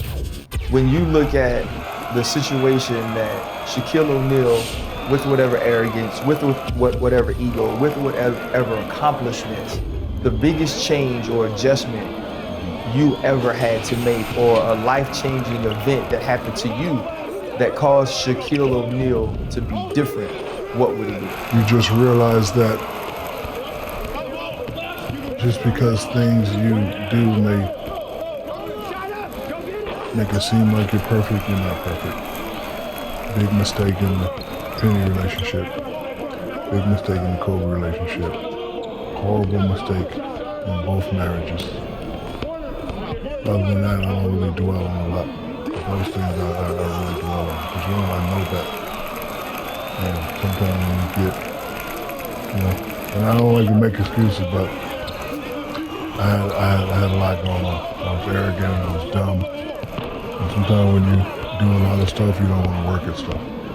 Like when I come home, I want it to be a certain way, but I know you, bro. Slow ass catch. It ain't like that. They have feelings, they have wants too, and I ain't doing all that. So those are only 3 major regrets that I have. Everything else I try not to dwell on. Glad that I've lived my life and I did it my way. Talking to ugly ass boy over here. I don't hold back what I say.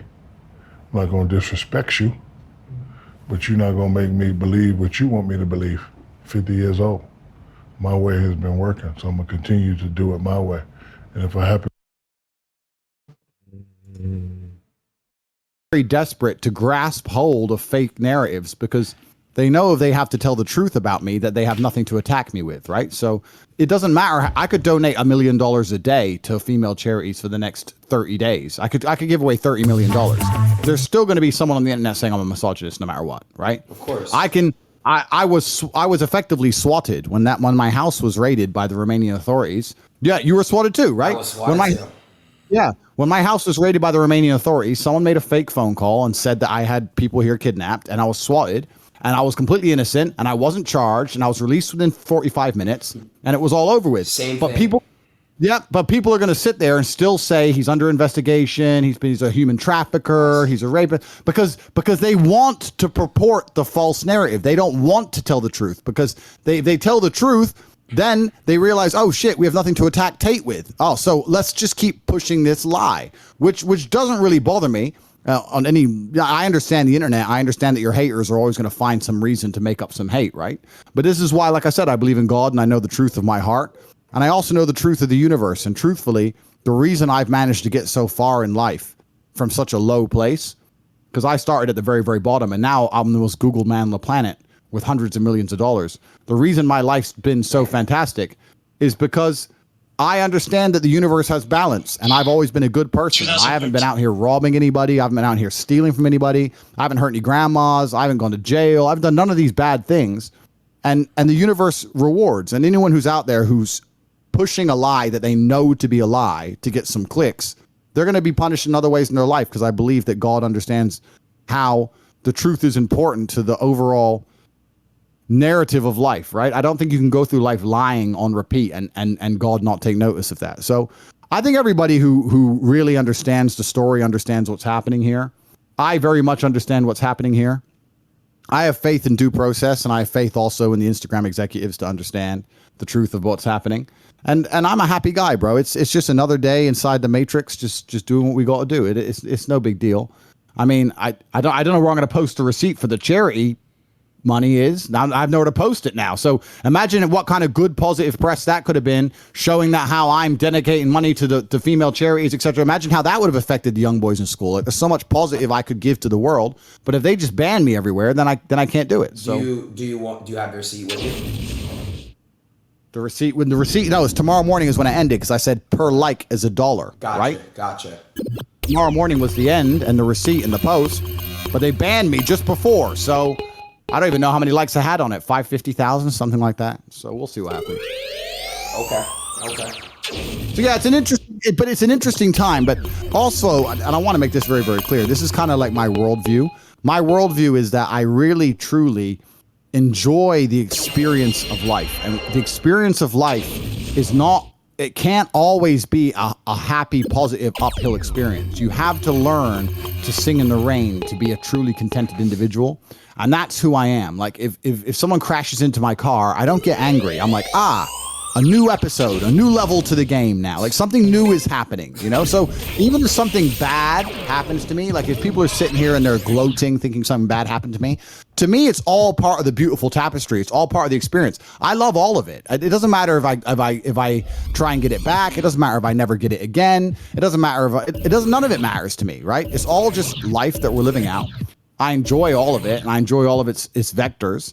And it's always a learning process. So I don't take any of this stuff personally. I don't take life personally, if that makes sense. Does that make sense? I don't take any of it personally. You don't. I can tell that about you. You have like a charisma around you that you get that off. You get that energy off for sure. As long as my body functions, I mean, personal, like your health is a different thing, right? But my arms work. The people I love are alive. It's another beautiful day inside of the metaverse. Andrew, your old content from 6 years ago. You talk about how you change your ways and whatever. So what made you have a change of heart, the way you talk and the way you post? It wasn't a change of ways. It's not about a change of ways. It's not about me saying that I don't believe the things I said were funny at the time. It's about me understanding that 6-7 years ago, TikTok didn't exist, Instagram Shorts didn't exist, YouTube Shorts, Instagram Reels, all these short content things didn't exist. So 6 years ago, if you made a video, the odds of it getting chopped up and then all context removed and then accelerated in this expansion to reach millions of people in a day was 0%. So you have to evolve along with the platforms and along with the culture, right? So what I'm saying is that now if I were to make a video, I'd sit and go, wait, maybe they can cut out that 10 seconds, put it on a reel, and blow it and do something negative with it, you know? But back then you didn't have to worry about that because it was far less likely to happen. It just wasn't the way the internet was. Right. And I probably could have, tried to go through the internet and delete a bunch of old stuff, but the copies of this stuff existed everywhere. And it is what it is. It's not about me apologizing. It's not about me trying to say that the narrative's changed. It's about me understanding that the platforms have changed and the platforms have a responsibility. And that's why I understand completely why, there's people sitting around having conversations going, we as a platform, what responsibility do we have to our users? I get all of it. I'm not an illogical person. I'm not an emotional person. I don't get personally offended or upset by any of these things. Right. It's just the world works now. Okay. And I don't take it. It's just the way the world. Okay, this is a two-part question, Andrew. The first, I'm just going to ask this part because I don't know how much time. what do you feel like your purpose on Earth is to do at this point? Like, not even at this point, in general. Like, what is your purpose to do? Like, what do you have to fulfill? I think I know how desperate many men are. I truly believe, like we talk about, Patty Pimblett just did a piece inside of the Octagon talking about male mental health. Tyson Fury's talked about male mental health. But these are professional fighters. I'm a professional fighter also, and I think professional fighters are closely linked to mental health struggle because it's such a difficult life and it can be derailed so quickly. Sorry to interrupt, but don't most like fighters and stuff, they get hit in the head a lot, like they get more like suicidal and depressed. Is that true? I heard that somewhere. It's not about getting hit in the head. It's about the lifestyle. It's about dedicating your all to everything and then having a 10-year career and then losing one fight and it just disappearing overnight. Gotcha. It's just, and then afterwards you're trying to find something that can replicate it and replace the glory and the adrenaline, and you really can't. And if you don't have any financial means either, you can't just go from that Spartan life to a normal life. There's a disconnect, and it's very difficult. And I think that's why a lot of people suffer from depression in fight sports. For sure. But I understand very well how sad and how miserable a lot of men are. And I think that a lot of people will look up to me, a lot of people respect me. And yeah, I have every teenage boy's dream, right? I have every car, and I have a nice big house and a beautiful girlfriend or two or whatever. You have a girlfriend now? Aiden. Sorry. I've always been all right. But like I have a very, very beautiful life. I have what everyone wants, right? And I inspire people. I became the most Googled man on the planet. When I walk the streets, people scream. I think there's videos. I don't know if you've seen them. Yeah, I have, of course. So everyone loves me, right? And I really think that the model I roll out for young men is just to be confident, to be positive, to understand that they have a responsibility to. How many times have we talked on your stream about protecting women, protecting in the house, providing for women, all these things. But I understand sometimes if with a tongue in cheek or with a joke or with a small clip, someone can cut it up and pretend I'm something I'm not. Like I said, the internet's changed. The platforms have changed. The algorithms have changed. The world's changed, right? But I know I'm not a negative person. I truly live with a genuinely pure heart. So I know that. Okay, so sorry to cut you off there, but I'm just curious because I want to know. So you believe that your role, your purpose on Earth as of right now is to basically build up young men's confidence and basically, give them what the information they need to. Oh, it's what I am is I'm a beacon that shows every single young man out there on the world that they can have everything they've ever wanted. I came from nothing. I had never had, I know recently True Geordie, some guy said I came from daddy's money. He knows that's not true. I came from a council estate in Luton.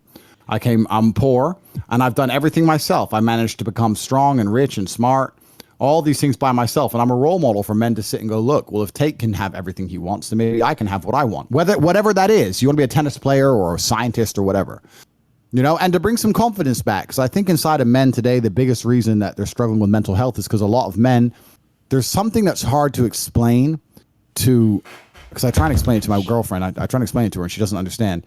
Inside of a man, you need to be proud of yourself. You need to have this like masculine, it's almost like pride, but it's kind of like, it's like a life force, a masculine life force. It's kind of like the flex. Do you know what I mean? Yeah. You kind of like just turn up and just like flex a little bit. Like I'm me. Right. And that's the fun part about being a man, and all the men who can't do that are the most depressed and the saddest ones on earth. Wow. And I try and inspire them saying, look, there's nothing wrong with having a personality. There's nothing wrong with being a little bit loud, a little bit brash. Obviously, I don't want anyone to take that out of context, but I know that I'm a positive force in the world. I get 5,000 emails a week. And I read nearly every one of them. How I've stopped people being depressed, stop people committing suicide. Like every single week, people are like, I found your videos. I've never felt so happy. I understand myself better. I've never worked so hard in the gym, etc. So I know I'm a positive force, right? It's just a small minority group which have decided to purport lies and try and falsify information about me and in a personal attack. And to some degree, it's kind of flattering. Andrew, I feel like in this world, it's better to be egotistical and confident than kind of like be that person that's like not, if that makes sense. Because you can't really like do anything if you don't think you're the shit. Like if you're the type of person that just doubts yourself all day and just sits around and just mopes and just basically like, oh, I'm not the shit, I'm not the best of the shit, then you're not gonna really accomplish anything. You kind of have to have that mindset where you can really just accomplish the world. I feel like. Oh, completely. And it's and this is the thing, right? Because when you're that kind of guy, when you're like a fox, the rabbits are going to hate you, right? So the people who, when you act that way, when you have confidence and you also have a lot of tangible assets and you've achieved a bunch of amazing things in your life, there's going to be people who are deeply insecure, very unhappy with themselves, who are going to try their best to drag you down because misery loves company. But when I see people who are desperately making endless videos on me day after day after day, to me, it's flattering, right? It shows misery loves company. It shows his position, which is below me, trying to drag me down. I don't watch any of them. I don't have time for that. I don't have time for negativity in my life. But that's always going to happen. If you shine bright, you're going to have haters. Every rapper says it. You probably hear it. The better you do, the more haters you have. The more eyes are on you. The more eyes are on you. Yeah, that's the name of the game, right? That's the name of the game. But all in all, I know I'm a positive force. I've had long conversations about this with a lot of people. What kind of pants I know are you I'm a wearing? very positive force. What pants? Yeah, what are those? They're reflective blue. Take them off for me real quick. Don't be weird. I'm Aiden. sorry. All right. Listen. Okay, listen. Andrew, out of all the men of the world, you got Elon Musk, you got Donald Trump, you got Jeff Bezos. Where do you rank yourself in the world for men? Like, what rank are you? Not even financially. I'm just saying, where do you rank yourself? Yeah. Currently, as it stands, I'm absolutely and utterly number one. You're number one. 100%. And I'm telling you now that the influence I have over the youth of the world is something that you have heavy influence over. No. I've only recently started to understand the influence I have over Right. And now I'm like, okay, now I understand the influence I have over the youth. Now I understand that the content creation methods have changed. Now that I understand the platforms have changed. Now I understand there's people who are going to try and weaponize the words I say and try and take them out of context on purpose. Now I understand all these things, and this has all come to light as of recent. But yeah, it's certainly and utterly me. If I go on the internet and say blueberries are great, we're gonna sell more blueberries than ever before, right? If I go on the internet and say give your mom a hug, they're gonna give their mother a hug. That's the game. So yeah, I'm the most important guy on the internet as it stands. I'm the most important guy on the internet. Fine, but you understand that now, right? So when they see a clip and it's some shit about like, I probably you say something about like grab the bitch by her throat and choke it or strangle it, right? So when they see that, do you understand now like why like it's like so I've always done it. Aiden, since the beginning of the stream I've been telling you I understand. Yeah. I know. You just said lately you've been understanding how much of an influence you got, like how much actual. But you also have to remember that video was made 4 or 5 years ago. Exactly, but it's resurfacing. I know how that. Yes, of course. Trust me, I've had many clips in the past that like resurface, like what the fuck. But I see stuff all the time. And also all context is removed. Yeah. The fact that I'm joking is clear. And this is the internet now, and it's a strange place, and you have to adapt, and that's how it is. So I understand why platforms have certain responsibilities. I understand all of this. I'm working with the right people, and I believe that God has a plan, and I'm a religious man, and it is what it is. I'm really not emotional about it. I'm not even thinking about it too tough. It is what it is. This is the world. This is the life experience I'm going to have. This is what the journey has for me. And I'll tell you another thing that's actually I'll tell you another thing. I'm kind of relieved. Why are you relieved? Because the real world is such a beautiful place. You know? The less things on my phone, I'm trying to reduce my phone apps. I've got like 4 apps left or 5 apps left. I'm just trying to delete everything. Right. And it's just one less thing I have to look at. Right. It's like I just get in my supercar and go for a drive. Like it's fine. It really doesn't bother me. However, while we're talking about apps, I want to change subject quickly. There's an app you need to download. There's a game you need to play on your stream. What is it? I thought you're good at games, right? Yes. What is the game? Aiden thinks he's good at games. I'm not playing no fucking Hustler University like Mortal like you know what I mean, like I'm not doing any of those games. You know what I mean? Because they're gonna, you know. But what's the game called? Hustler University is not a game. First. I'm just saying, like, if Hustler University made a game, you're like, hey, now you can play the game. I'm not playing it, bro. I'm gonna be honest. What's the game called? What game?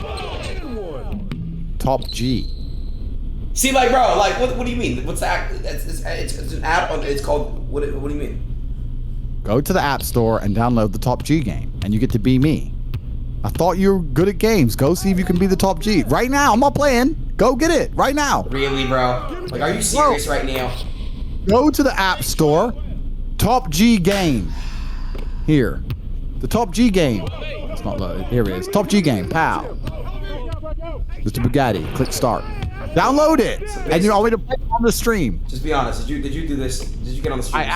To be totally honest, I actually completely and utterly didn't. Someone sent it to me saying, "Hey, look, there's a game about you," and I downloaded it, and it's pretty good. Oh, it's like it's actually, wait, you don't own it? No, it's nothing to do with me. I just found it. So you don't make any money off it?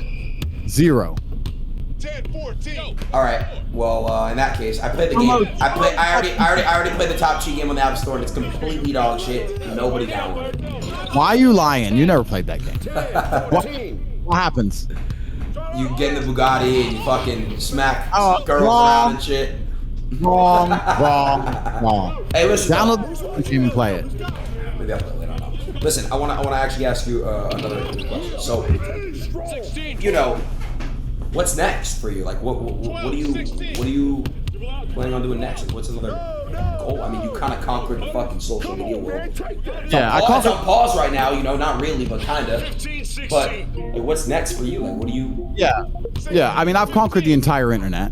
That's done. I can still continue to do that if I so choose. Like, I can continue to conquer the internet. Like, losing Instagram doesn't change anything for me, if I so chose. But I was always saying to everybody from the beginning that this is a 3-stage plan. And there was conversations about the fact that I might have to martyr myself to get to certain stages in the plan. Yeah. It's no big deal. Yeah. But my life's pretty much complete, bro, and I'm a lot older than you. There's not much for me to do. So, Andrew, do you feel like you've beaten the game? Oh no, I've hacked the Matrix and completely beaten the game. So I have you're everything. done. I have everything I've ever wanted.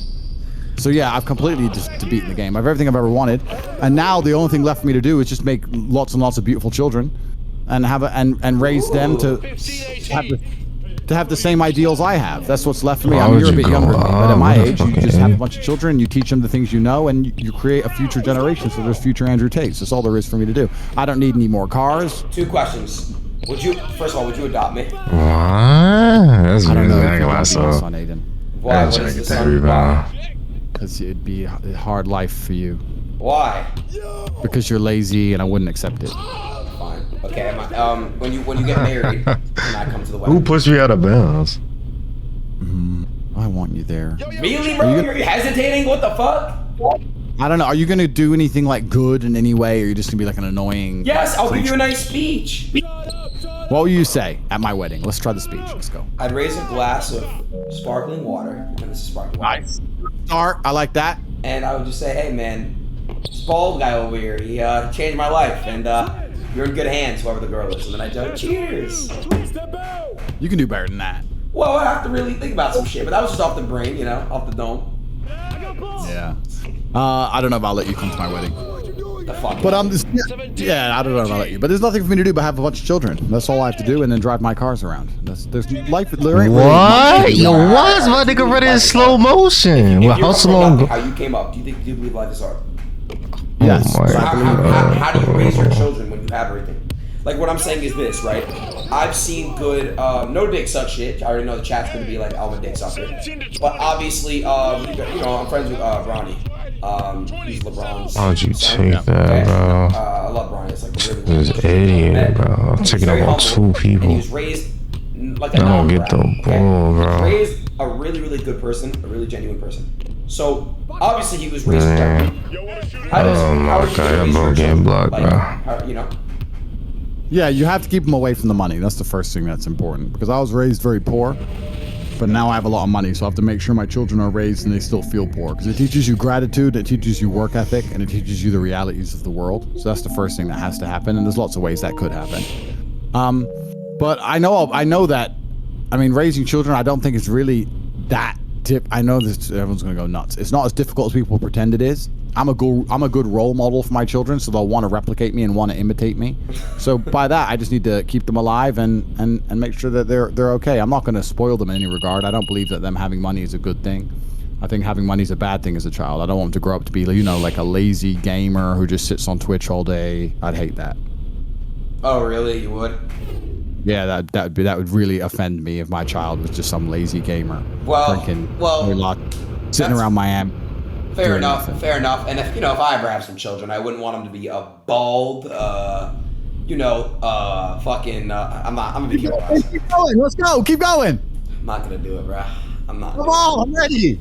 I'm not doing it. You're just like, look at you, bro. Like, there's nothing I'd say. Like, you're just so like, you're fine. Like, you're every girl's like fantasy, bro. Like, there's nothing I can say.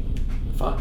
I agree with that. And Probably like, all right, no weird shit, bro. Like, I'm not. I swear to God, like I've been chilling with you, like this stuff, bro. If I was a girl, you might be like, I don't know. Like, you literally, I don't know.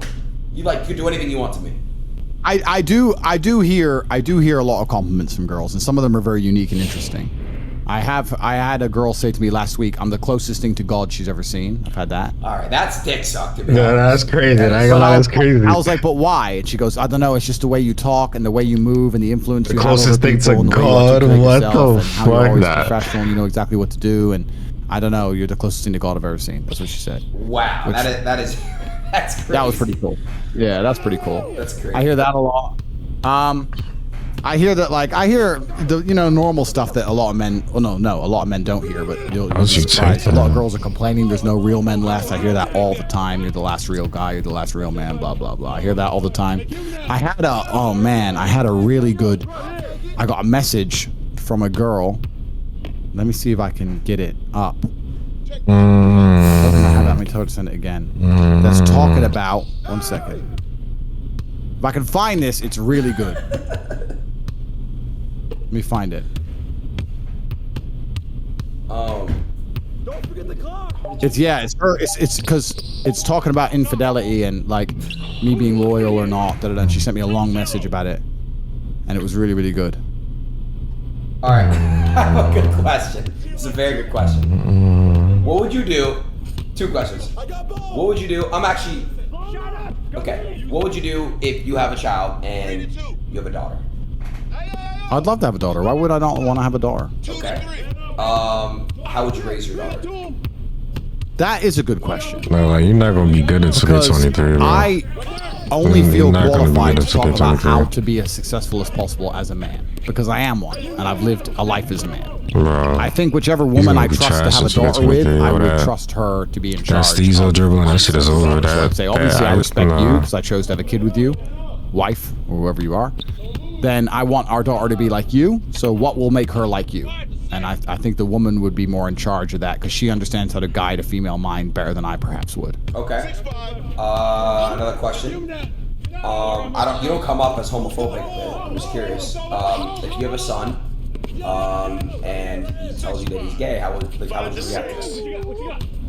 Yeah, it wouldn't bother me. I don't think I'd really care. I will never accept a degenerate member of my family.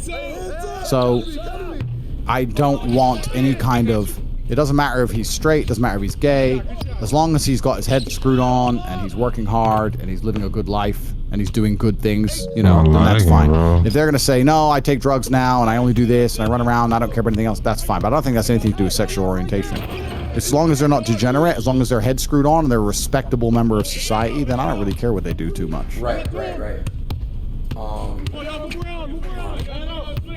I mean, I will want my sons to replicate me, right? That's the point of having sons. The point of having sons is to try and create mini versions of yourself. So is that ego then? Like when people say, "Oh, I want children to create a mini me," is that ego then? Why else are you having them? That's a good point. Why else do people start families? Yeah, I mean, my name is Emery Andrew Tate the third. My father was Emery Andrew Tate the second. My grandfather was Emery Andrew Tate the first. My son will be Emery Andrew Tate the fourth.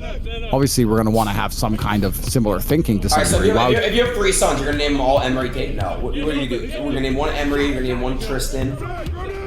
I know you're hoping I say Aiden, but it's not going to happen, bro. I swear to God, I was about to say Aiden. Okay, would you give one of your... Why? Why would you never name your son Aiden? Because they'll just play video games all day and drink soy lattes. No, thank you. Listen, you said it's how you raise them. You could name your son fucking Donald. Doesn't mean they're gonna be Donald Trump. Just maybe just consider it. I don't know. I'll think about it, but I'll have 20 children anyway, minimum. 20 kids. Yeah, how for sure. How are you gonna manage 20 kids? Easy peasy. Why would that be hard? Is it all gonna be with one girl? perhaps God has a plan. We'll see. But I'll certainly have 20 children. Okay. There's no doubt about that, and that wouldn't be difficult. With the things I've faced in my life and the trials and tribulations I've been through, it's not going to be difficult. I have to really pee. My bladder's about to explode. If I go to the bathroom real quick and pee, can you hold a conversation with my viewers? Sure. Just don't promote Hustlers University, please. I'll be back. All right, guys. So Hustlers University, 18 modern wealth creation methods. What? A lot of people. No! Stop! No! I'll be right back. Stop. No. There's some lies on the internet saying it's a pyramid scheme. Of course, these are the same lies purported by the same people who just don't want to live in the truth of reality. It's an affiliate marketing scheme, very much like Amazon or Spotify or Netflix or whoever else. There's a single level affiliate program where you can get an affiliate link and people can sign up to HU, but there's no pyramid because it doesn't go anywhere else. It's not multi-level marketing because there's no layers, right? And affiliating for HU is something we only reserve for people who have already made money in one of the other ways. So when you join, there's 18 modern wealth creation methods. We teach you one of 18 ways to make money. Once you've made money and you can prove it, then we allow you to affiliate for HU and you can make even more money. So you can't just join and just affiliate. So a lot of the information out there about Hustlers University is completely and utterly false. And people are confusing my personality with the product. Because they don't like me, they're going to assume the product is terrible. Oh, I don't like Tate, so Hustlers University is a scam. That's low IQ. Anyone with a brain understands that there's people who you may not personally like or agree with all their views who can still have fantastic products. We have over 135,000 students. We grow every single day. That's 135,000 people who are making more money each month than they invest. It's only $49 a month, but the price will be going up soon. And it's a fantastic product, and it's available at cobratate.com. The only reason I'm even talking about it is because Aiden told me specifically not to, and I don't listen to him because he's a little gamer dork, so I can talk about whatever I want. He wants to piss, I'll talk about whatever I want in his stream.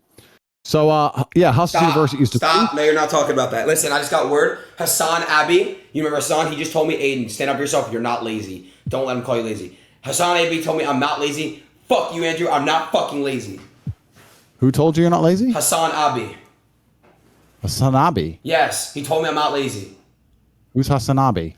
You remember him, the guy that was basically like sitting down like with glasses. He's kind of like a bigger guy, like this. Bigger, like fat? No, he wasn't. He's like really buff, actually. I don't know what you're talking about, bro. Anyways, what was I gonna say? Yeah, you are lazy though, so he's wrong. 100%. Oh, 100%, G. You're lazy. All right, Sorry, all right. I have to pull a picture of you, and you tell me if this is. Just tell me. I want to know what happened in this picture. Okay, I want to be honest. Just be honest. I'm pulling up a picture. Give me 30 seconds. Oh, somebody actually asked me this. Ask Andrew if he has any proof of anyone in his university actually making money besides himself. Completely. We have a whole section. Yeah, there's endless proof. In fact, CoffeeZilla did a video on Hustlers University. It made me laugh. That guy's a fucking weirdo, bro. That guy's weird as fuck. Yeah, I mean, it was weird because he made a video and he goes, I joined, and because we have a channel for all the people who make money. Yeah. We have a channel for all the people who make money that day, and you post your wins. Yeah. And the guy goes, I joined to get rich, and this guy posted a win that he only made $600. That doesn't make someone rich. This is a scam. If you pay $49 and you make $600 in a day, if you pay $49 for a month and make $600 in a day, that's a pretty good investment, right? What's that? That's a 10x, 11x, or 12x of your money. No, it's hella good. And day. So that guy, yeah, weird. When you join Hustlers University, there's a channel and you can see all the wins. We wouldn't be as big as we were if people weren't making money. Right. Anyone with a brain is going to have to accept that it's not a pyramid, it's an affiliate marketing program, and we make a lot of money in there. Hey, I have a question. Look at my stream real quick. Is that you? Be honest. Let me make it bigger. Because somebody said this. What? No, that's not me. The guy hanging out of the Bugatti over the edge is not me either. There's a few around that people think are me. That's not me. There's no tattoo. You see the tattoo on his arm? You're right. No, on God, you're right. See, look, it's a tattoo. So all of these fake pictures doors me. I've never had a negative interaction in person. I get maybe 3,000 or 4,000 people per day if I walk the street coming up to me just singing praises. It's amazing how everyone adores me. Top Geo, you're a hero. You're the best. You're so like it's crazy. Are you like looked at as like a god in Romania? No. Romania is where I get the least attention because everyone's used to seeing me around here. Right. So I can go out in Romania just by myself. Where do you get the most love? Like where do you get the most love? Anywhere. I mean, those screaming, chanting crowds were Croatia, Slovenia, Bosnia, Kosovo, Poland, Slovakia, Hungary, Czech Republic, England, Germany, France, Dubai, everywhere I go, that people are just screaming, "Oh, please take a picture. Can I take a picture of my kid? Please, please, please." Everyone absolutely adores me when they see me. I'm super loved. So it's quite positive. I mean, sometimes taking endless pictures gets a bit annoying. It is what it is. But I've enacted a new policy now. If they're not wearing some Top G merch, I don't take pictures anymore because it just takes too long. It takes my whole day. What the fuck? Yeah, it takes all day because one person wants one picture, right? And that's fine. And then other people notice who I am. And now there's a line of 10 people and they're all trying to take pictures and I need to get back in my car. I got something to do. And it's fine, but it can easily take up 2 or 3 hours extra of my day every single day. Wait, so they have to have merch on? Topg.com. That Check it out. wrinkly ass merch? Where's my mug? I don't know. Where is your mug? Did you buy it? Yeah. Oh, you know what? I got to ship to LA. I got to go get it. All right, fine. I'll get it, but whatever. You should have. No, but you should have sent me a pair. No, Miss. And go get the mug. Andrew, you really, really should have shipped me a whole care package. Why? Because I wanted a whole care package. Why? Buy it. You're rich. Hey, I'm poor. Hey, when are we doing some shit in Miami? You told me you would come in September. Stop lying to people. You told me you would come in September. You said I'll book it. What the fuck's the word? You know what? I just have a really, really. Let me explain something to you, Aiden. Right? Yes. I'm a particular man. Okay? I like things done in a particular way. I know. So I have a very, very good life at home. I live in a big mansion, and I have armed guards all around it. Okay. And I have all my cars in a row, and they're clean. And I have a pool with many beautiful female guests, and I have a jacuzzi, and I have a water slide, and I have all these amazing things, right? You have and a when water I wake slide up, in your pool? of course I do. Holy when shit. I wake up, listen. When I wake up at 9 a.m. and I walk outside 9:02, my coffee is piping hot because she poured that coffee at 9:01 because she knows at 9:02 I walk out the door and the coffee is there. Do you understand? And yes. It's all done very sequentially. When I finish in the gym at like 10:52, I go sit on the computer for X amount of time. Everything's very organized, and I feel happy with the organized life. When I go places, it's just not as organized. And I do travel the world a lot. All I do is travel. Anyone who follows me or knows me well knows I'm traveling all the time. But when I do travel, I try and next week I'm going to my yacht. I have a yacht, by the way. I'm going to my yacht, and I'm going to disappear in Croatia for like 2 weeks on my multi-million-dollar mega yacht. You invited me to that, by the way, and I had to decline. You should have come, bro. I have like 12 bedrooms. Well, you know, So, I don't want to go somewhere that I'm not dissing Croatia. I don't want to go somewhere and then I don't know where I'm going and I just get fucking kidnapped and fucking who God knows what, you know? I wouldn't kidnap you. I might throw you overboard or something, but you can swim, right? Yeah, not with sharks though. Yeah, well, fuck it. You look tasty. That's your problem. Well, But, I'm tasty. You think I look tasty? Yeah, it looks like a little fat little thing, little fat blob, just like, pork scratching. You know what they are? It's an English thing. It's like pork fat, and you fry it. Don't worry about it. Like a muffin. Wow. Anyway, yeah. But I'm gonna go. Like if I leave my house, I want to go to my yacht, or I want to go to. There's very exclusive hotels where only mega rich billionaires go, which I'm not gonna even say the names of on here. When I leave my house, I try and vanish. I don't really want to go walking around Miami with all the hamburgers and hoes and thoughts and YouTubers and all that dork shit. I'm above all that. I'm on the internet as a hobby, like, right? I don't need any of this. I'm extremely wealthy. I'm above all that crap. Bro, just come kick it with me, bro. We're are you my boy? I'm your mentor. Okay, fair. So you're a part of my life, right? So if you're a part of my life, you're a big part of my life, why are you not linking me? Why am I not coming to see you? Yes, linking me.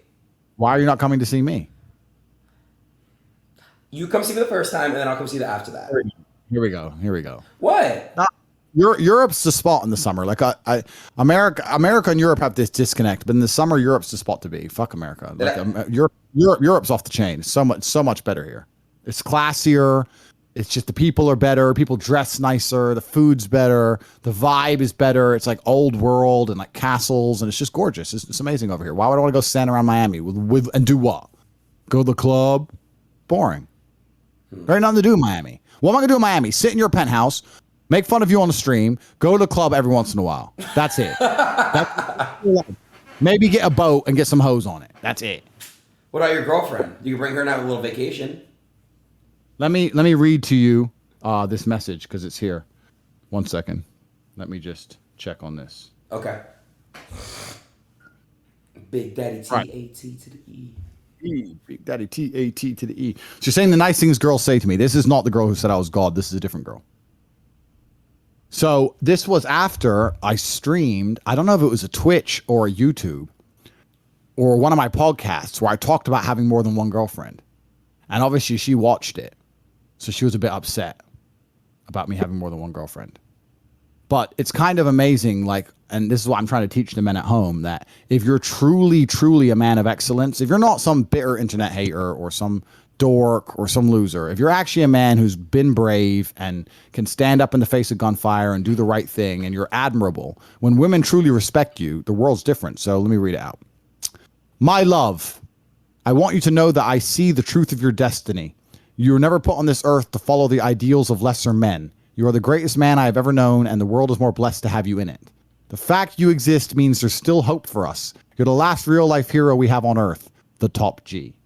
Without strong men like you, women will have no real protectors, and a man such as yourself should not adhere to the basic constraints of society.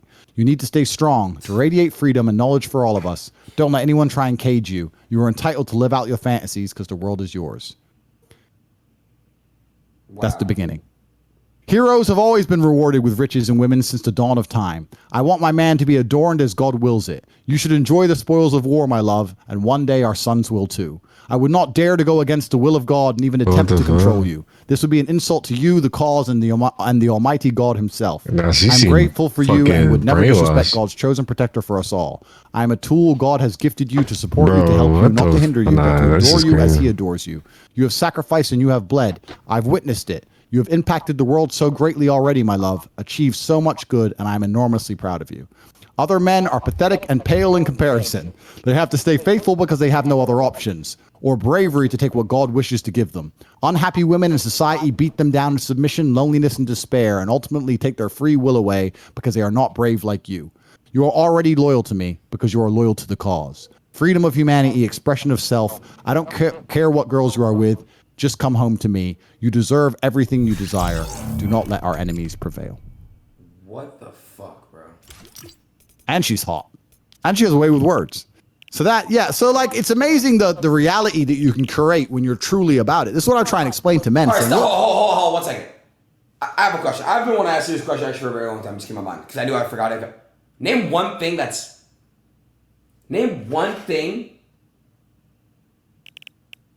that you don't have. Like, name one thing, one trait about yourself that's a con, if that makes sense. Like, name one thing that's like a toxic trait. Like, name something bad about yourself. Can you name one thing that's bad about yourself? One thing that's bad about you, Andrew Tate. One thing.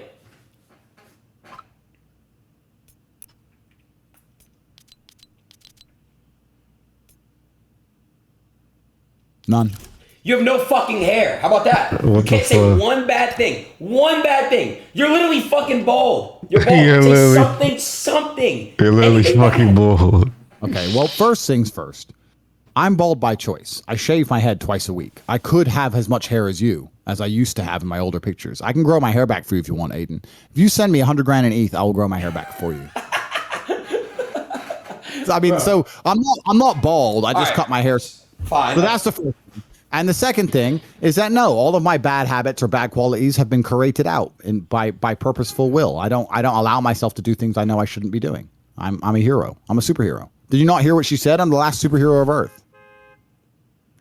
Okay. How is that not true? Aiden, listen, you're trapped in a room. You're trapped. You can't call law enforcement, but you can only call one man.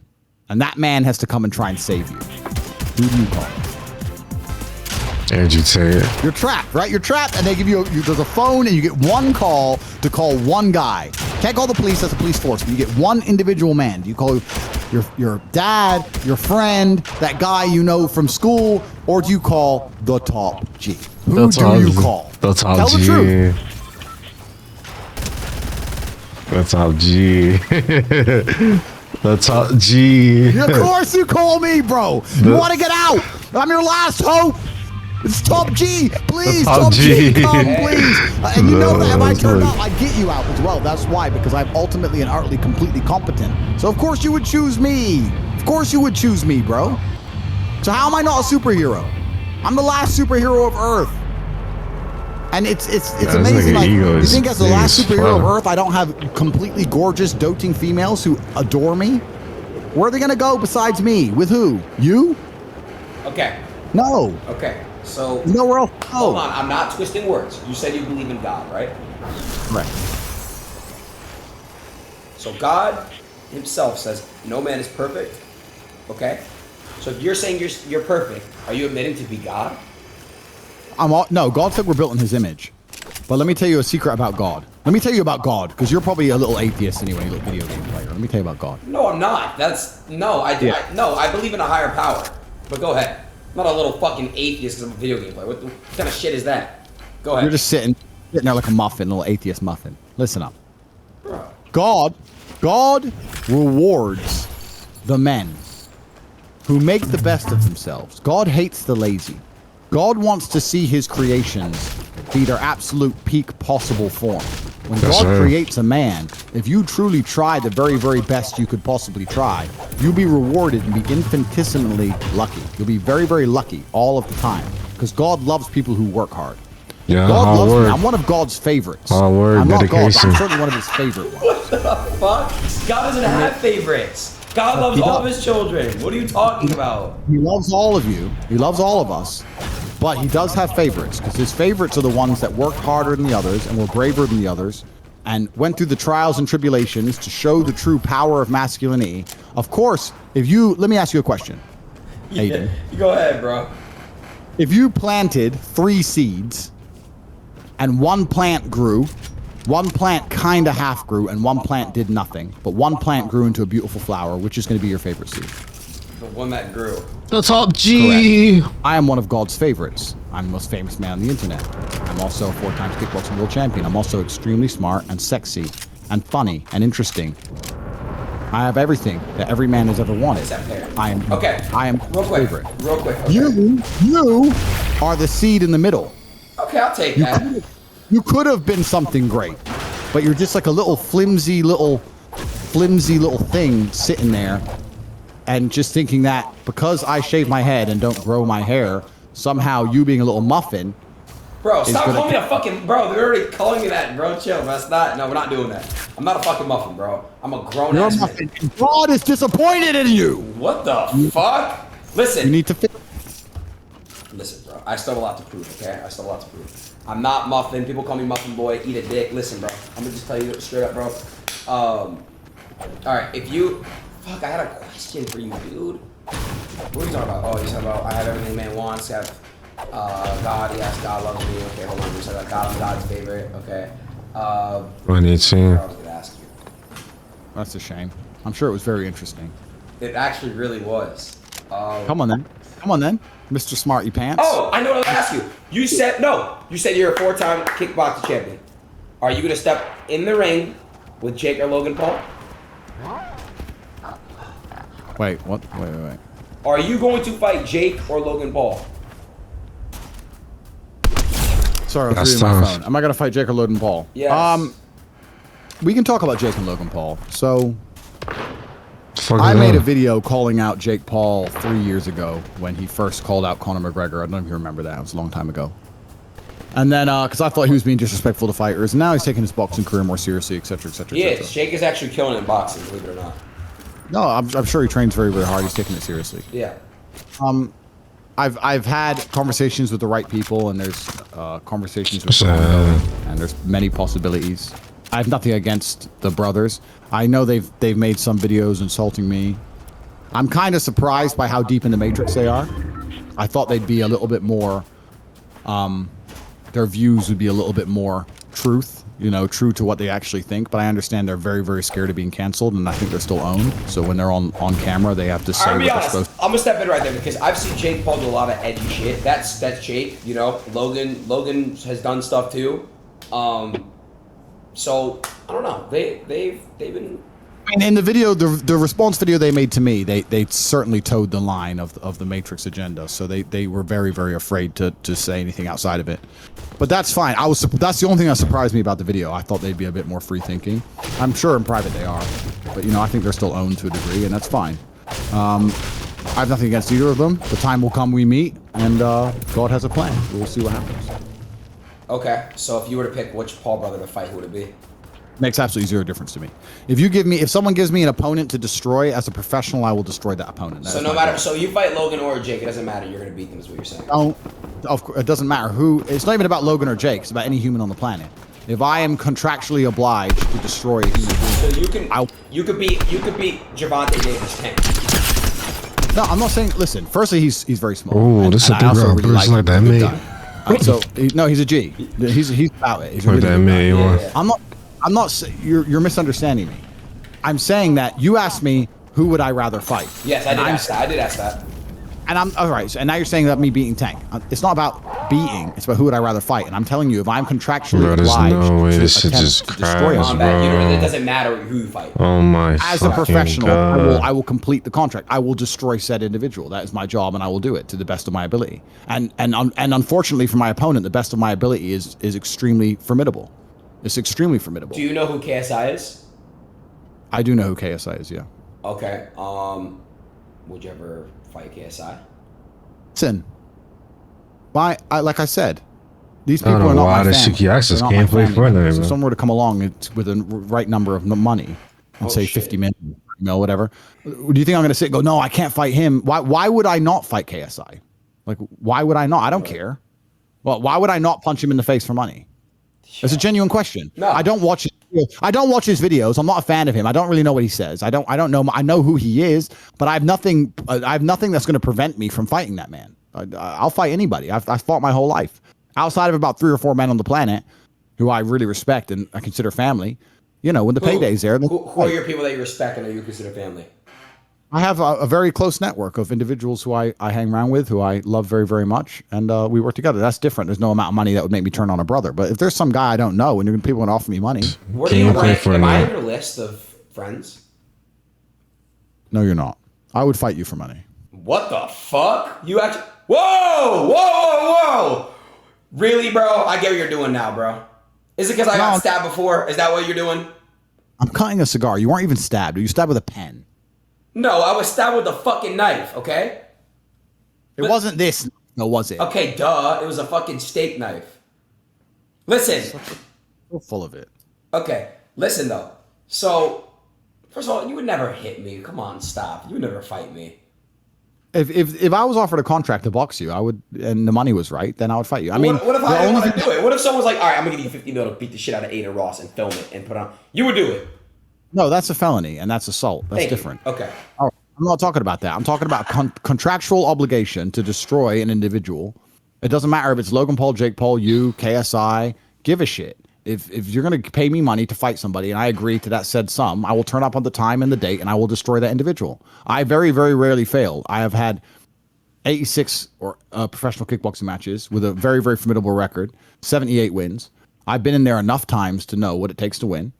I'm an extremely dangerous individual. Everybody with a brain knows that. Right. It doesn't matter if it's boxing, kickboxing, etc. I know what it takes to win. I know what it takes to train for a fight. And I'm not the kind of person anybody wants to ever end up in the ring with. My unmatched perspicacity coupled with sheer indefatigability makes me a feared opponent in any realm of human endeavor. It doesn't matter if it's conquering the internet or fighting in the ring. I'm good at things. Yeah, that's probably gonna win that game too, bro. This shit, Okay. Do you understand? I do understand. You, God's favorite. I do understand. I need a better CPU. If there's one thing you could do to change the entire world right now, what would it be? That's a good question. I don't know if I'd want to change the entire world. The world is it's already a pretty interesting place. I mean, I could come out with some boring, they're boring, but they're true. I mean, no one should be starving to death. I'd like to end war, blah, blah, blah. But all of these things have repercussions. You can't fix world hunger without messing up a whole bunch of other stuff. And same thing with ending war and a bunch of other stuff. So I don't know. That's a very interesting question. I'd have to think about it. I can't answer it professionally right now. I don't know. Got you off guard there with that one, huh, Top G? Well, I mean, I can give you a bunch of answers, but I'm just trying to be. No, I know, but you just it's a hard question to answer because there's so much you can say, throw in there, but you want to. I know what you're saying. You just don't. Yeah, I get you. I mean, yeah. I mean, it's hard to. There's a million things I could change, but all in all, I think the world's a beautiful place. I think life's wonderful. Bad things happen, but That's what gives life meaning. You can't have joy without a little pain. What's your favorite sex position? Oh, here we go. Why do you always get weird? What? I'm asking what's your favorite. Someone asked that. I wanted to ask what you would say. I don't think it's appropriate. Listen, as a man who's been chopped up on the internet and taken everything he said out of context. Maybe you shouldn't answer that right now. I probably shouldn't be sitting with that. Yeah, my bad. So what is your opinion on war? Like World War I, World War II, World War III, World War IV, like all that stuff. What was your opinion on those wars, and like what do you think about that? I love World War II. I'm a World War II history buff. I visit all the sites, and I've been to Auschwitz, and I've been to the trenches of World War I, and I do that a lot in Europe. I'm sure you know nothing about any of these wars, because To be honest, I don't. Yeah, you're too busy playing video games. Yeah, I know. No, it's not that. It's just I'm Jewish, and I believe which Holocaust. Wait, when the Holocaust was going on, which war was it? I know about that war. Was that World War II? Oh, it was two. Okay, so I know about that one a lot. But I don't know. I just try to think about that shit. It's just so sad, you know. It is sad, but don't you think it shows respect to the people who died to at least know the history? Of course, and I think that's what we must do: carry their name. You know, keep carrying their names on and teaching it to our kids, and. Oh, all right, cool. So, who was the leader of Russia during World War II?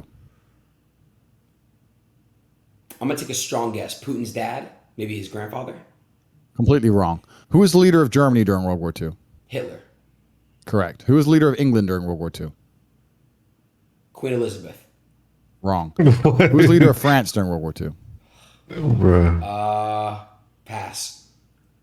Bro. Oh, Churchill. Winston Churchill. That's England. Okay, I see. I was close. You don't know anything, bro. Bro, don't know anything. you're catching me off guard. Like, get the fuck out of here, bro.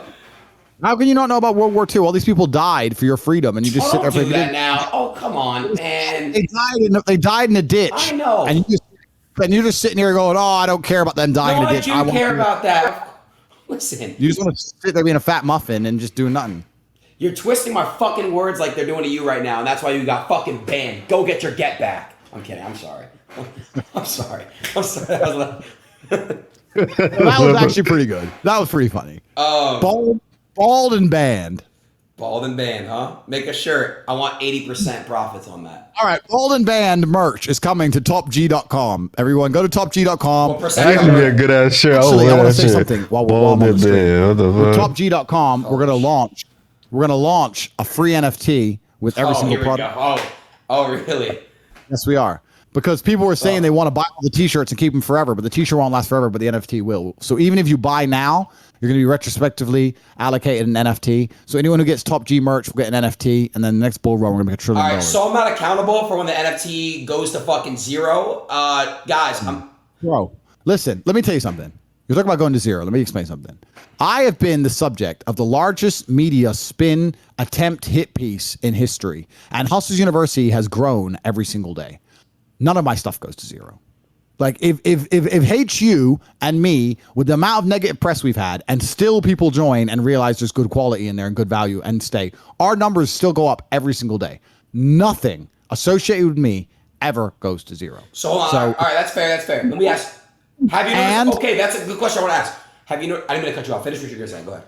And the NFT is completely free. So how can it go to zero if you buy a t-shirt and get a free NFT? The NFTs are free with the merch. All right, fine. Okay, I get what you're saying. Fine, you just get it included. Fine, you buy the merch. Okay, cool. Have you noticed any decline yet in your career? Any what? Decline. In my career, in which way? What do you mean career? So far, since you've been doing this shit, have you noticed any sign of decline? Whether it's in numbers or whether it's, you notice any decline? The only number I actively monitor is because all of this I'm doing. The only number I would actively monitor are the internals, right? The War Room, Hustle University, that kind of thing. Everything's massively up. I've had endless requests for podcasts, the biggest podcast in the world. I've still got 20 podcasts. You'll know when I'm on there. I've got 20. I've got at least 20 massive podcasts I need to do. I'm not gonna lie. You should do what's his name, Jeff Rogan. He would be a killer one. I swear to God, bro. You and him would kill it. Yeah. So I'm talking to everybody on the planet, including him. So like I've got a whole bunch of podcast stuff I can do. So I don't know what other metrics to measure. That doesn't matter to me. You know, why I have my internal measurements and they're measured and I get a report every day and I look at them and we're still doing very, very well. We're still doing fantastically well and we're changing lives and everyone who's on my team is making money and that's all that matters. What's your opinion on Dana White? It's a good question. I've never met the guy. He's obviously a very, very intelligent businessman. Why do you ask about Dana White? For the way he talks sometimes is funny as fuck. There's why I ask about Dana White. There's a lot of controversy about him. Like, I feel like he's the businessman, like you said. Like he's just doing his. You can't hate. Like he's literally he's a businessman. Like you gotta respect people when they're printing, when they're hustling. Right? I don't know. I feel like people just like to critique him a lot, and I just want to know what you had to say about him. I have absolutely nothing bad to say about Dana White. Nothing. Why would I have anything bad to say about Dana White? No, I never said that. I said, what is your opinion on him? I never said that you would have anything bad. Opinion on what? Be specific, my boy. You talking about fighter pay? It's not gonna be fucking hate. Okay, relax. Get that out of your head. It's not everything's hate. When you talk to me, I don't want you to think that it's fucking hate, bro. I love you. Get off your phone and pay attention. Oh, sorry. I heard that you love me. Thank you. Yeah, I don't know. But shit, that's how it is. Alright, that nigga chatting W stream, but I ain't gonna lie, they just started chatting. See y'all next time.